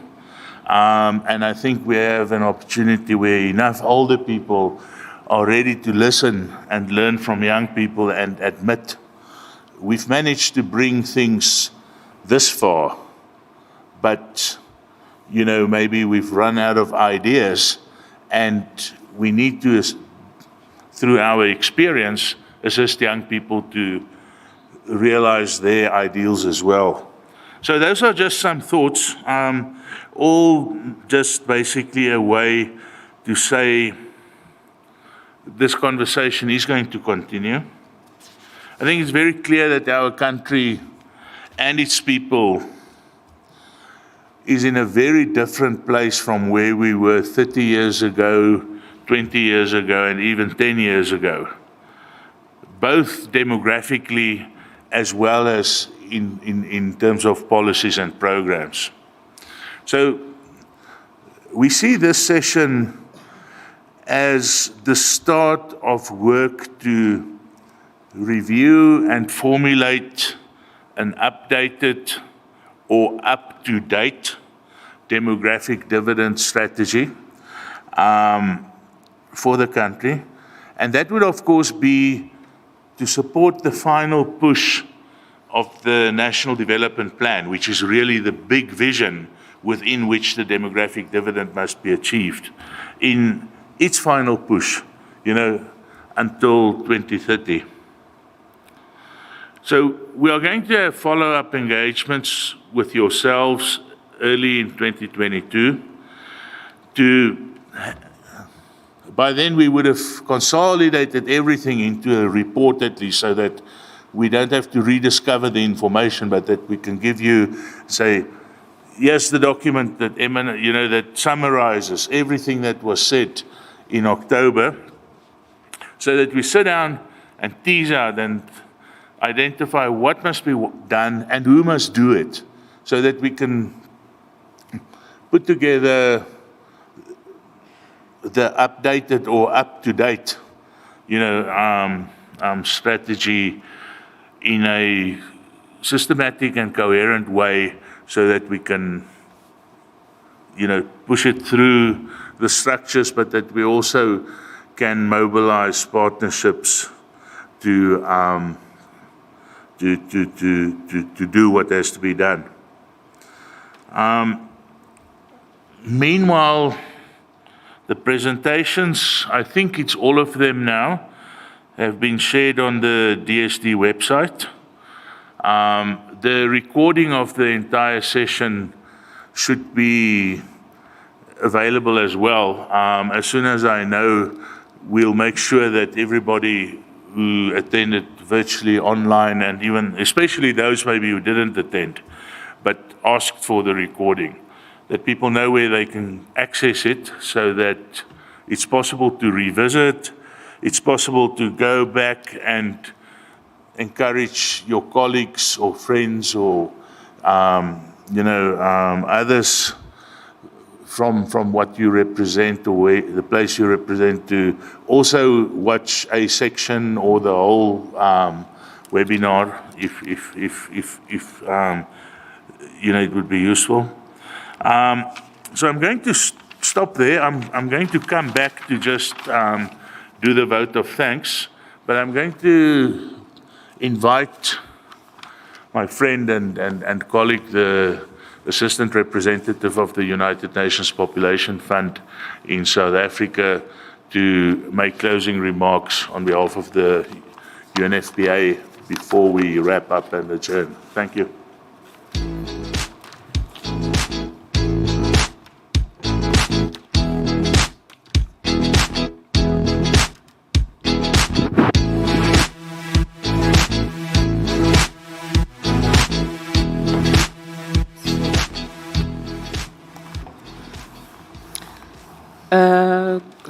Good afternoon, colleagues. Good afternoon, young people who are present in this room. I think Khozo, as he was busy presenting, indicated that we were in the graveyard shift. That was the word. I am hoping that since this is the conclusion, we are now in the resurrection. So, what can I say? Yesterday, I was not physically in the room, but I was following online from the opening session. And I think Jacques' remarks right now really set me at ease. My colleagues from the National Population Unit, including Jacques, I think know me very well from the work that we do together. And I like to be very practical about what we are going to do next. I like to be solutions-oriented in terms of, with all this said, what are we going to do? And I think, Jacques, you have mentioned a very important point when you said that all of this that was discussed through this World Population Day is going to be put together into formulating a draft demographic dividend strategy for the country. It is not as if harnessing the demographic dividend is a new thing for South Africa. As you've indicated the history, as you've indicated the position for South Africa to mainstream its implementation in the key frameworks that we had as a country. But considering the trajectory that we as a country have walked, considering the demographic shifts that we have had to come to this point, it seems necessary for us as a country to not be salient about harnessing the demographic dividend, but to be very intentional and to position it going forward. Mainly because I think, as you've emphasized, all the inputs that were received and all the interventions that we've had, including the panel of young people that we listened to today, were really strategic and very specific in terms of where the bottlenecks are and what specifically needs to be done to address those bottlenecks. So in closing, so that I don't put people back into the graveyard shift, what I can say is that for me, Jacques, I would like to really congratulate the Department of Social Development, the National Population Unit, the team that put together the World Population Day commemoration. The reason why I'm saying so, I think as a team, there has been a shift from just doing events into strategic engagements that inform what we really need to do. We could have ended this yesterday with just the opening remarks from the DG who delivered on behalf of the minister. The key message was passed. But because there is an intention to address the challenges that the country is faced with, a program was planned which looked at where we are, which looked at what needs to be done for us to continue. And I think that is the most important part of it. And most significantly, in the planning, as we listened to the panel of young people, it has not been the case of something for young people, because they have indicated that nothing should be about young people themselves. Unfortunately, I can't call myself a young person anymore. I'm now a friend of the youth, as I was referred to before.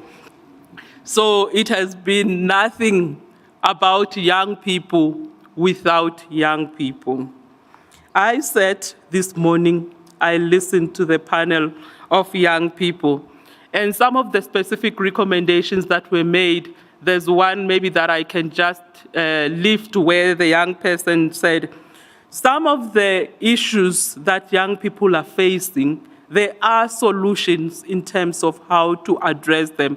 Yes, it's all about making sure that young people are part of the planning, implementation, and monitoring. Yes, it's not about doing things for young people, but young people being at the center of the work that is being done as bringing innovative solutions themselves. But some of it is how do we reach more of the young people that are left behind? How do we get to those that are left behind first, other than looking at accessing young people that are easy to reach, that are in the urban settings?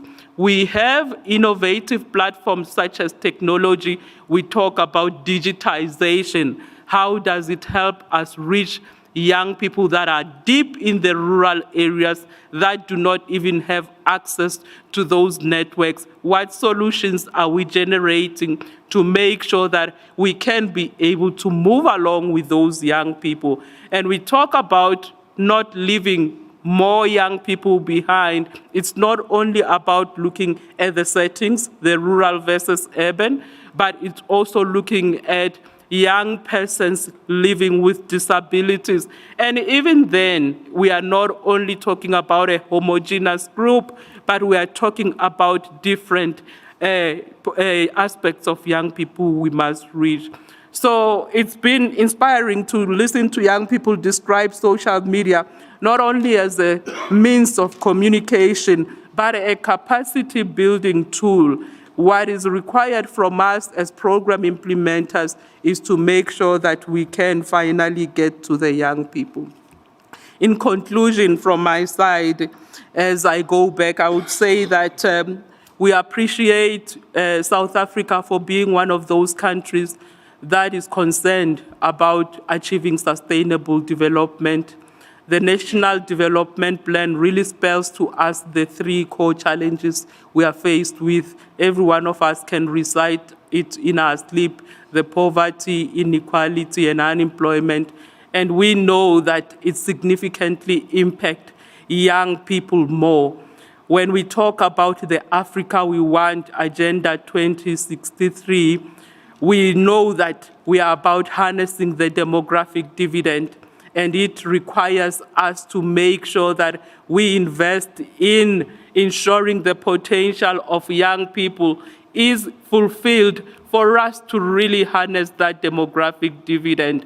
And that requires us to look at the demographic shifts, the population structure. It requires us to look at the educational elements, what it's giving to us. It needs us to look at the economy. It's not only just access to jobs that would deal with inequality. It requires us to really focus on being intentional to make sure that the kinds of job creation that happens is able to also address the inequalities that we face.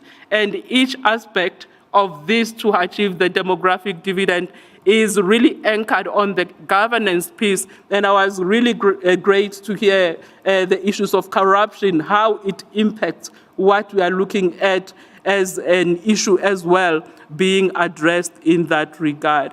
So as a whole, as UNFPA, the commitment we can make is we remain committed to walk this journey with the government of South Africa, with young people, with the partners, civil society, to make sure that we address the needs of the young people in their diversity, being young people living with disabilities, being young people who are in the key populations, being young people in the urban and rural settings.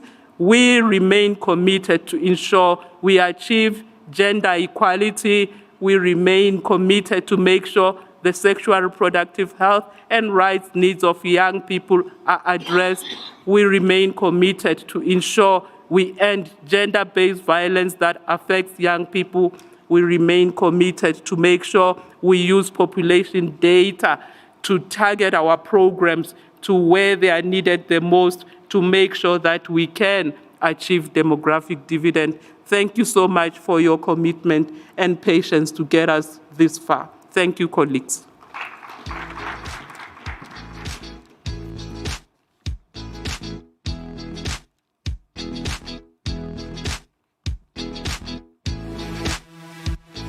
Thank you very much, Langalani. I'm not going to mention any names because in the vote of thanks, because we started conceptualizing this conversation 2 years ago as we were preparing for Nairobi. And we've started actually planning this webinar 6 months ago. So you can imagine there are just too many colleagues who've been involved at different critical junctures of the preparations. So if I start mentioning names, I might leave out somebody who did very hard work 2 years ago, and then that person will be unhappy in the office tomorrow. So my colleagues in the population unit as well as elsewhere know exactly who they are and they know exactly what they've done. And I just want to say to the entire team, thank you very much for the individual role that each of you have played, your reach out and engagement with other departments. And of course then the next thanks goes to everybody who have contributed and presented, everybody who has been part of delivering the substance of what this hybrid webinar was made up of. It takes time to prepare a presentation, you know, even if you study something day and night and you can say, talk off the cuff, you know, to put together a PowerPoint and you know, and data into the PowerPoint to make it systematic and to tailor it to the specific theme and the specific audience does take time, and we really appreciate that. Of course, what also takes time is to attend, and I would like to thank all those who attended, those who came into the venue here in Sandton, thank you very much, but also everybody who managed to attend online for the whole 2 days or for significant parts of the 2 days, and obviously who asked questions, etc., etc. Of course, our partners and most importantly the United Nations Population Fund, together with whom we celebrate World Population Day every year. And then finally, our excellent service provider, including the subcontracted venue provider as well. You guys were just fantastic. You know, I think the department issued the order around 4 o'clock on Monday afternoon, and by 5 o'clock my phone started like vibrating every few seconds. So I went and checked, but what's going on now? And I saw there was a WhatsApp group created of the whole team from DSD Communications and from the population unit and from this team. And these guys started putting together, this whole thing. So none of it existed before around 5 o'clock on Monday afternoon. And my phone kept on vibrating way beyond midnight. By then I was in bed already. And in the following morning, on Tuesday morning, as I woke up, there were already new messages that had come in. So guys, thank you very much for having just, risen in such a fantastic way to deliver such a fantastic product. In this instance, literally overnight. We really appreciate that. I would like to promise that we won't do that to you again. But unfortunately, I'm not the head of supply chain. But we'll try our best not to do it to you again, to put our requests out much earlier and so on. But really, it's been fantastic working with everyone. I even met the voice. The guy told me, I'm the voice in your ear. Because every time somebody chairs, they put the thing in your ear. And then you get the voice, but they don't introduce you to the person beforehand. So I was fortunate to meet the voice in my ear. I think maybe I'll sleep better now. You can imagine going to bed every night and you wonder who was that voice?